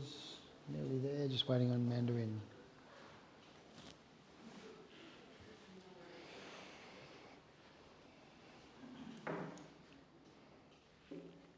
Image scores 89. I'll challenge that because you're all very close. There's a couple of 90s and that, so I will challenge that. There's some obvious narratives. I won't mention them unless somebody else doesn't. But let's go to a couple of people and have a chat. Let's start with, who gave it the 92? Yeah, thanks, Steve. You gave it the 92. Yeah, I gave it a 92. To me, the narrative is relatively strong. It's a breakdown of good and bad, or justice, or the scales of a Lady Liberty. Even though it isn't, it's that kind of realm. You actually have two very subtle sail ships in the background. One is lighter than the other, so yet again you get that brightness and darkness all the way through. The cracks and that motion that's actually happening down in the water feels like it's actually happening at this instance. The rays of light that are coming from the left really balance lovely with the white dove that is actually flying towards that as well. And the look of despair actually sums up that she is completely out of control now and is kind of diminishing. Yeah. Matthew, you're on 87 and you're the lowest, so let's just... Yeah, look, I see all the symbolism and all of those things in it. I'd like those ships to have been a little bit more prominent, to make us search just a tiny little bit less for them. You see them there and you see them, but you really have to go looking and finding them. I'd like a tiny little bit of light on our dove as well to bring that dove into our story, or a tiny little bit more of a ray helping it float into our Lady of Justice.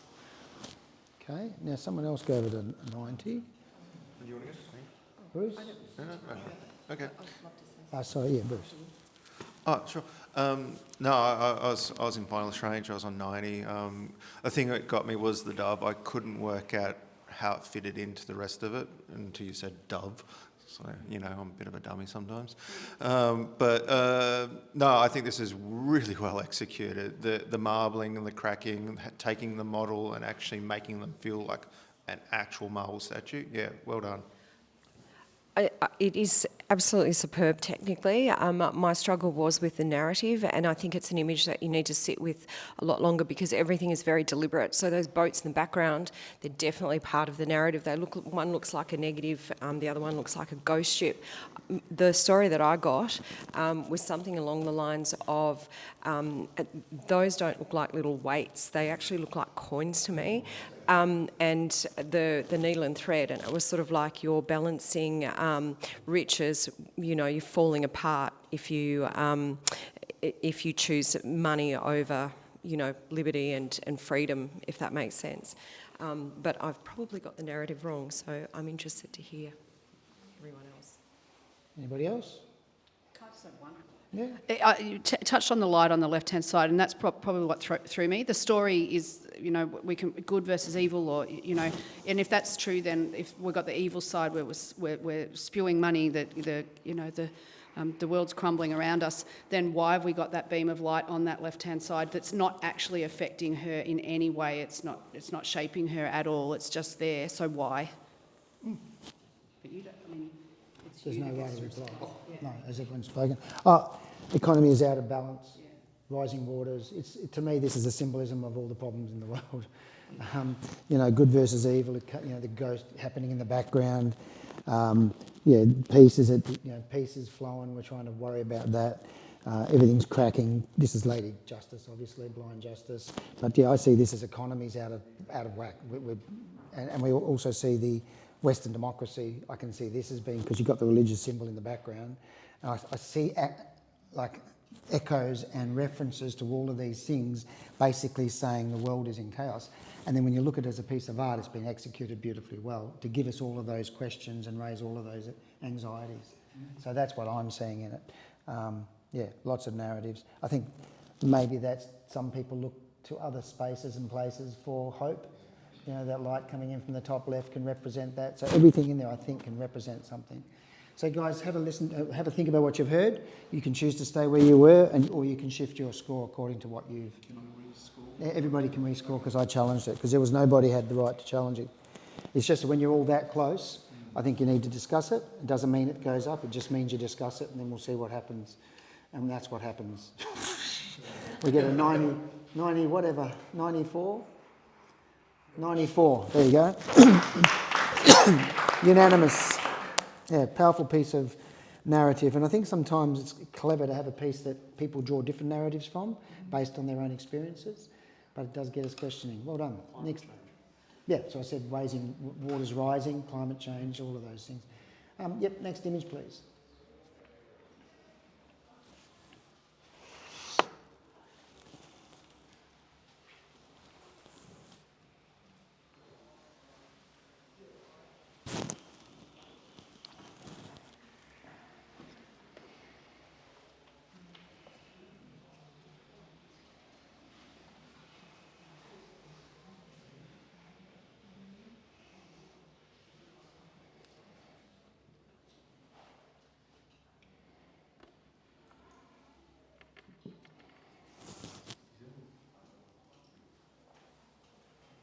'67. Let's have a comment from somebody, because you're all pretty close to that. Somebody can help out the photographer. Thank you. Certainly. I would encourage the photographer to keep working on subjects like this. She feels too relaxed in perhaps a kind of scary situation or an off-putting situation. So perhaps work on the subject's expression a little bit more to match the actual surroundings that you want to convey. Thank you, Steve. Next image, please.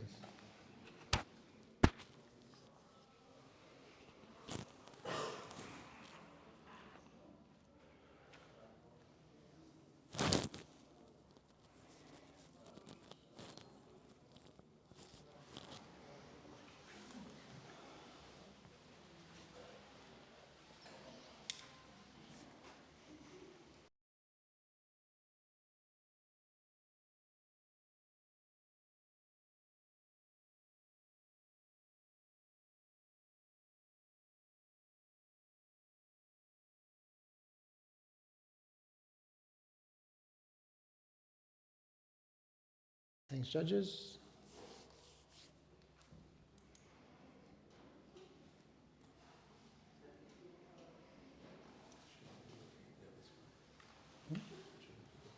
they shouldn't. I'm going to move it in a minute. Image scores 76. Again, everybody reasonably close to that mid to high 70 bracket. I'll get a quick comment if I can, please, from Vanessa. Firstly, commending the photographer on thinking outside the box and showing us an unusual perspective. And then the blue with the blue with the yellow is a really pleasing palette to the eye. Maybe just a focal point of something of interest in there to hold our attention a little longer. Thanks, Vanessa. Next image, please.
Image scores 86.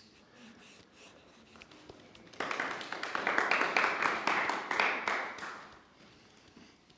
leave it there, it's pretty close, but have a quick comment. Thank you, Bruce. Really cool idea. The idea of finding, trying to fish for water when it's a drought and stuff is kind of fun and interesting. I think the biggest thing that happened with me in this one is that you've got all this mist in there, but mist implies water. So why do we have mist in that? Is that and clouds, or is that just dust? So I think for me, maybe just narrowing the story in a little bit more would be helpful. Yeah, I was wondering if it was to do with the narrative of the plastic in the ocean as well. Next image, please. They're both a problem.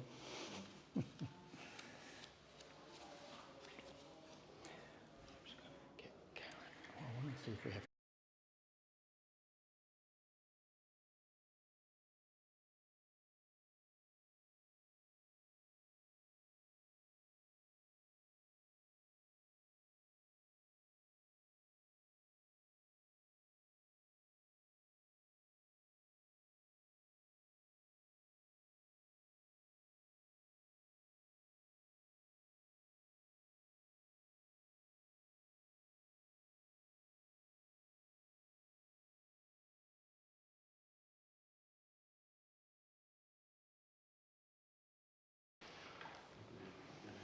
This image scores 75. We have a challenge from Steve, who's on 83, I think.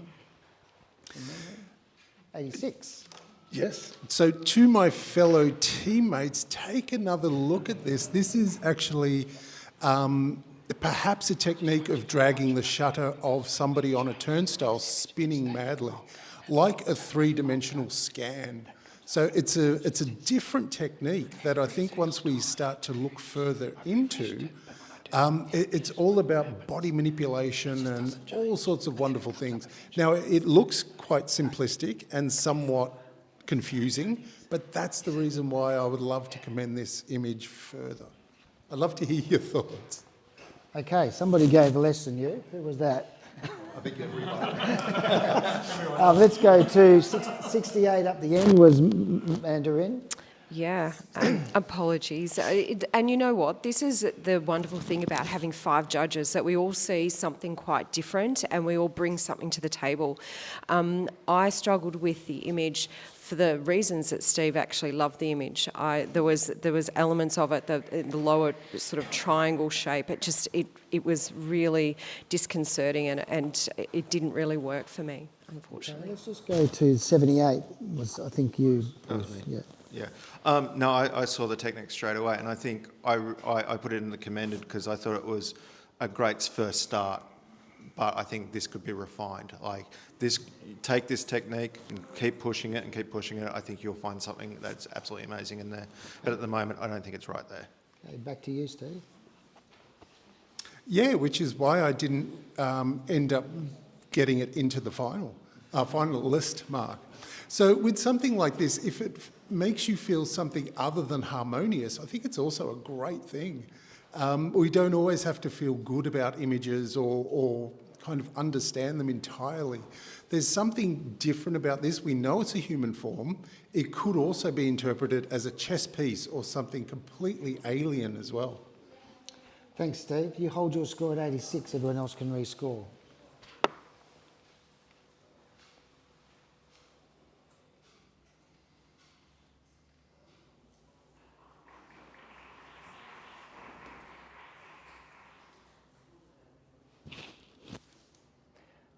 This image now scores 78. So we'll have the next image, please.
Thanks, Karen. And we have a score of around 85. 85, semi-finals. Everybody very close. Great use of design, great use of colour, and I love the way that all of that chaotic design leads us to the same point, no matter where we start, leads us into that person in the middle. Good use of tone, shade and light. Next image, please.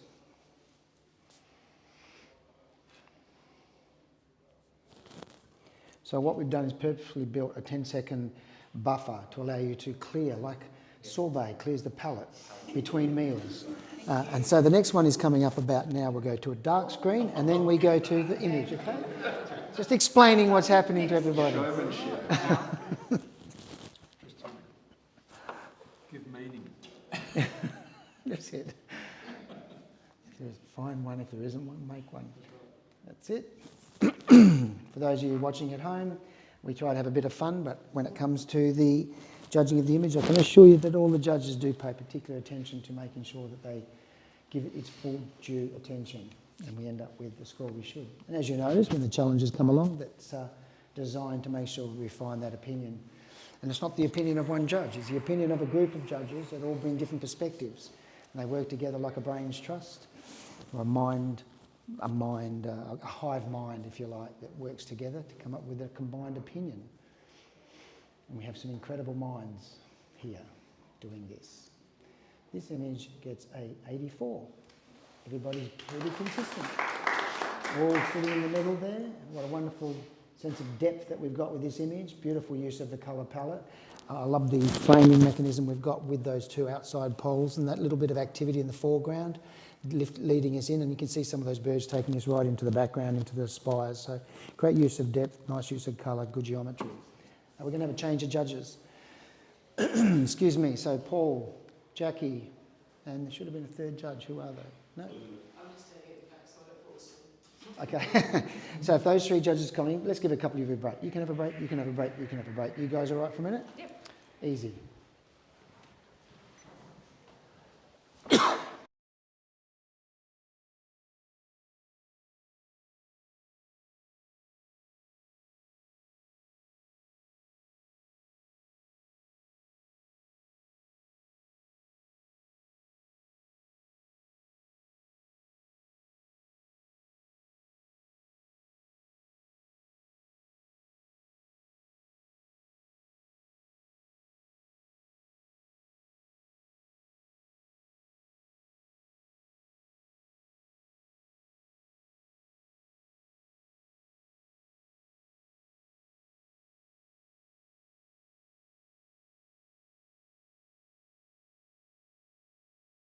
It's all right. You get on.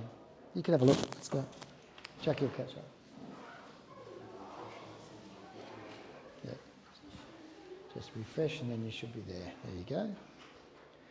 Cooking.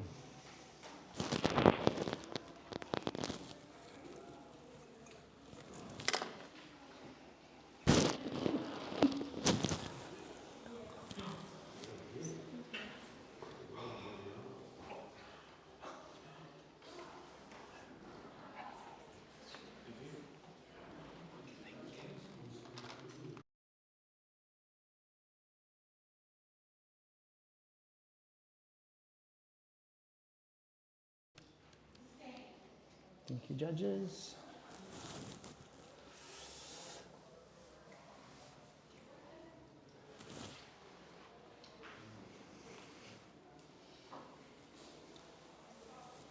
Paul, are you in?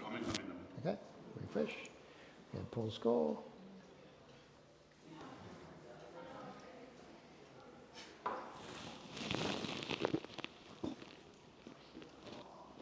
"76" is our score. Happy with that? Happy with that. Okay, let's have a quick comment, please, from Paul. Thank you. Lovely image of the dog on the stump, lovely light, but I'm not really convinced it shows any artistic technique. Okay. Yeah, it's probably strongly lit from the left too. I think it needs a little bit more modelling with the lighting. Next image, thanks.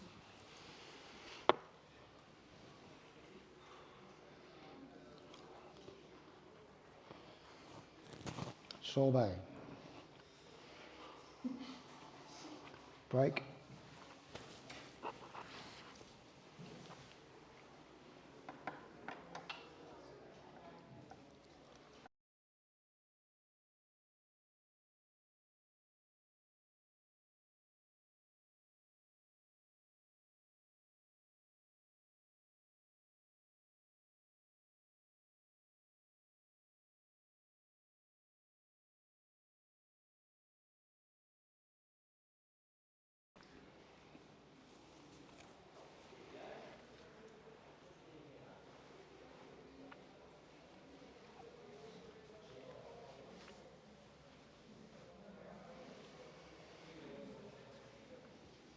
Thank you, judges.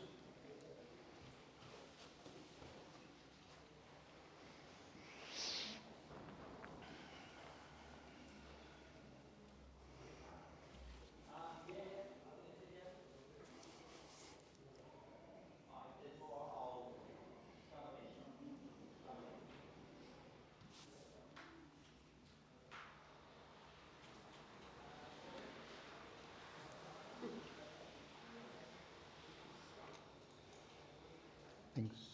So we go through, and we have a score of about 79.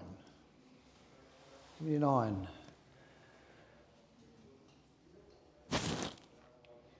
And Belinda's going to challenge that because you've got two of you up there. Let's go.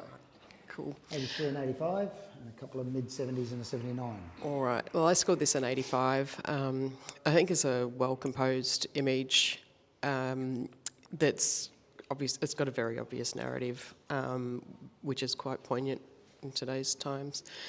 This poor kid can't go in that water because of all of those factories behind her and everything that we've done to screw up this planet. I think it's a lovely colour palette. I think that it's not perfect, but that's why I didn't go up to a finalist range. But I think it sits well in that semi-finalist range. So, yeah, let's have a chat. Okay, let's have Bruce or Paul, who wants 76. Oh, sorry, Jackie or Bruce, 76. Yeah, the chart seems out of proportion, and I think the background's really strong. But I just see this as two images, a top and a bottom, and they haven't melded well together. But I think it's almost there. There's some great features in that picture. Okay, Mandarin. Yeah, I scored at semi-finalist and I didn't go up for the same reason as you guys. There's some elements that could really be improved to really improve the narrative. For example, while I love the colour palette, I think take advantage of those smoke stacks in the background. Like if we saw more of a murky, brownish sort of atmosphere, I think that would really add to it. And also, I feel like there's a missed opportunity with that little sandcastle. You could add something into that to increase the narrative as well. But well done. Okay, and let's come back to Belinda. Thanks, Belinda. Yeah, I agree with everything that's just been said, but that's why I'm not looking for a finalist image. I'm just looking for semi-finalist. I think we're currently at 79. We can push it over the line to a semi-finalist range quite easily, I think, and I think it deserves it. Thanks, Belinda. You hold your score at 85. Everyone else can rejudge should they see fit.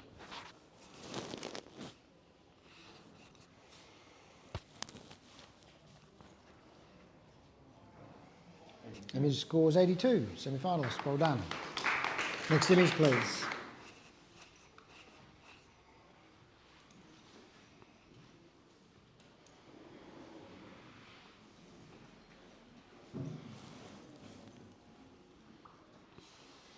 Here comes the sorbet. There's the image.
Thanks, judges.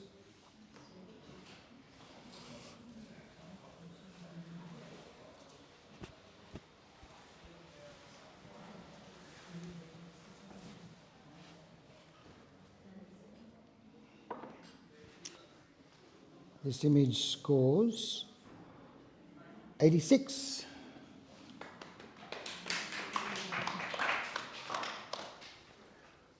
Yeah, I thought that might happen.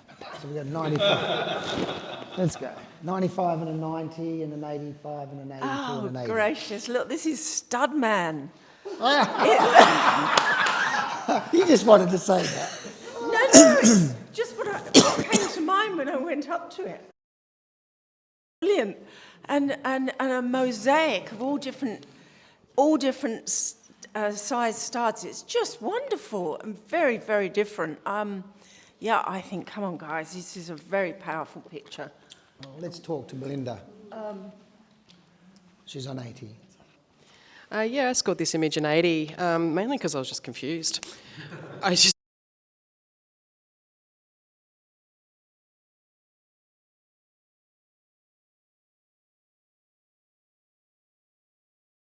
with this. So yeah, if you can help me out with a bit of a narrative rather than just something that's been put together with nuts and bolts and studs, maybe I can, yeah, get a grip on it a bit better. Okay, let's talk to Paul on 90. Stud man, I love it. Look, this just shows so much technique and patience, for goodness sakes. Look, I don't know entirely what the story is, but it's just so clever and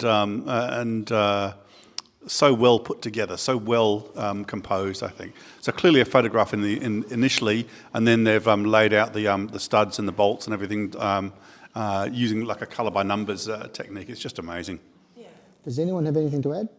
No? Okay, back to you, Jackie. Look, he's even wearing a necklace. I mean, you know, just the way this has been put together is just so clever. And love his muscles and his face. Of course you do, Jackie. Oh, dear. I'm getting all hot and flushed. All right, let's focus. Yeah, at 95, I've scored it at 95. You hold your score, I will indeed. and everyone else can rejudge according to what they've heard.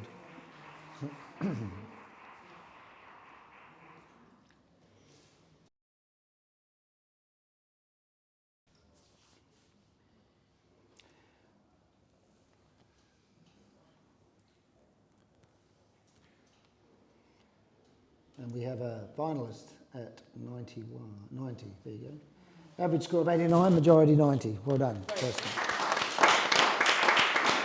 So your stud is in the finals, well done. Next image, thanks.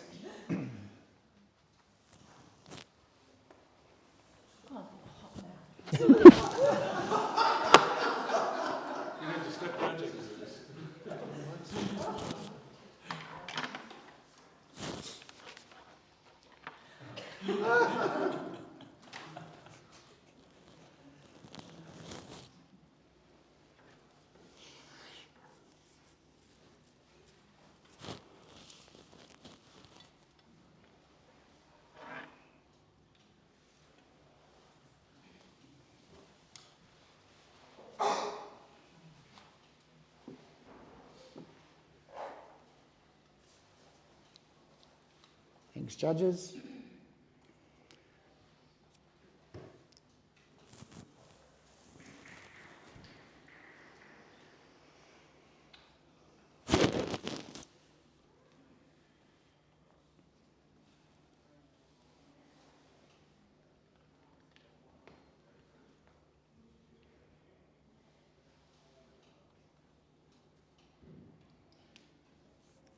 This image scores 80, and that gives it a semi-finalist. Everyone's reasonably close to that. We'll have a quick comment from Belinda. Beautiful image. I scored it an 80. Very ethereal and great mood. The lighting is a little bit bright, so maybe just handling those light highlights a little bit better, and maybe not so heavy on the texture. Yeah.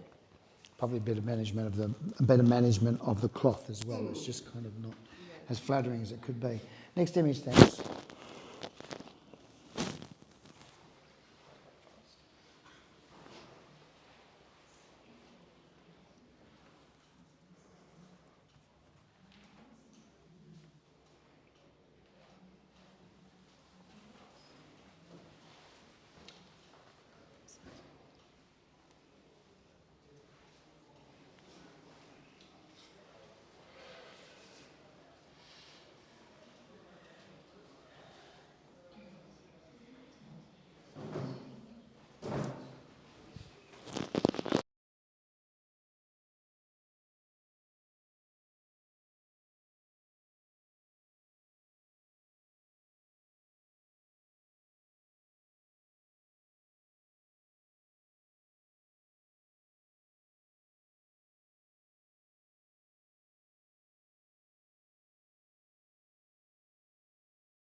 Okay, we have a score of 78.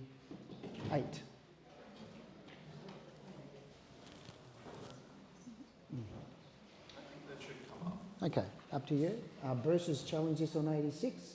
You've got a range from 68 upwards towards you. 68. I wouldn't have gone that low. I think this is quite a well crafted little scene here. The colour palette is done well to use the yellows to the reds to the greens.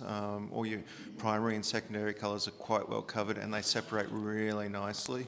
The billowing of the cloth is quite dramatic. Yeah, I think this deserves to have, semi-finalist.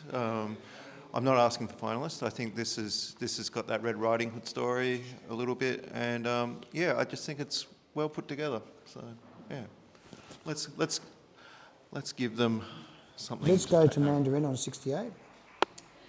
Absolutely beautiful location, stunning model, gorgeous costume.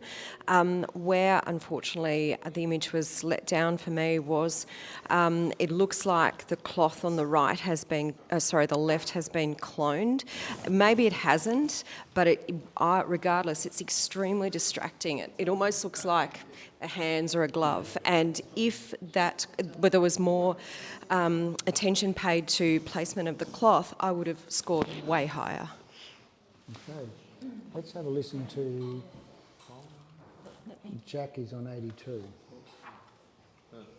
Jackie? Do you want me to say something? Well, you gave it 82. I want to know why. I'm just reiterating what you've just said. So that's... No. Say something. You gave it 82. Mandarin gave it 68. Oh, okay. No, I agree with everything you say. I couldn't take it up any higher because of the cloning of the cloth. So it's a great shame. And it's very static as well. Okay. With all that flowing of fabric, she's very stiff. Okay. So I'd like to see more movement in her. Okay.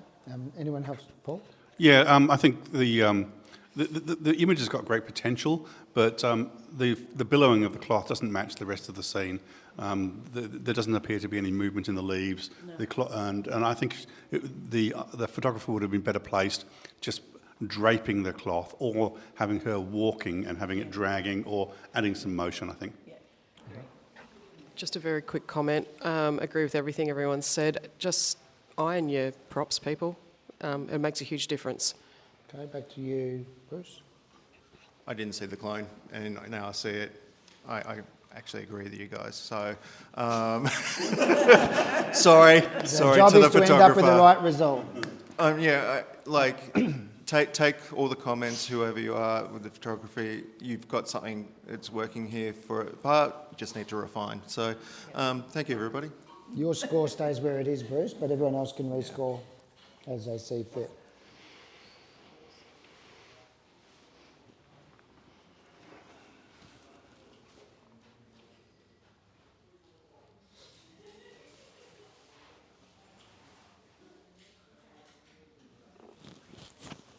Image scores 78. And just for the photographer, it's sometimes better than getting a few extra points. I think you just got gold because you got some great comments there that'll help you elevate to the next level. Next image, please.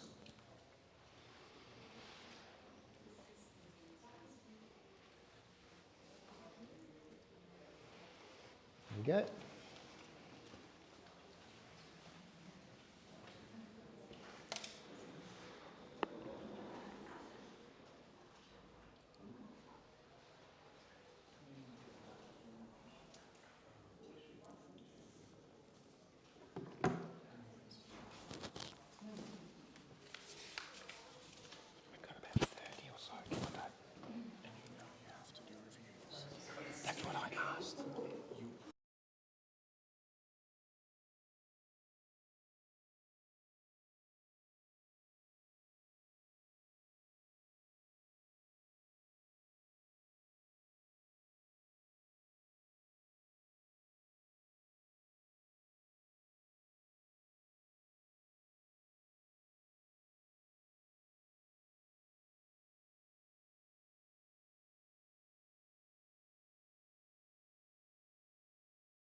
Scores 77.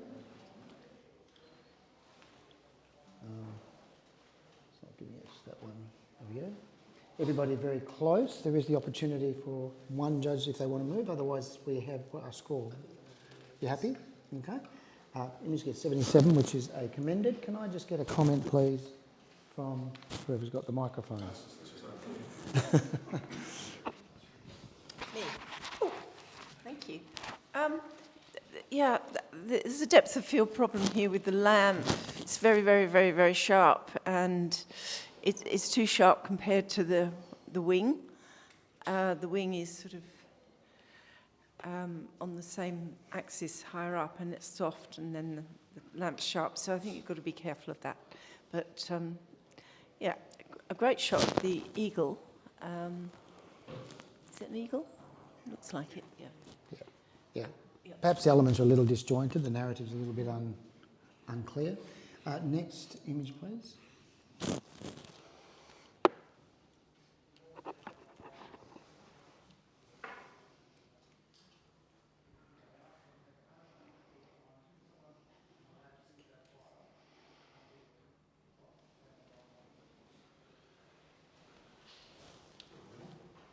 Taking so long because you didn't say sorbet. It's gone beyond 10 seconds. Getting longer, isn't it? And then we have to change in the morning.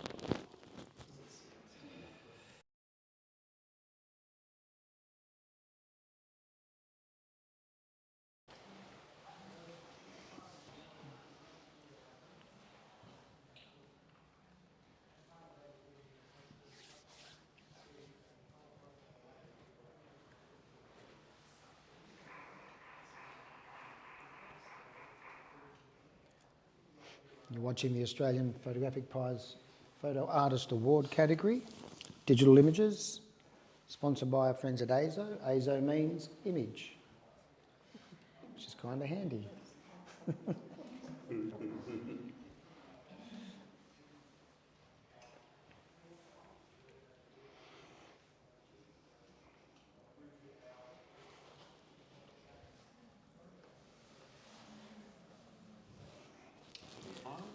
Image score is 75. Commendation, and everybody was not far off that score. Everybody's happy with that score? Yeah. Okay, good. Let's have a comment, please, from Bruce as to what could be done to lift this image. Thanks, Bruce. I think the idea of using the mannequin is really cool, and it feels very like a fashion walk or something. I think it's just more about finessing your lighting to combine the images in a more coherent way. At the moment, it all feels a little disjointed. Okay, thanks, Bruce. Next image, please.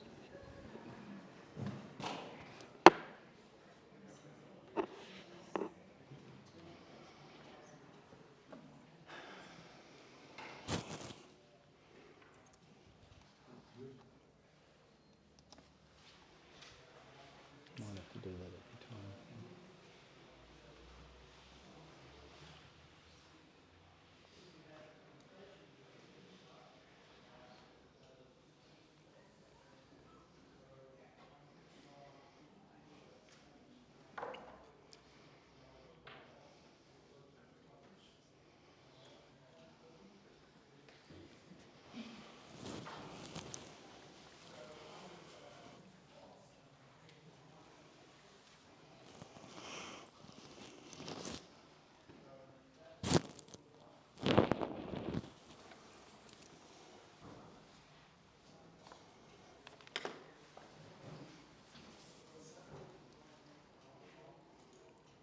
This image scores 75, sorry. Okay, let's have a comment, if we can, please, from Paul. Thanks, Paul. I'm sure there's a story here which would be kind of interesting. I think, look, this is let down by but just a few technical things, and in particular, what Belinda said earlier, just iron your props. It's just so distracting to see those creases in the tablecloth. Okay, thank you. Right, we're going to have a judge change. 1, 2, 3. You can take a little break. Thank you. 1, 2, 3. You can come in. There you go.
And so it should. 90. Very good. Yes? You can challenge it if you wish. It's worth the discussion to see what we have to say. Yeah, I know it's already in the finalist category, but I just want to give this all of the points. I scored this image 95, and wow, what an impact this image has. It has everything, the story, the technical perfection, it's composited beautifully. We've got such a heavy narrative here, and it's just beautiful. I mean, I just can't even find the words. I love it so much. Yeah, look, we've got it to 90. I was at 95. I feel like we can totally come up, but let's have a chat about it. Well, let's work with Vanessa to start with. She's on 85. Yeah, probably a little tentative there, but there's a couple of elements that were holding me back slightly. This is not a new concept to me, this style of image, but I just think a few little things. First, I wanted to see his face. Maybe I've got over that by now because he's the anonymous man with the suitcase full of money, so I've talked myself around to that one. And but really the highlight on the left-hand side could be controlled a little bit better. I was tentative. I will head up into the 90s, but yeah, let's... Right, just in case you needed encouragement, Paul's on 92. Look, I gave it 92 and I feel stingy. This is just, it is one of the most powerful images we've seen all day. And that briefcase full of the money with the businessman is just incredible. Yeah. Back to Belinda. Oh, this is just so powerful. This businessman trying to, like, nothing to see here. Look the other way, nothing to see here. And yeah, the money, the bag full of cash, the suit, everything, it's such an amazing image. Look, I did 95 and I wish I could go higher. So come on guys, let's smash this one out. Yeah, okay, you hold your score at 95. Everyone else can rescore.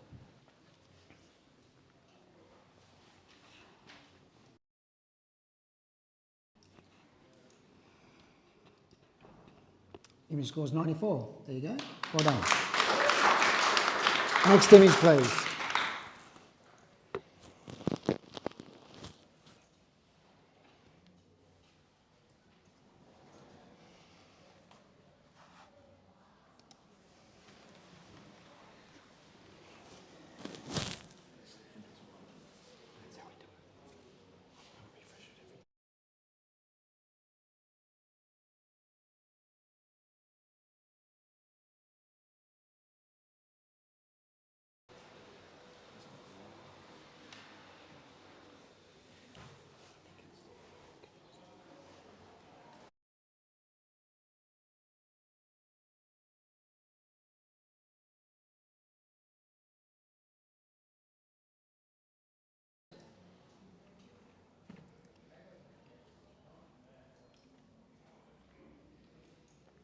This image scores 77. We're happy with that. We're not happy with that. We're not happy with that. I thought you might not be. So still go to 84. Yeah, I do want to put this in the semi-finalist range purely because of the well-constructed montage that's happening here. Perhaps I didn't go higher was the kind of greyed out highlights, which I know that you're all looking at in the centre of the stage there. But if you have a closer look at how the creator has melded a number of different images to create the crowd scene, and yet it's beautifully merged in with these two performers. It really is a really strong montage. It's very monotone, which works beautifully with the actual rest of the colour palette. Matthew, 74. Yeah, I just feel like it's a little bit disproportionate. You know, the sizes between our crowd and our performers. You know, I know when you're in this sort of space, yes, the performers are small. You don't really get to see them, so you're experiencing everyone else being in there. But just that parallel between the two of them, it's just too great. It's too great a step to go from their size to their size. Yeah, Vanessa? I think it's got great energy, and I applaud the montage creation. It's something different. We've not, a great way to present it. I would like to have seen a little bit more of their faces, just their expression, their enjoyment. If you've been at a concert, you'd have taken hundreds of photos. You must have one that's got a little bit more connection with the actual performers. Maybe larger than life. Yes, yeah, absolutely. I was going to say in your response, these are stars, even though they perhaps may not be. They're anonymous stars, which I would fit beautifully with that silhouette. I feel that the crowd and them don't need to be in proportion. If anything, this feels far more cinematic than it is. And yeah, basically that energy, that sweat that's kind of being sprayed around and all that type of thing really lends itself to that energy as well. Thanks, Steve. You hold your score at 84. Everybody else can rescore.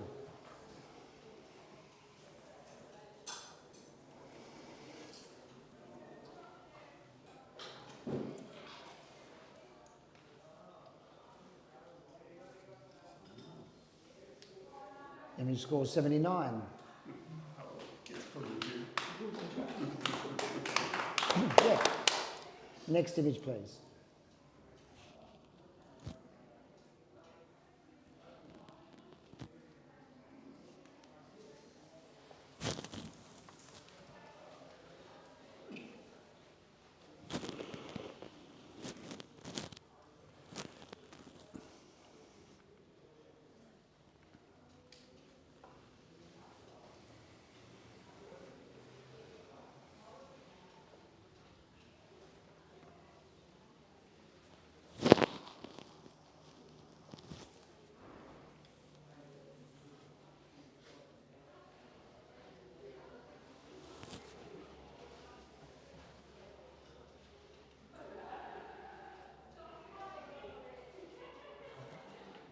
Thanks, judges.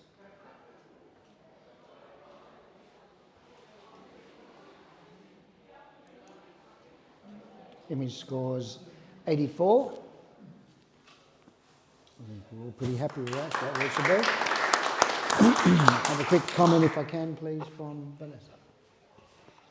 It's a great expression, and there's really gritty. I love that we don't have perfect hair, and we're really getting that rawness from this subject. And there's great difference in texture between the background and the body paint that works nicely. Okay, thanks, Vanessa. Next image, please.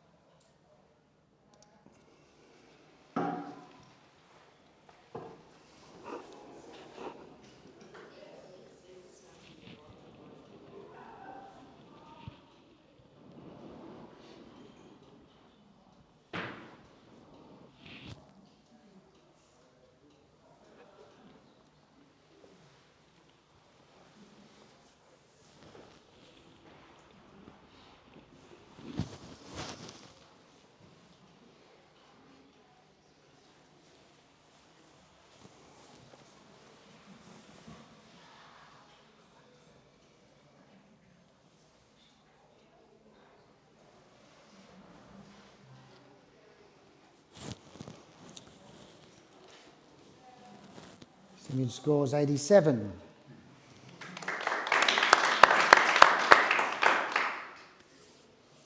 And we should talk about this because there's a 90, there's an 88, there's two 87s. You're all kind of there. So let's have a little chat and see what a bit of conversation brings out. Who gave it the 90? Matthew. Thank you, Matthew. Yes, that was me on 90. Look, I think it's just exquisite looking at it. It's a beautiful piece of art. It's wonderfully lit. Her expression is gorgeous. That tone and the tonality right across her face, and then that collarbone that's lit gorgeously, which of the era and of the time was an only zone that could be shown to entice the males of the world. and of that time. So I think it deserves to be in that finalist range for all the care and the attention that's been put into creating it. Okay, I'm going to go to Vanessa first because she was the low score at 85. Yeah, and I love that the model is just exquisite. The background's beautiful, and even the choice of colour is fantastic. It's just the highlights that to me are really distracting. I need them to be toned down. Whether the one on her actual shoulder is probably the one distracting me the most. And if they were under control, then absolutely, I'd be in the 90s. Okay, thanks, Vanessa. Steve? Yeah, the most prominent thing that I was struck with was the self-soothing with her kind of hugging her diaphragm, essentially. And that was really kind of, I feel, important towards the narrative. We're just not seeing that enough, but I'd love you to kind of address that. Perhaps if there was a little bit more separation even between the character and the background, that would have kind of really pushed home that narrative as well. Okay, does anyone else have anything to add? Paul? Look, I agree with you with the highlights. That was the thing that distracted me. I disagree with the separation from the background. I quite like the fact that they kind of blended into each other. And in fact, I would have liked to see her top be more of the same colour rather than the black. I find that just a tad jarring. It reminds me a little bit of a modern version of the old illustrations that would be drawn by explorers to say this is the sort of cultures they met and things like that. And that colour tone's quite special, isn't it? It's just got a very unique sort of hue to it that works quite well. So as a piece of art and the way it's all been framed up using the oval, I think it's just a beautiful little curio or cameo type portrait. We've all heard some conversation. We've had a chance to think. So you can score the same as you did last time, or you can choose to change your score, up to you. We'll have a second go over it and see where we end up.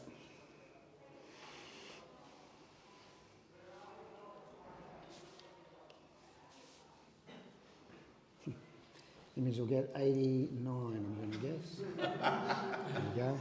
Still, we learned something, that's the important thing. Next image, please.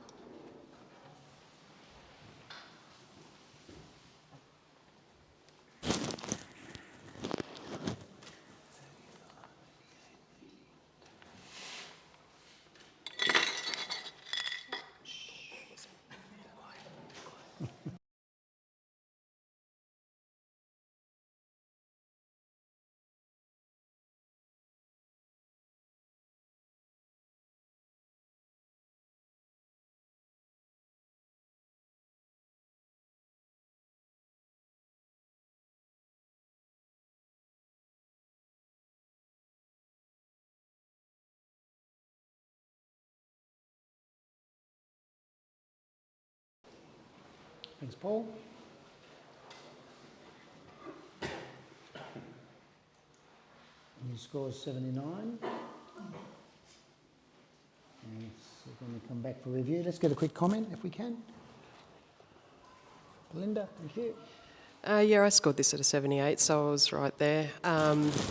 It's quite a well-lit image, and I'm really enjoying the colour palette. However, those big red bins right there in that left-hand corner really sort of distract me away from the figure in the middle. So perhaps just look at composition or pushing bins out of the way next time and see how you go.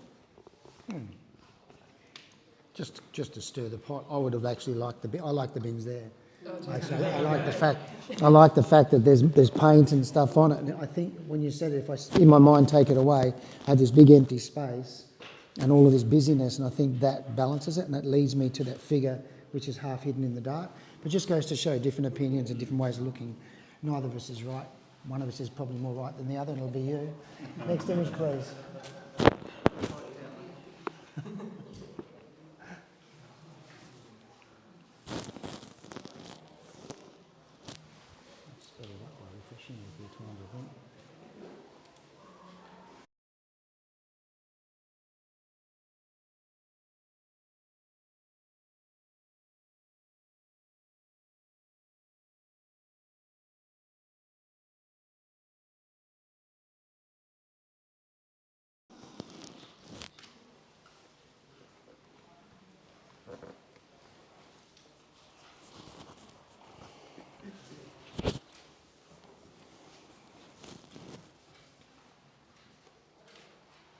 Thank you, judges.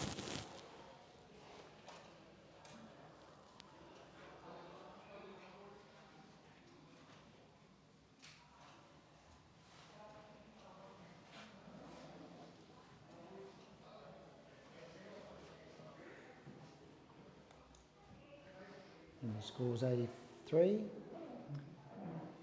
And we have a challenge from Vanessa on 88. This boxer presented in so many different positions. It's all the same guy. It's something I've never seen before. It's presented in a way, like it's a portrait, but presented in a way I've never seen before. I bet you he's super proud of this shot.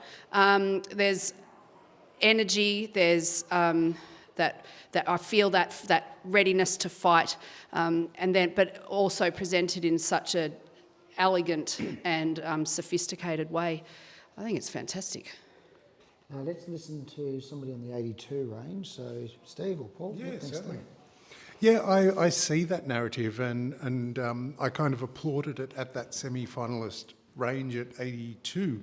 I do feel in order for the image to excel is a little bit more refinement, not only in the portrait aspect of the lighting, however, also the compositional elements and where they're placed. Not necessarily where they're placed, but the techniques used for that composition. Okay. Anyone else have something to add to the conversation? Otherwise, we'll come back to Vanessa. I'm just going to add one thing, and that is it's not unique. This style of thing has been done before. We have seen it similar. Yeah, and that again, sometimes something that that's unique to me, and can prove me wrong. But that it's showing us the traditional headdress, showing us parts of this man's culture. This is probably something he's been doing for quite a long time now, and all of that is shown in the faces of the men surrounding him, given a real sense of like one's looking proud and one's looking worried and one's looking ready to fight with him, and so we've got all this power in these men surrounding this one man as he's ready to fight. I think it's got great energy. Mm-hmm. Okay, thanks, Vanessa. You hold your score. Everybody else can rethink.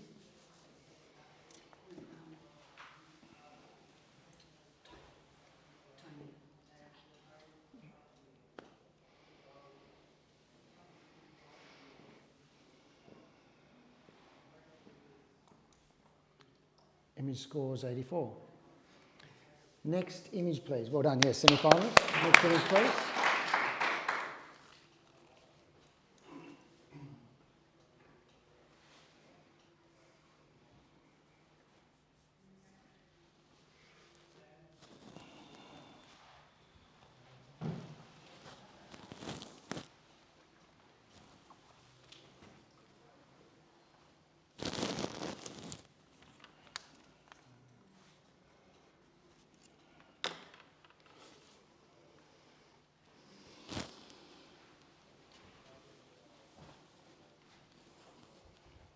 Thank you, judges.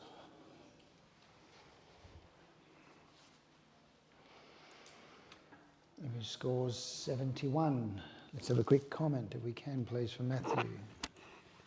Oh, it's nicely constructed and made. I think just that bright highlight in that top right side is just holding us too much, holding our attention.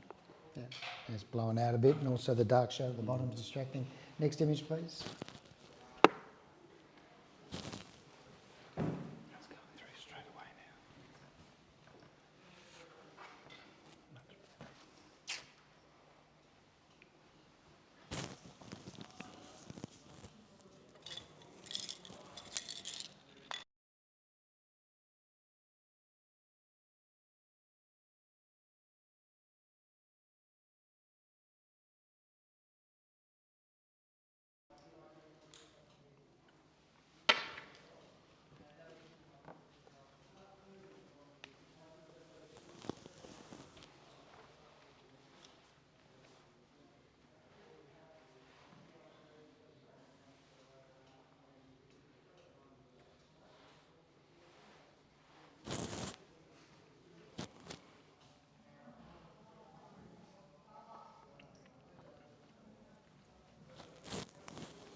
Image scores 83. You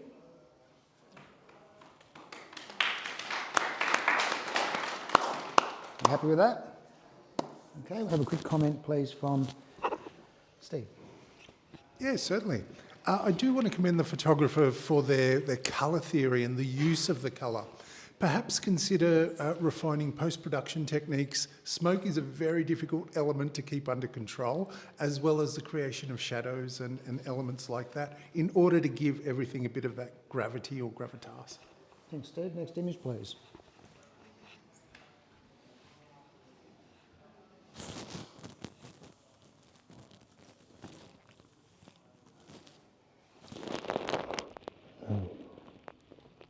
Back to that, is it?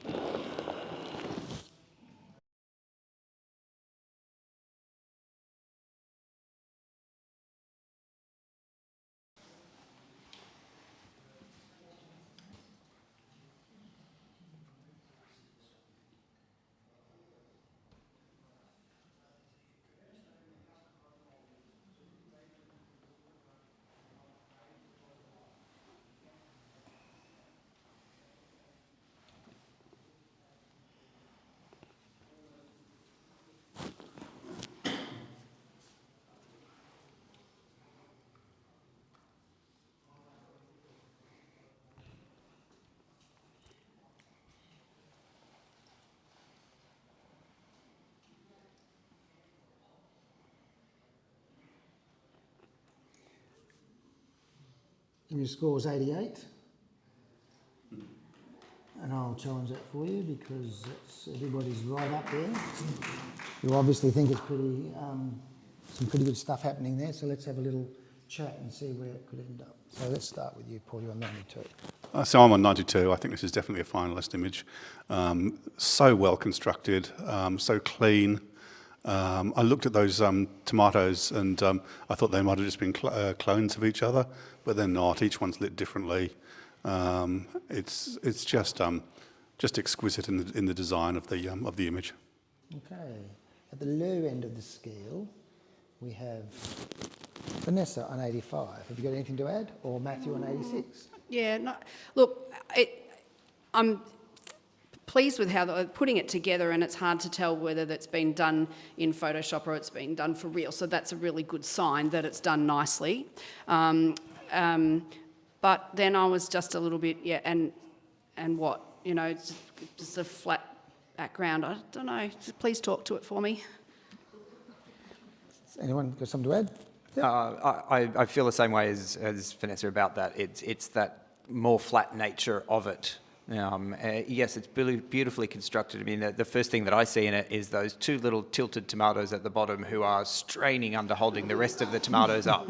You know, they're kiltering just a little bit off and going, have we done it? But when I go beyond that, there is just this flat rest of the construction of the image. Steve, you're on 88. Yeah, I can see both points of view here. I think it's very, very clever that the creator has actually allowed that flatness to come through. Like, if these were stainless steel pieces, the level of technique would have totally changed. But because these are kind of matte white utensils, this whole image represents fun and, you know, playing around with the lack of physics in terms of gravity and all sorts of things. And those pops of colour, it's meant to be lighthearted. I feel like it's meant to feel flat so that red pops out even further. Okay. Anybody else wish to add otherwise? All good? Okay, you can all take on board what you've just heard and rescore, please.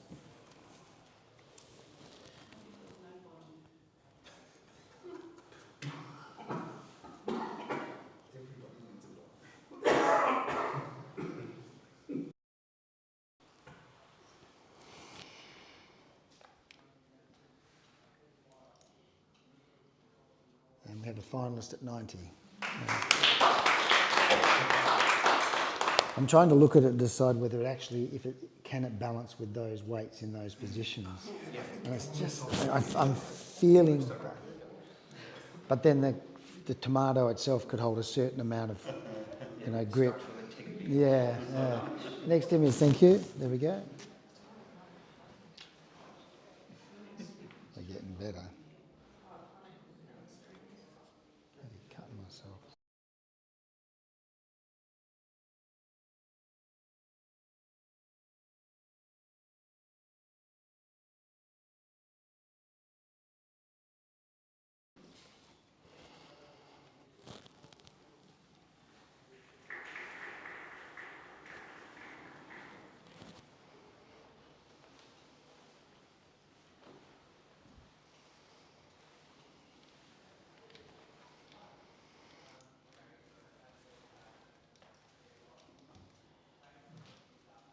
And the score's 83. Yep. Everybody's pretty close. Quick comment. Steve, thank you. Yeah, Quick absolutely. Fantastic concept, and the colour palette is exquisite. The one thing that perhaps has taken me out of this whole fantasy is the out of focus collar. It tends to be a real distraction, so perhaps burning that down or cropping up would help elevate this image. Thank you. Next image, please.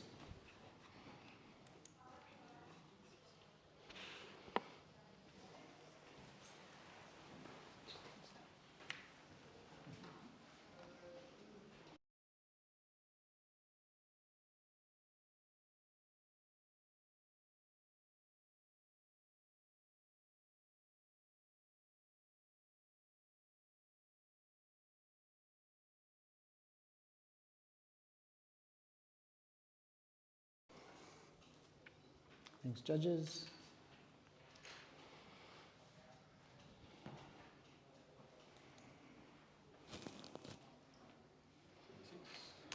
Image gets 76. Everyone okay with that? Good. Let's have a comment, please. Lovely portrait of the dog, well lit, but it just needs something more to elevate it, I think, either the dog looking or something else. It's a little orange flower. Just Exactly. a little daffodil. Next image, please. And cruising, let's go.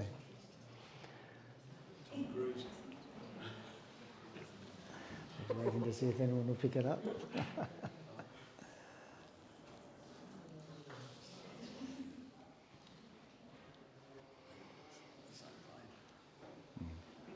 Well, hard to tell that they did.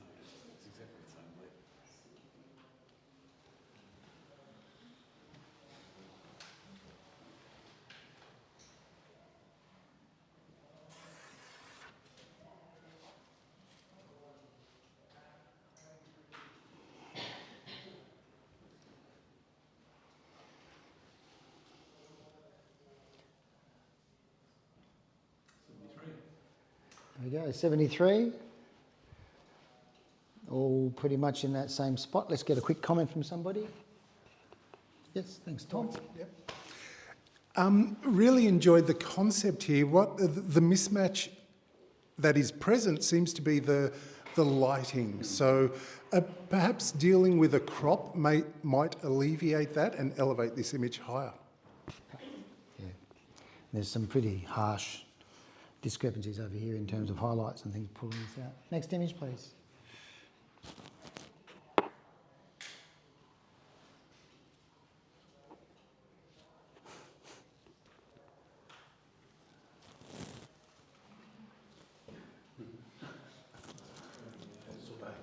Sometimes it's straight away.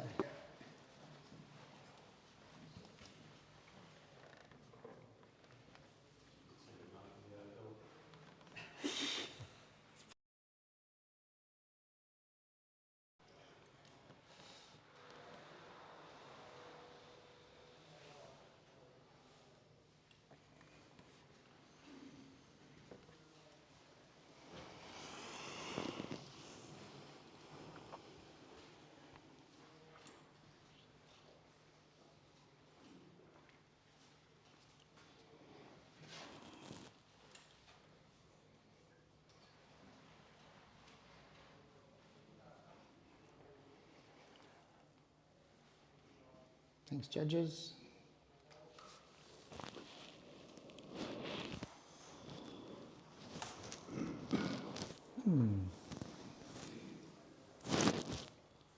Paul's score to come in.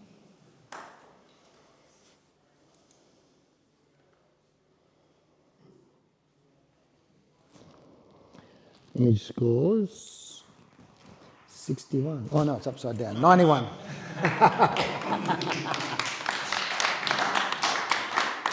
Just seen your faces. What? Which one of you gave it a 50? Awesome image. Let's hear somebody tell us why. Don't be bashful. Thank you, Paul. Yeah, a lovely image. I like the two parts to it. To me, it kind of looks like there's the notion of taking a pill to turn from depression to happiness. It's kind of like those two things, and yet happiness is inverted. So it's kind of like there's consequences to that. So I think there's quite a narrative, and obviously it's in my interpretation. You can make up your own mind, but the image is well constructed. Technically, it's just lovely. Yeah, beautiful use of the tonal range. Next image, please, and congratulations into the finals at 91.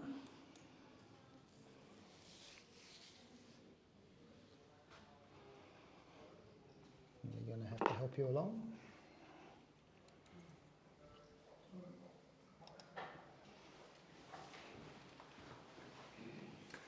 Actually, I need to step off this one. Okay, could Bruce? Sorry, no.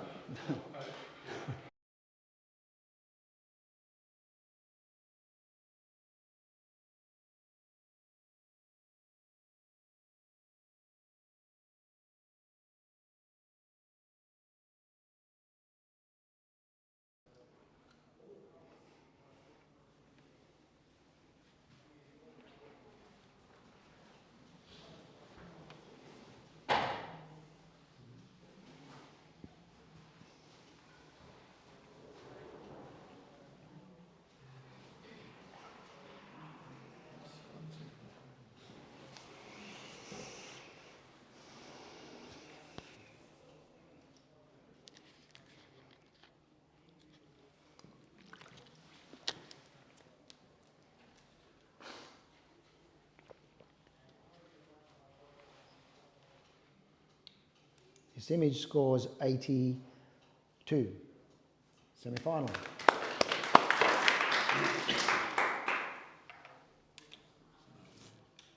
Yeah, well. Good on you. Good on you. Tell us why you thought it was worth 88. Yeah, so I scored 88 rather than the low semi-finalist score. I think, look, it's technically well constructed, technically well lit, but there's something about the story in here that that also really appeals. He's totally bored with life or whatever, but she's still got this innocence, and yet she's mimicking him. So it's kind of like this dichotomy in the image, which really appeals. I think there's a lot of story, great attention to detail. You've got the door in the background with the where it's raining and someone's walking past with an umbrella. There's so much thought put into this. Matthew, 75. Yeah, look, I was at 75, and I'm sitting there because there's a few little things that jump out at me. The straw going into her ear is very distracting for me. The half beer hid behind the tap in grandfather's hand is also just a little bit distracting. It could have been placed a little bit more central, so we see the whole beer in his hand. But those three bottles down in that bottom left corner, I don't think they need to be there. I think they're too distracting, they're too sharp, and they don't take us into the image. They just give us something to look at that distracts me from looking at the characters. Okay. Vanessa, 85. And some of those things are the same reasons that I had a little struggle. Was I think the beer and the straws could go out of the cup of straws could go, and then the beer could be moved over to his right a little bit. But I actually wonder if the whole background doesn't need to be there. The stained glass might be able to stay, but the window to the left is distracting, and the space on the right-hand side is distracting. The story is in the middle with these two lovely characters, and maybe give them a little bit more attention. Yeah, back to Paul. So why I think it works even with the distracting elements is because it's, even though it's hyper-realistic, it's kind of still a picture of a pair of people in a pub. And that's what you would see in the pub. And I know you could clean the image up completely, but those elements would genuinely be there. So I think that's why it works. Yeah, okay. gloomy days. That's one of the reasons you get stuck inside and can look a bit gloomy. Everybody can rescore except you, Paul. You've just got to enter your 88 again, please.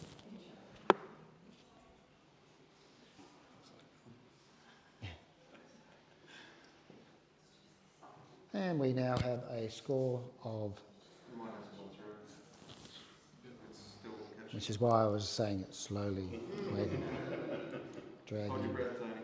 Hold it, hold it. Let me refresh for you and see what happens. There we go. 82. Well done. All right, next image, please.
'76.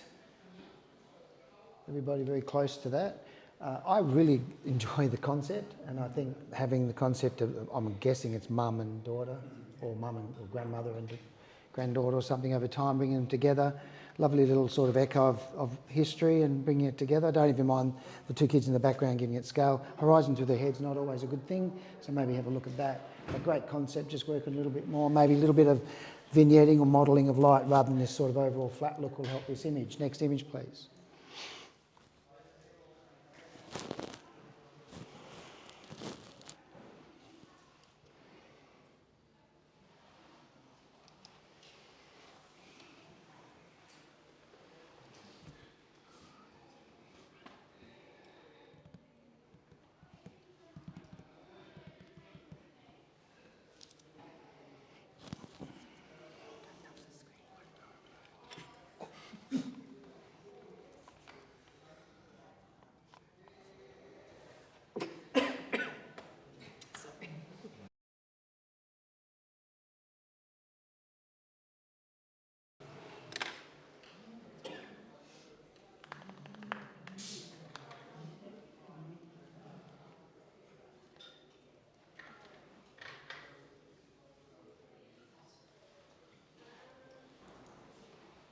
This image scores an 83, with everybody pretty close to that again.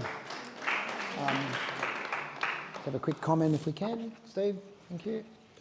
Wonderful tonal palette, and the actual composition tends to fight itself a little bit. There's a very abrupt stop caused by that gentle flow of the mountain with the tree trunks.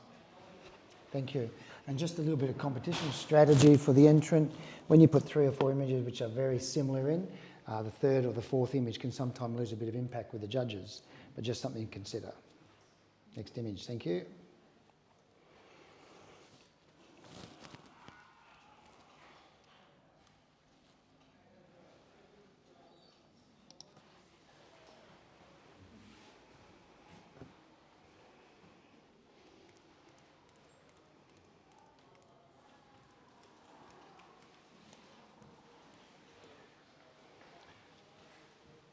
This is the Photo Artist Award at the Australian Photographic Prize. Sponsored by AZO, makers of the world's best monitors. Used in hospitals, airports. And this image gets a 70, just sneaks in. And let's have a look at what everybody did. They're all about the same again. Let's get a quick comment if we can, please, from Belinda.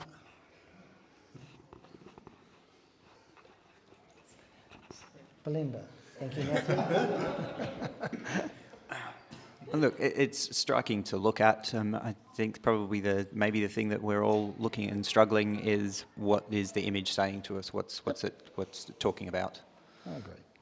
I think the cohesion of purpose is something that's important in a picture. If we can't find it, it's hard for a judge to highly score it. Next image, please.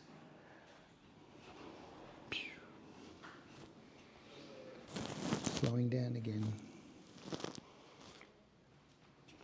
There we go.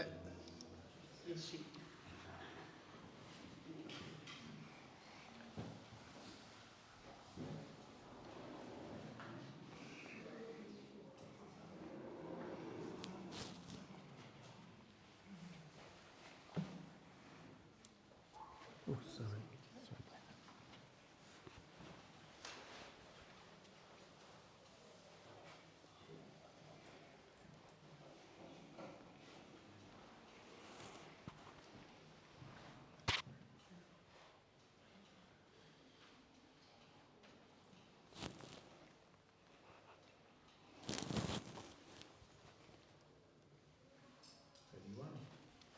This is 81. How are we thinking about that? Everybody's pretty similar to that. I must say I love the ethereal nature of this. Perhaps the highlight's just a little strong for the rest of the image, and the simplicity. The birds are great, but it just feels like there's a little bit too much space around them. So maybe just tighten it up a little bit more. There seems to be quite a defined line here which goes against the grain of the ethereal nature of the image, but otherwise really nicely held together, and I love that soft feel that we're getting out of it. Next image, please.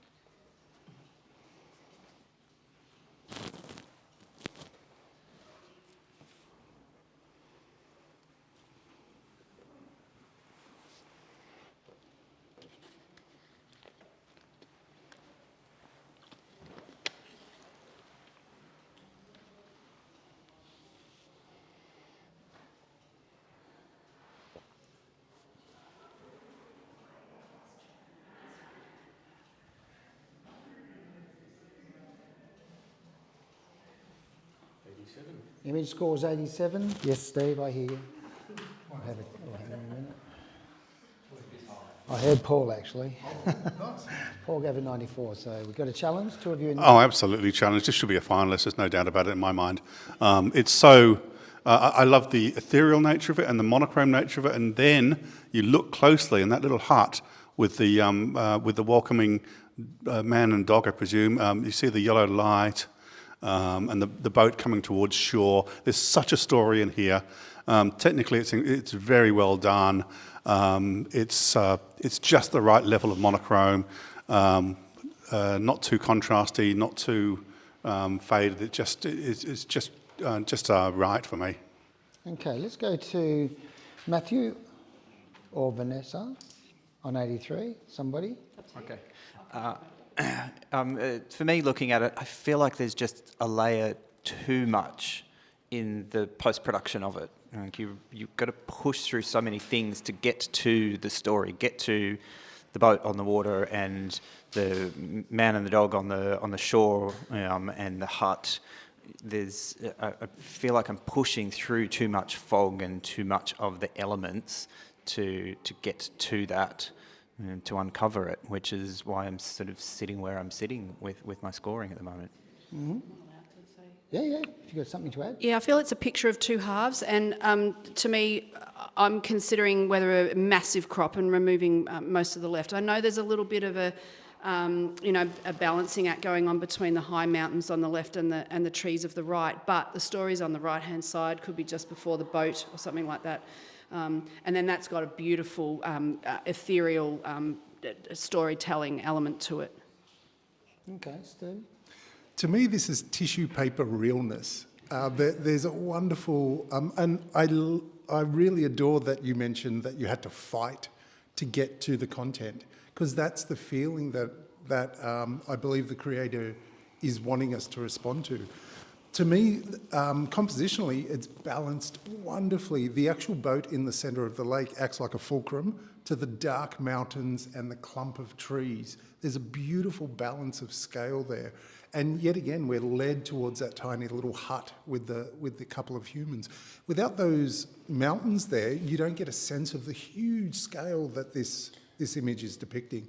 And there's so much depth that goes into miles and miles worth of mountains further on. Thank you, Steve. Back to Paul. Yeah, just to echo that, I think the mountains tell a story of remoteness, and without the mountains on the left, it's not necessarily remote. And you've got the remoteness, and then you've got this little habitation where this nice little clump of trees as well. So it's kind of like this idyllic place in the middle of absolutely remoteness to me. Yeah, it's interesting. There's actually a light on the edge of the boat. Just a tiny little light which mirrors the light over here. Okay, you've 94, you hold your score. Everybody else can have a think about what they heard and rescore.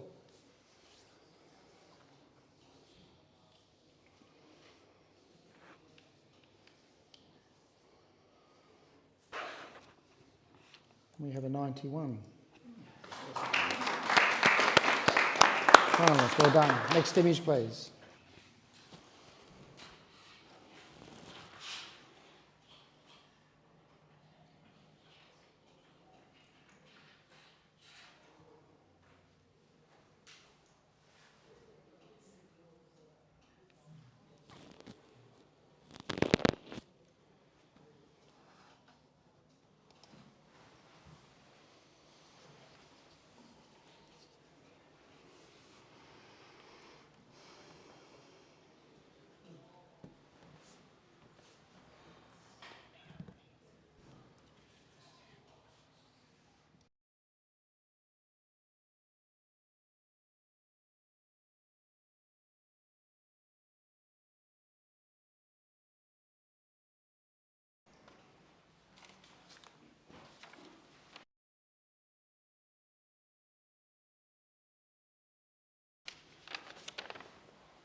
Have an image scores only a 93.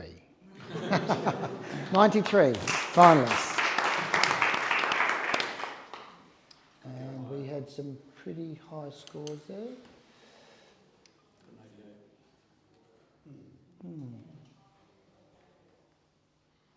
Yeah, we might challenge that because there's a 97 in there which just misses out on challenging. So let's have a little chat about that. I'll let the 97 speak first because they saw more than at 90 and I want to know why. We're not getting many of those scores, so tell us why. Yeah, absolutely. To me, this is the epitome of nurturing. There's a gentle softness that goes throughout the whole thing and the mood is completely kind of engulfed with that. I'm kind of finding it hard to put into words, especially when you kind of start seeing what you're seeing. Everything is so creamy and smooth and soft and silky, which then mimics that same feeling of nurturing. There's nothing kind of aggressive about this. There's such a stillness and a softness. And compositionally, like I can't even put into words compositionally how smooth and rhythmic it all is as well. Okay, Belinda, you're on 88. Yeah, I'm on 88, and thanks for challenging this because, I just needed time to sit with it, I think. That composition is awesome. It's a bit like the golden ratio or Fibonacci circle or whatever it is. Sort of you start and you go around and it's sort of then you're ending up right there in the middle with that circle and where the head's being held. Great colour palette. Yeah, I'm definitely coming up. Okay, now we had a 95 in there. Oh, there you are. No, I want to go to the 96. Thank you. Paul. This is just such a feminine picture, and it is the colour palette. It is just gorgeous. The lighting is perfect. I scored at 96, and I should have gone higher. Okay. Does anyone else have anything to add to the conversation? Okay. You can rescore. I challenge it, so you can leave your score if you think that's where it should be, or you can change it if you think you should.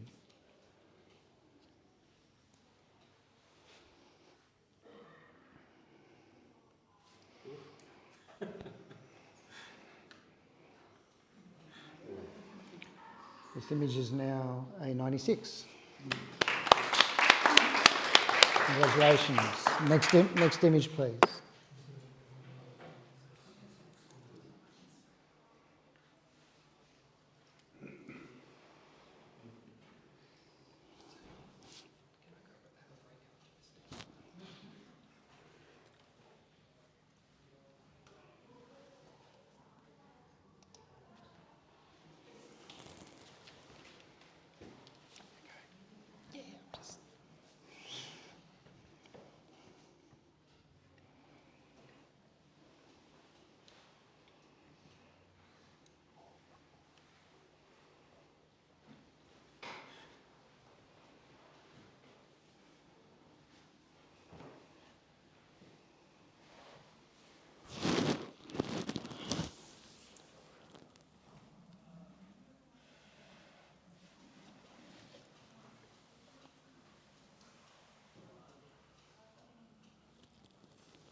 Belinda? Thank you. Just refresh, Tim, you should be good.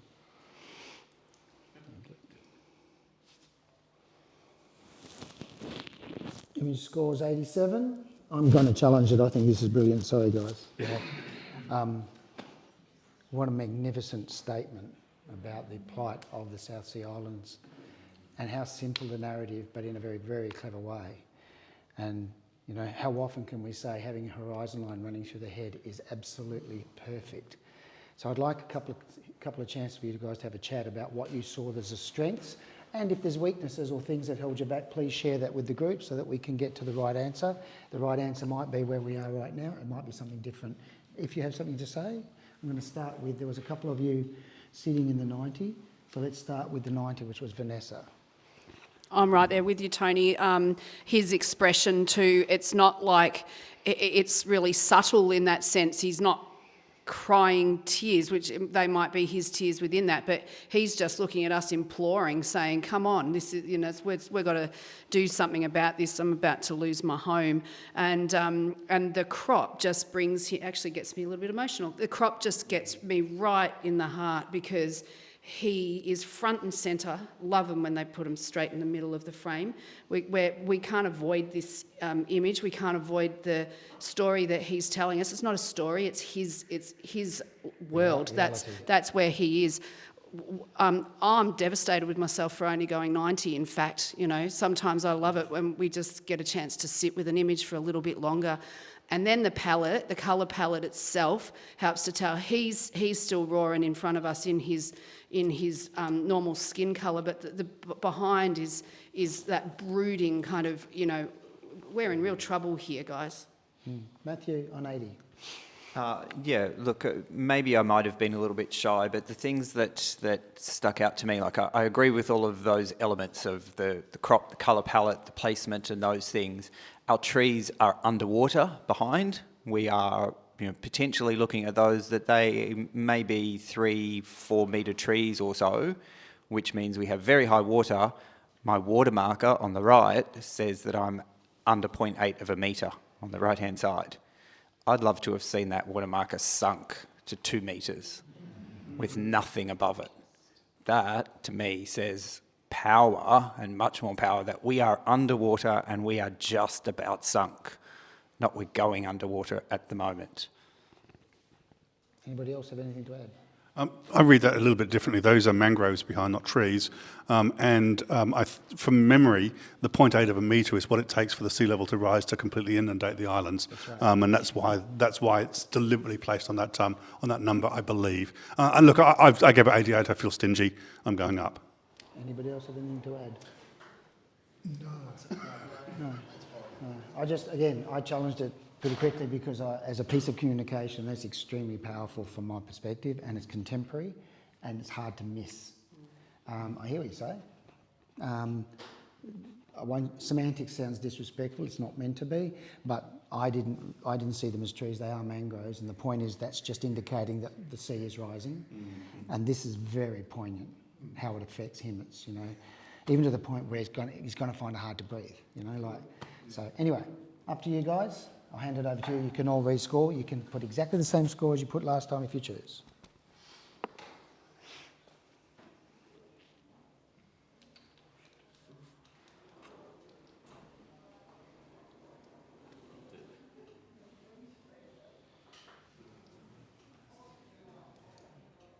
Image scores 92. Finalists. Next image, please.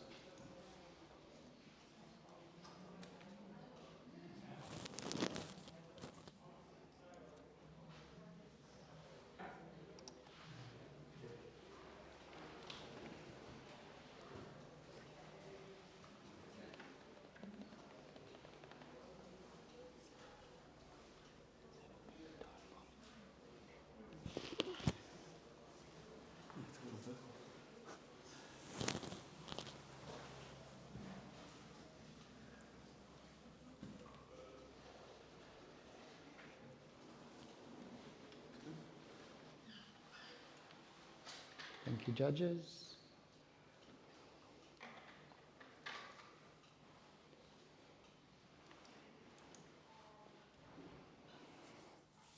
And the score was 78. And everybody was pretty close. Are we comfortable with that? Happy with that? Okay, let's get a quick comment. It's a pretty good shot of Tweety doing a dive.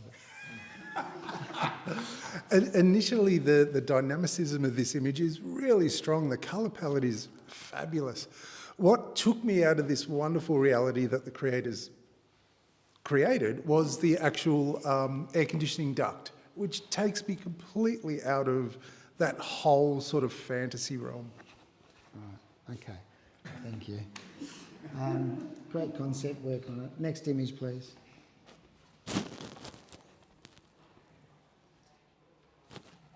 Oh, yes. We're just going to change a judge. So, okay, might change a couple of judges. So, let's have we've got 2 judges here. So you 2 can take a break, and you 2 lovely people can come and join us. Who's missing from the room? Jackie. That's fine. That's fine. Grab a seat. Mandarin is in 4, and Bruce. Okay, let's judge this image.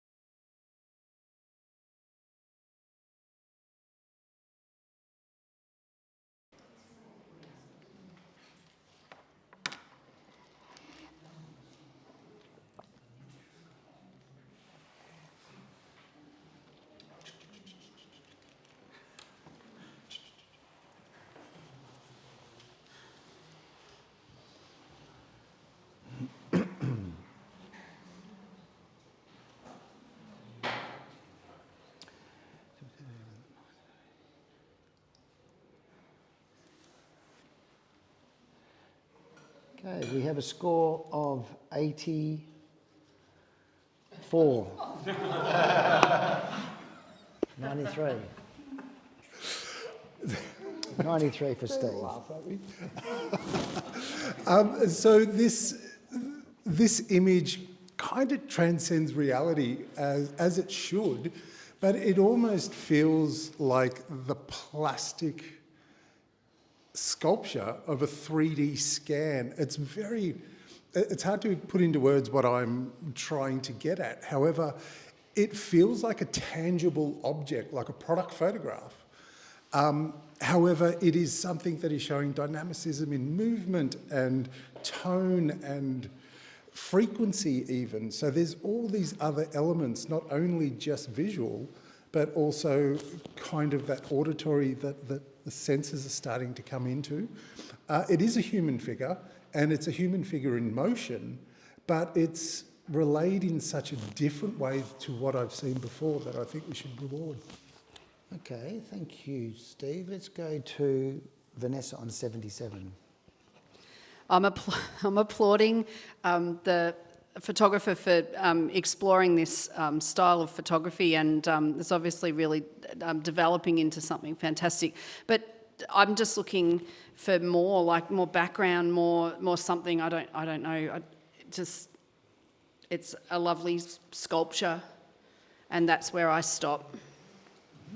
Okay, let's go to Bruce on 85. Okay, and I'll come back to Mandarin.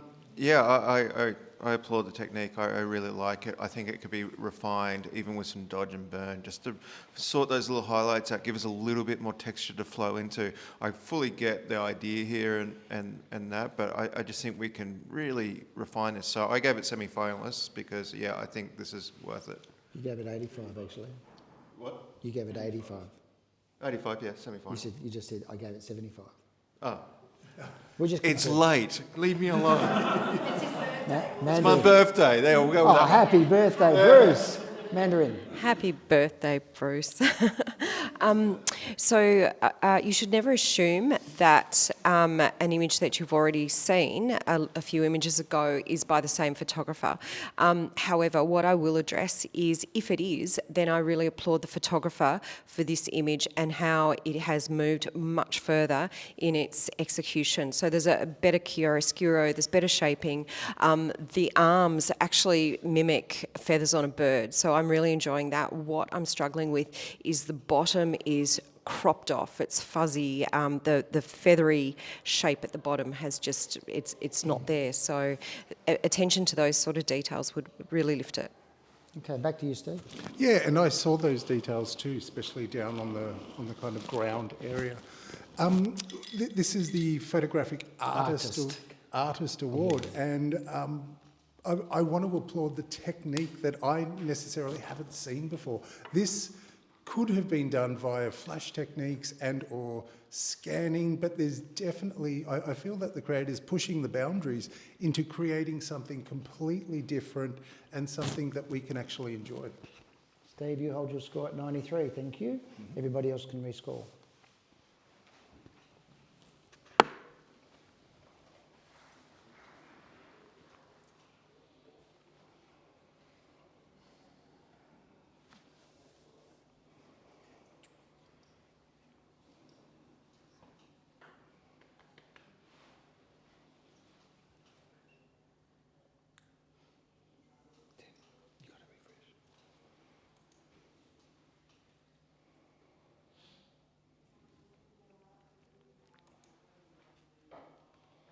Image scores 86. Next image, please.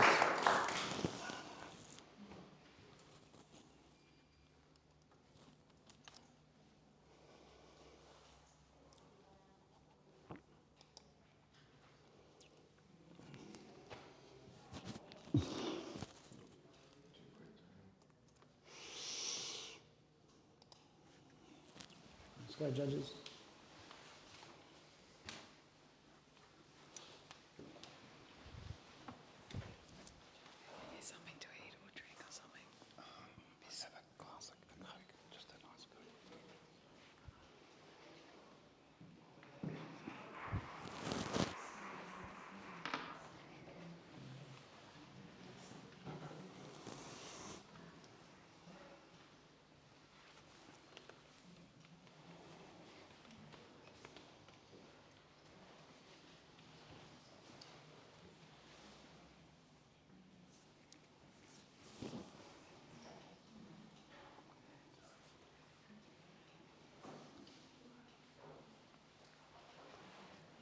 Just refresh.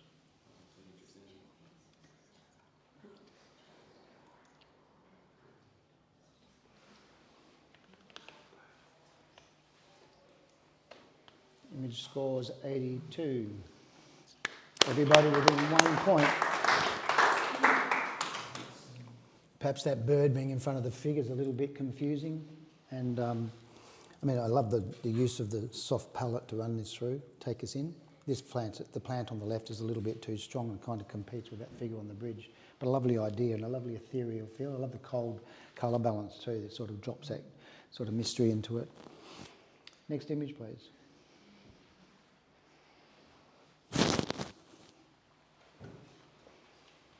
That was instant. Just depends on what the expression.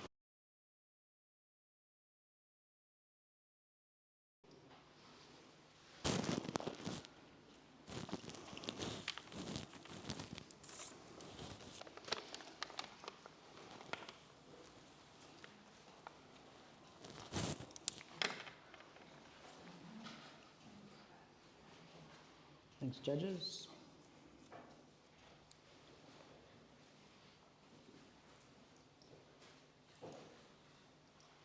And this image scores 70. 70. Let's get a quick comment if we can, please, from Vanessa.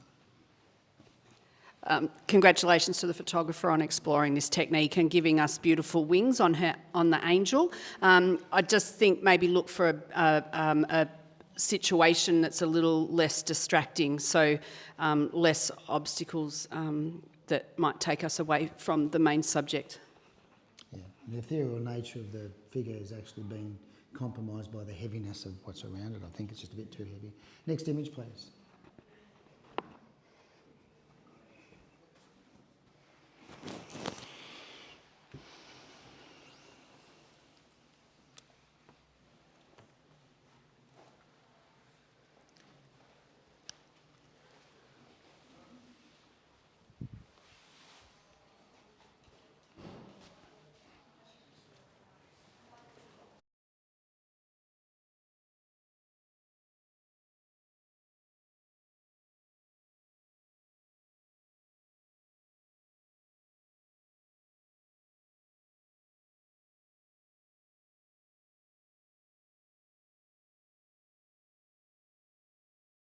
'21.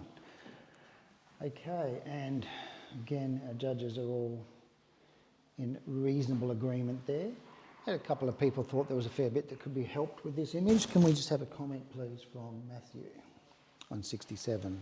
Oh, look, I think it's just our main central figure. You know, his hand's a little bit bright for where he's sitting, but he just looks, his placement is a little bit too, not static in there, but he just doesn't look like he fits in there well with a character on the left who's walking past him. Thanks, Matthew. Next image, please.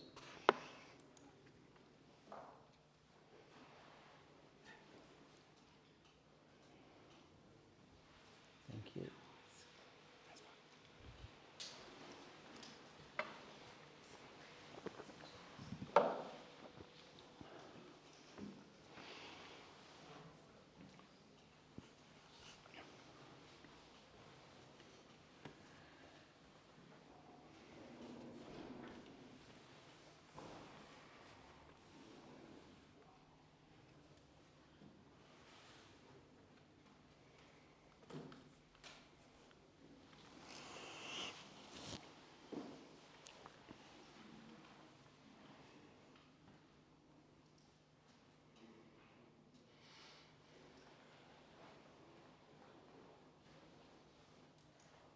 This image scores 81. Again, everybody's pretty much in the same space. Let's have a quick comment from Steve. Thanks, Steve. Yeah, once again, wonderful colour palette to work with, and the lighting of the sculptural trunks actually work. Consider what rhythm has to do with composition in terms of keeping a viewer's eye flowing through an image. If there's too many elements that are in the forefront, perhaps they're actually turning into obstacles to allow the viewer to move through the image instead of something that enhances it. Thanks, Steve. Next image, please.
Image score is 76. Let's have, everybody's pretty much in agreement there. Let's have a quick comment, Bruce. Interesting idea. Yeah, I think this idea is really interesting and clever. I felt like there were hands and that initially through under the eye of the animal and the person all the way through, and how it came into trees and stuff. I think, I'm not sure if that right-hand side where you can actually see the rest of the image of the woman is needed. I felt that was quite disjunction to the rest of it. Yeah, I think maybe playing with the crop could enhance. Strengthen it. Next image, please.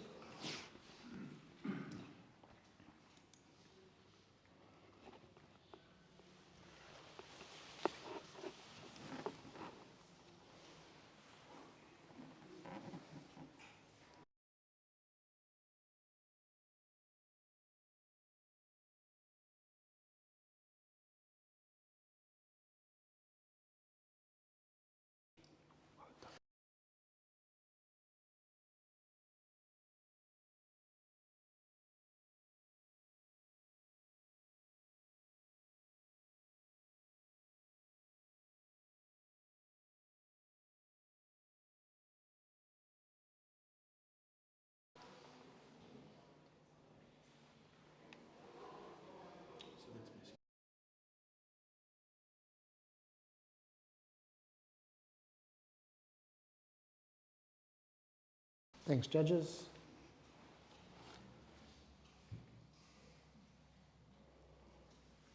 And image scores 89. Hey, you know what that means?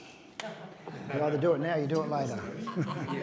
92, someone gave it 92. I just saw, I think that was you, Matthew. Let's have a listen to you. And look, can I just say, it doesn't mean it has to go up. It's just let's discuss it and we see where it ends up. Yeah. Look, I mean, it's incredibly striking when you look at it straight away. The fact that we don't actually see our subject's eyes, but we see what our subject is looking at, I think has some power in that. Both of their other elements in there, as far as the rat in his hand and then the other little animal on its head, who are both peering towards what we're looking at, which is part of what the photograph is about. The rest of it, it's beautifully lit. All of the textures and the elements in there are gorgeously treated, so there's nothing to talk about in the lighting respect. I think it definitely deserves to be in that finalist range. Okay, well, everybody else wasn't far off, so let's go and look at one of the 88s. There's 3 of them, so Steve, yep. Yeah, I believe this could be an adaptation of Three Blind Mice, because there's a tiny, cute little cane just where the white rat or mouse is. So that kind of alluded to me. One thing perhaps that I don't think we necessarily need is the kind of hand-holding that's illustrated in the reflection of the binoculars. I think we as a viewer can kind of piece together more of that story more efficiently. Okay, anybody else before we go to the other 90? All right.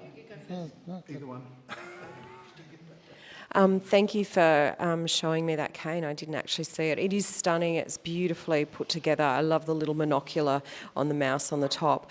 Where I just struggled to get over the 90 range was the reflection in the glasses, and also that bright light in the glasses that looks more like the reflection from a softbox than perhaps natural light that might be reflected off the shape of the binoculars. So it sort of took me out of that fantasy realm into, oh, this is shot in a studio. And that's the only minor thing. So I was only a couple of points off though. Okay, Vanessa?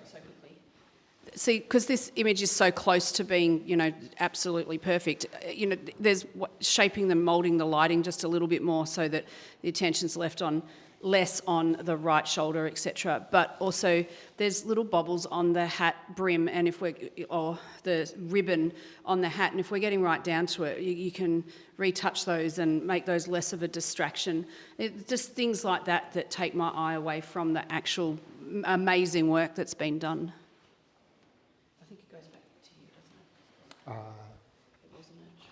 Yeah. Have you spoken? I haven't spoken. No, I really enjoyed this when it came up. I was 90. I did struggle a little bit with the story. I was more thinking Ratcatcher, but the Three Blade Mice is a much better idea.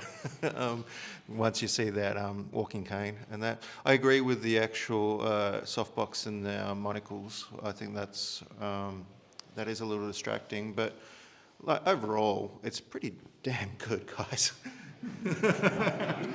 I'll leave it at that. You guys can rescore. Either keep your score where it was, or you can change it if you see fit.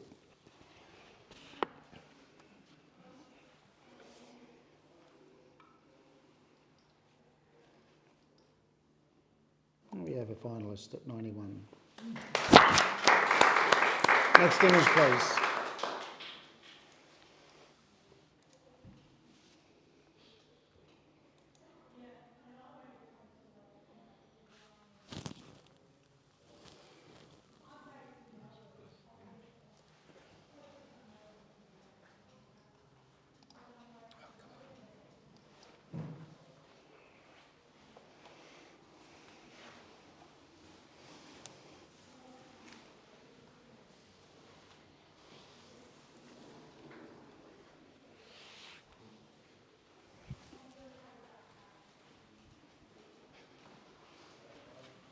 Okay? Yeah, just look at it's too stuffy. Yeah, you look like you were fading a bit, so I might leave you off. There's only a few to go. If you can see Chris, could you just tell Chris that we're about 3 or 4 prints away, but don't tell them.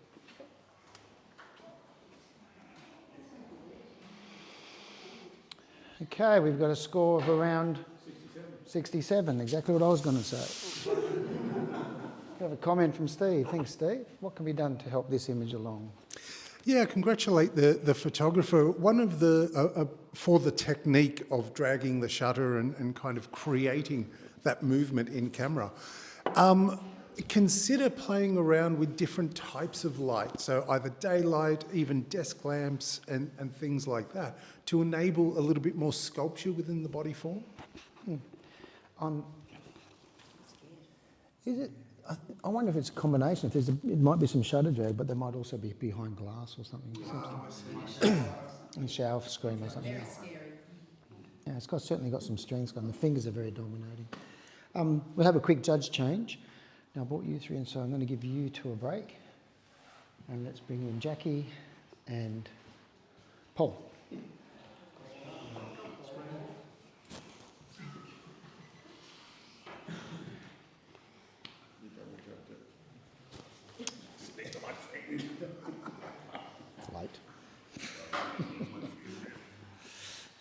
All right, we've got 1 and 2 going in. I can set this up. Yep.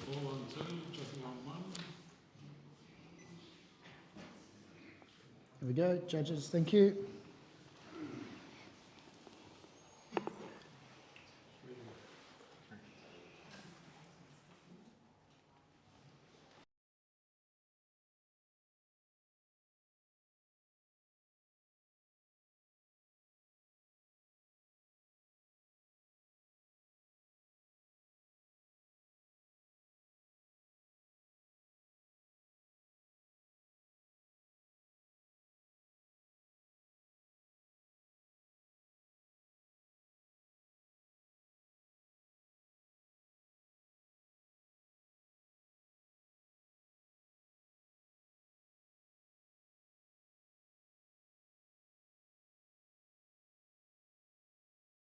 All right, here we go.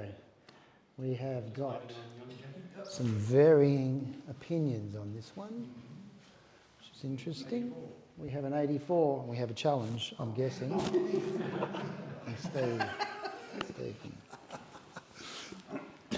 So this image really not only touches upon cultural synergy, but also just camera technique and that wonderful amount of exposure that is happening.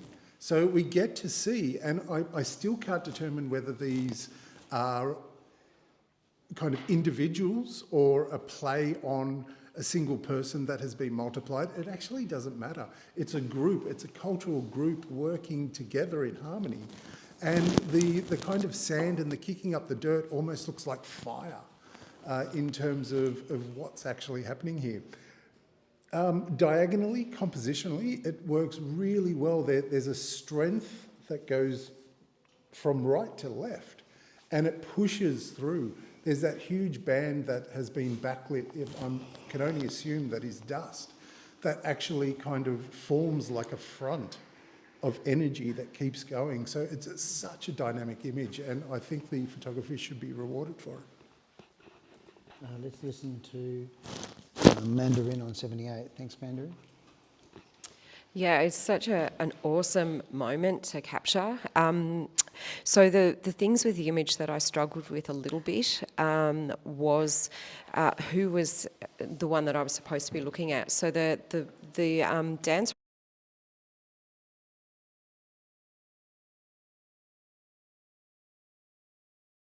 would have been better not in the shot. So maybe the photographer could have come around at a slightly different angle when they were photographing. Also, I'm not sure how I'm enjoying, it looks like it's been split toned and it hasn't followed through in all the right ways. So we've got some colour on the front dirt, but then there's a little spot down the bottom right that is sort of monochrome. So that maybe needs to be addressed.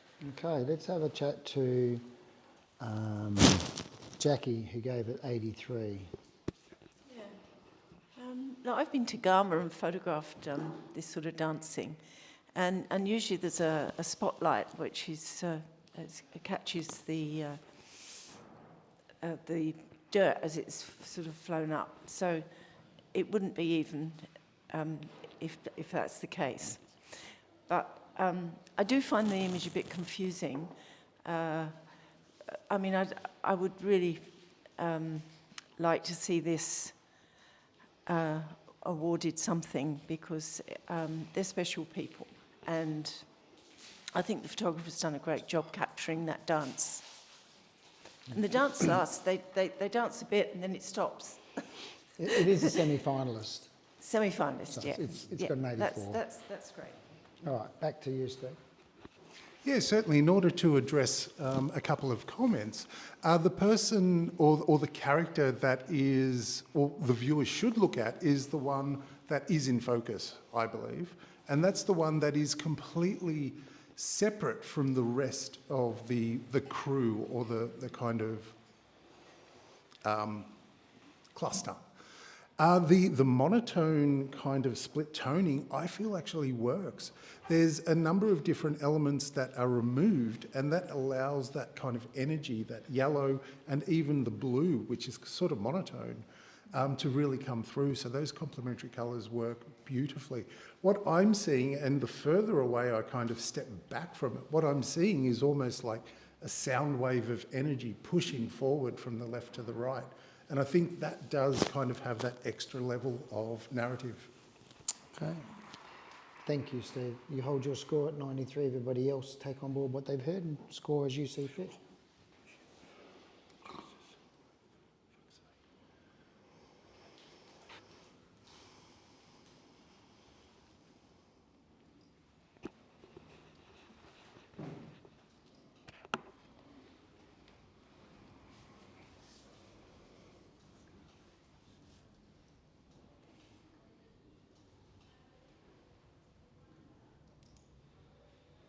Image scores 86. Next image, please.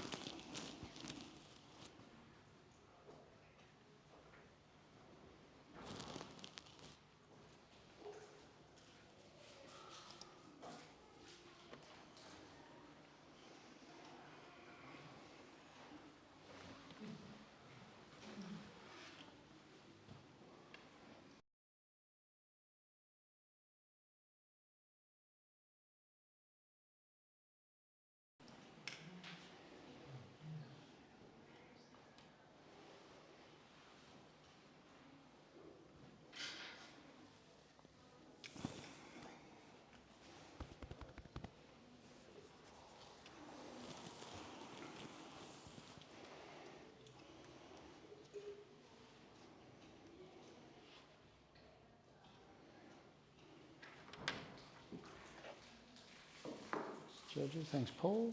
Marie, yeah.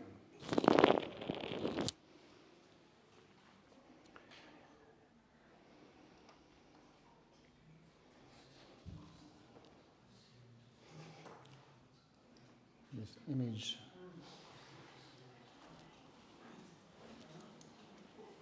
This image scores 79 by majority. Review it now. No, it's a different system. Yep. Okay, we're all pretty close. Let's just have a quick comment from somebody. Mandarin. It's actually a really beautiful image. It's a stunning landscape colour palette. Where the image was let down for me, and I was in semi-finalist anyway, but where it was let down was the trees in the front look a little bit stuck on because of the colour tone, and the contrast between the shadows and the highlights isn't quite in keeping with the background. So some work on that would really lift it. Thanks, Mandarin. Next image, please.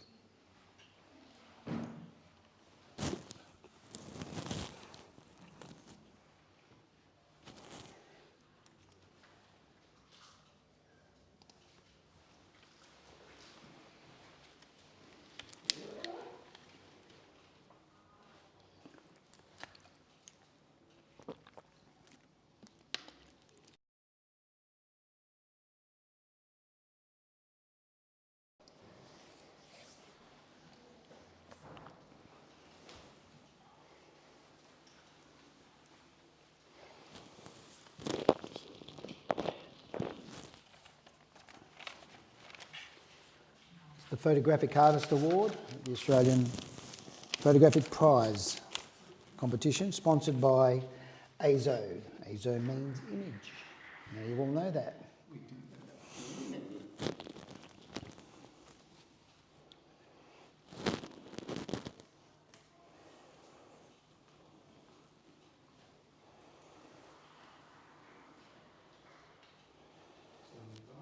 Who's got 75? We have a commendation, and well, we've got. Thank you, Mandarin. Mandarin on 83. Let's see where we go. Yeah, I think it definitely deserves higher than 75. I'm sure, and I'm not one of these people, but I'm sure anyone who has photographed anyone underwater knows how difficult this genre is. And I applaud the photographer for putting towards us an image where I'll call her the dancer, is perfectly positioned.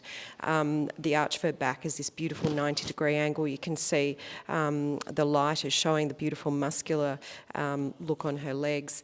And I'd love to hear from other people as to why it shouldn't score a little higher at least. Steve? Yeah, I totally agree that the actual pose is very delicate, very elegant in a very technically difficult situation.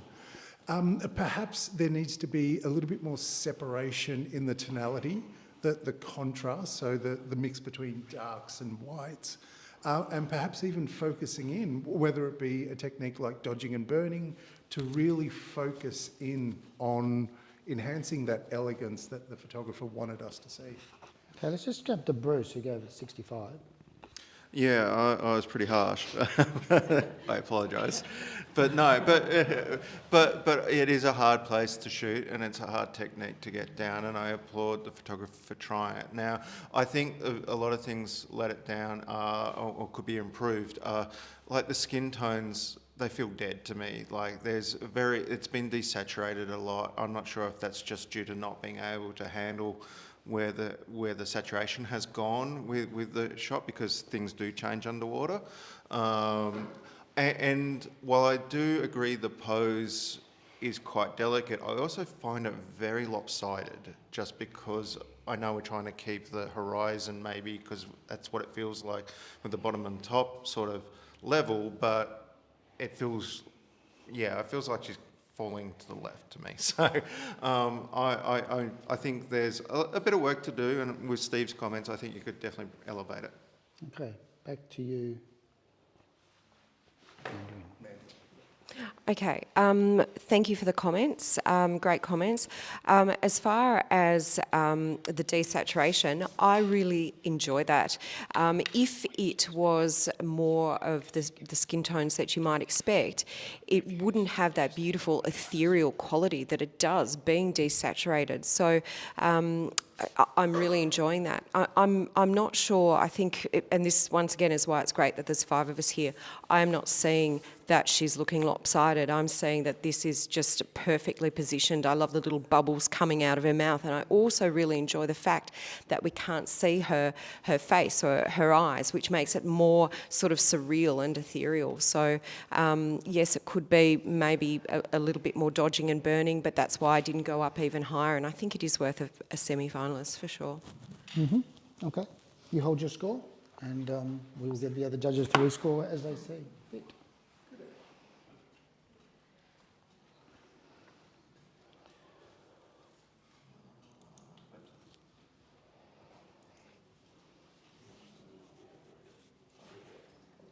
Okay, now you should be good to go in.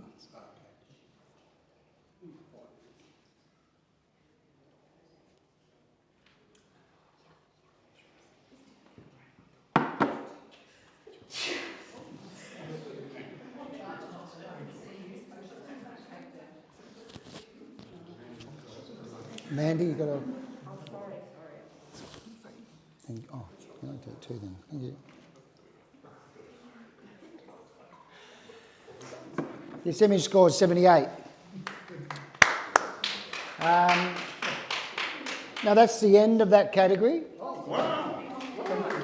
We are going to be doing reviews, so we'll do those in a moment. You're welcome to stay for those. Also, when we have finished the reviews, judges, you are not to leave the building. Now, if you want to go into the trade show or go upstairs and grab a bite, it's up to you. But we'll need you for PPYs, or we may need you. So if you don't mind hanging around. We did very well, guys. We finished 20 minutes or so later than we were supposed to. Sorry? No, they did some reviews for us yesterday, but this is because this is a full category, not top 25 as well. So this was the whole category. What about our reviews? 79s and 89s. Yeah. So, and what will happen is, you know, in this day of modern tech, you've all been here before.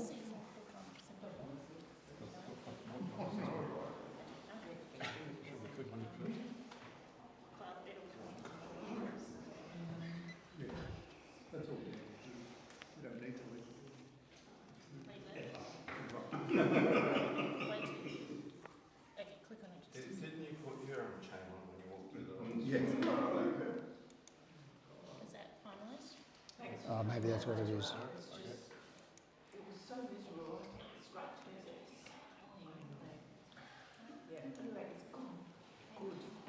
There you go. It's gone.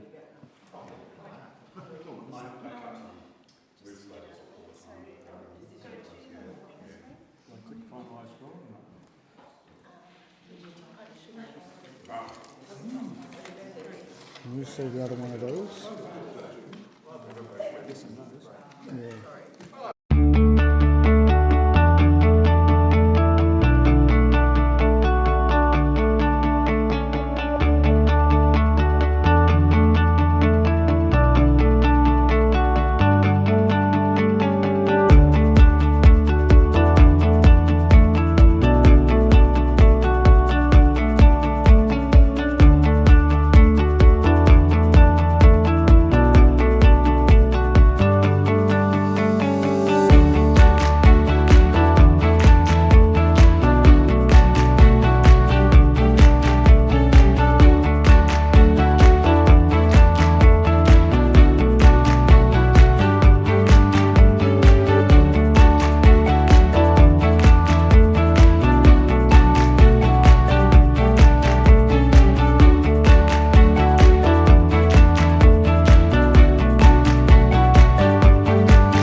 first before I turn that on.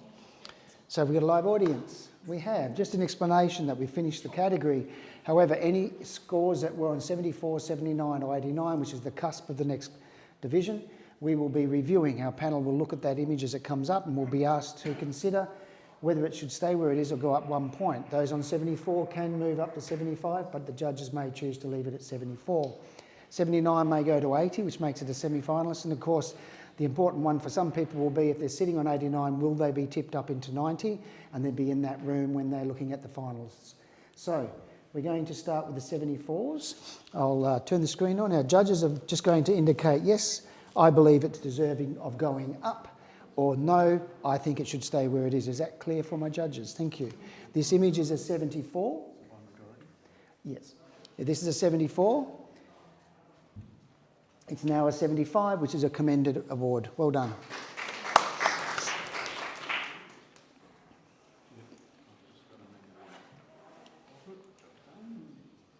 So the next image.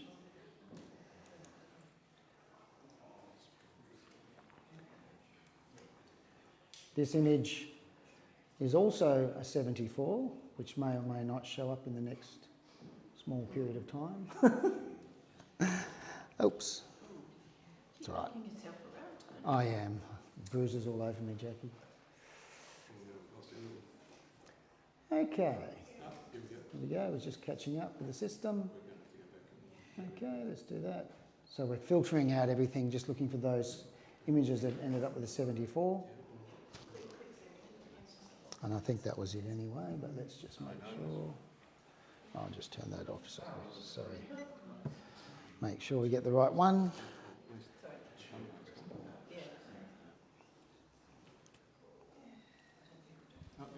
Okay, that is the right one. So, girls and boys, what do we think? Is this a 75 or does it stay at 74?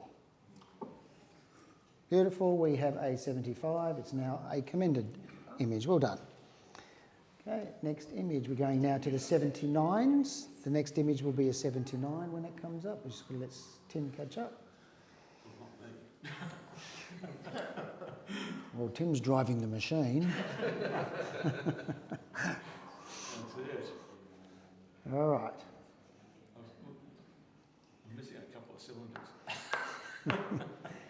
So we'll show you the image and you tell us if it should be a... Oh, you've got to wait. I've got to wait for all the 79s to be filtered out. Mm-hmm. Such a cute little puppy.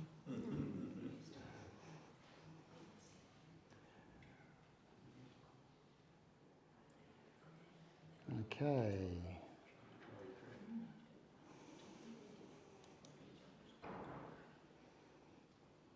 And we're back. This is the Photographic Artist Award, and we're just looking at reviews where we're looking at images that didn't quite get into a certain division, and we're looking to see if we tip them up into that division. No, don't do that, you might miss them, please. Just hit the 79 filter. Otherwise, kick it.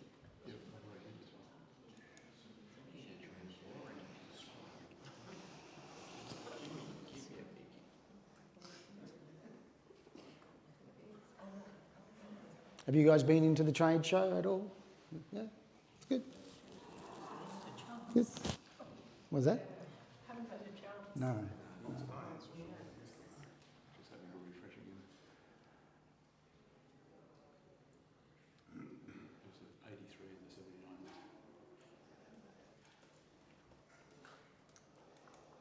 Live digital judging has a lot more going on in the background than people think because you're pushing a lot of images around.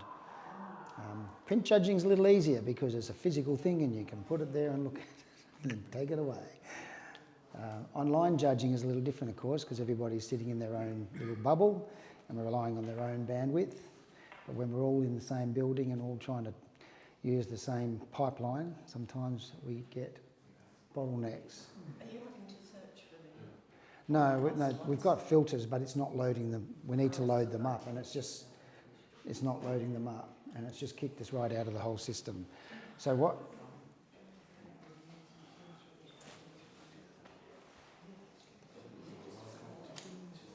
So we're just going back in, we've rebooted, and we'll see what happens. That's it. And then when we come up with that, we go click on that. People sitting at home are going, what is he talking about? And see what that does. Okay. Yeah. Well, you might be waiting. There we go, 79, no. So what happens if you refresh? So just click on that and see if it is an 83. Let's just have a quick look. Can you ask all judges not to leave Yeah, I have. Yep.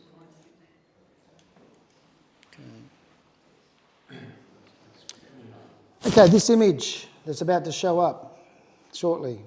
There it is. No, no, it's not. That's a different one. It's on the screen. How about we watch it on the screen? No.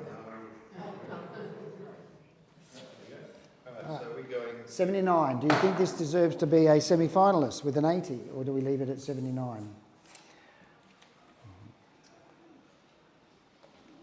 Is that your answer, or yep? Okay, no, that stays where it is. Stays where it is. Yep. Next one, please. What happened? Even 79 filter, I've still got 83s. So I'm just going to, what do I click on next? Click on that.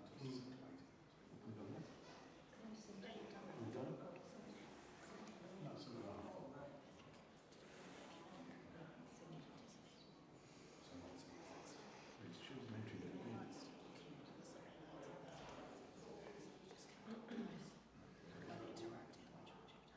Make sure you're writing down as you go.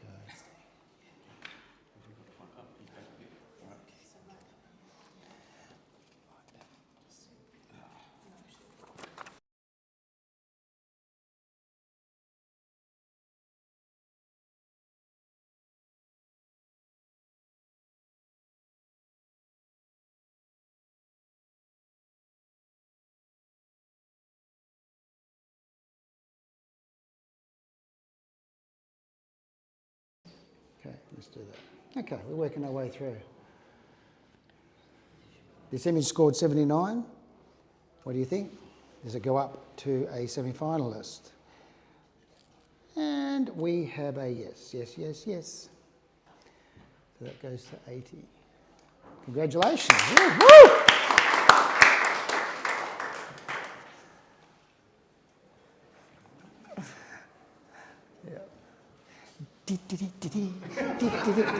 Next one. I do a cartwheel, but I'll kick someone in the head. So now you'll never know whether, I wonder if he could do a cartwheel. That would be good to see. You have no idea. Yeah, I'll be everywhere. Okay. We're eking the last little energy out of that little mouse that's in that little cage.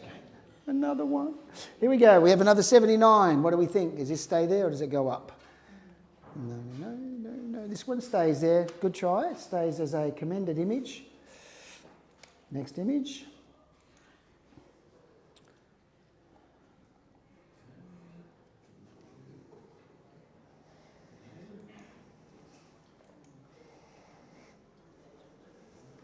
This is a 79. Does it belong in the semi-final bracket? What say ye? No, it stays where it is. Commended. A little bit of work to do. We'll see you next year with a new version of that technique or that idea.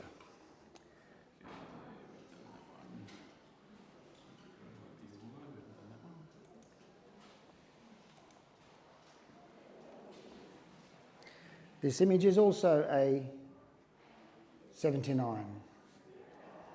What say you? Does it end up as a going, oh no. You're looking at the same one, Tone. Okay, let's do a little tricky dicky, that, and then we just go and click on that, and then now. 79, does it go up to 80?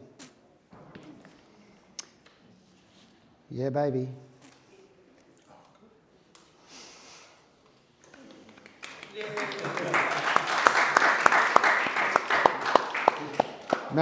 Matthew, you don't have to wait for me to clap. You can clap. Matthew's going. Well done. That's now a semi-finalist. Well done. Congratulations.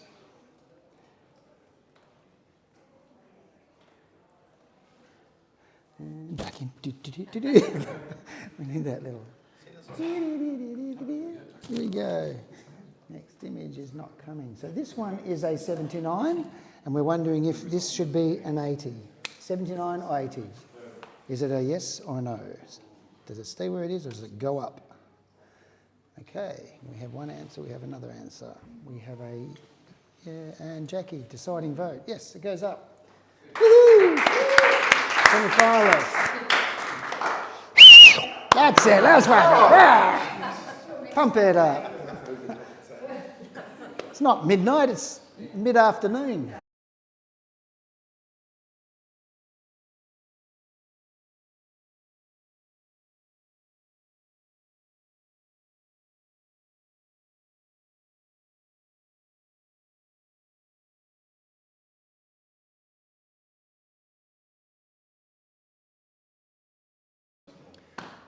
Now what have we done? We've got a snowstorm. Is it sure?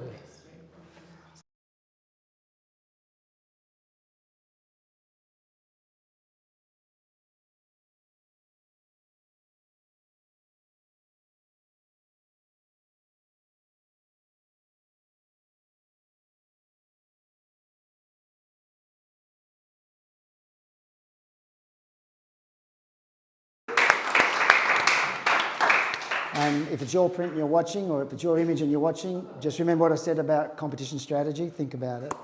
Next image. Okay, we're now moving to those that were just on the edge of being a finalist. Oh my goodness. Okay, take a deep breath.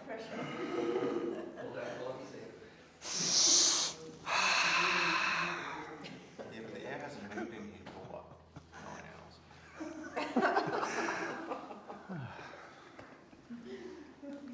Okay, these images are currently sitting on 89. So why you're getting different scores here is because it's showing you the calculated score, not the average, not the average score, not the majority score. That's why you're getting it. I'll explain later. It's all good. I haven't reviewed the ones that aren't. No, but it's probably got a majority that didn't give it 94, so it's got an 89. That's why it's in here. So if you hit the first one, whichever the first one is. All right, so it's 89, it's scored an 89. We'll check in. Just it. Okay, this image is currently sitting on 89. That one. Come on, hurry up.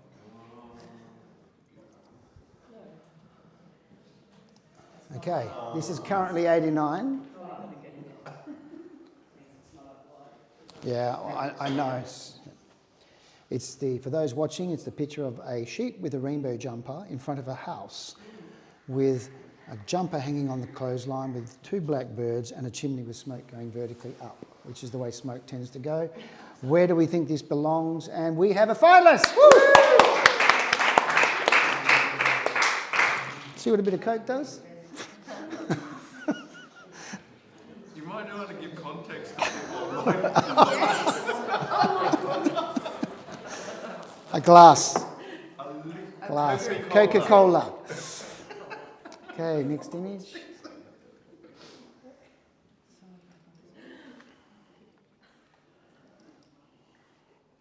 So we're now looking at another image that got an 89, determining whether it belongs in the finalist category. This image that we're looking at is I think it's the elephant with, let me just wait for that image to come up.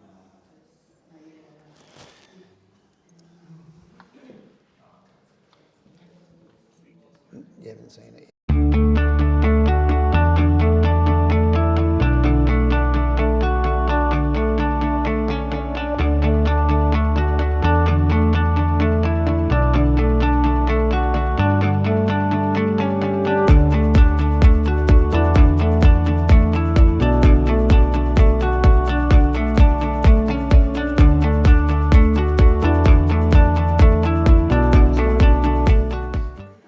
That's right, but now click on it, because you'll find, I think, that it'll have a... No, but they came up, see? Oh, interesting. All right, no, that one stays, so that's fine. Okay. Yeah. Looks at 94 and 95. Yeah, go to the next one. I was talking, I described them. Okay.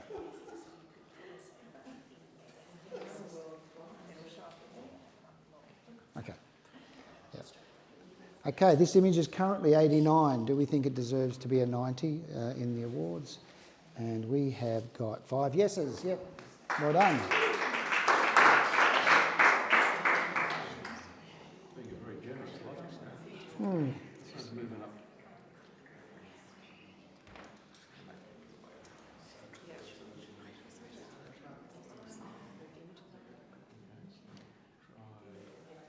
You're not- 91 and 94. Try that just in case.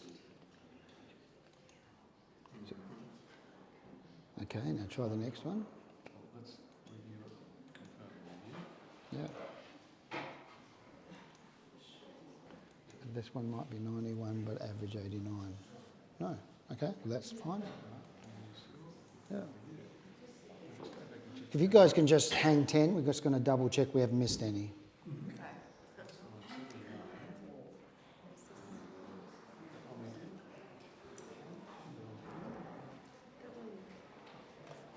So for those of you at home who might have heard and not sure, if you log into your awards portal, you'll be able to see what score you have ended up with, so everybody can check. We've done all these? We did it, it's an 83, and it stays 83. Yeah, so that one doesn't count. Are we good? This one's an 82. Well, that should... Yeah. Are we good?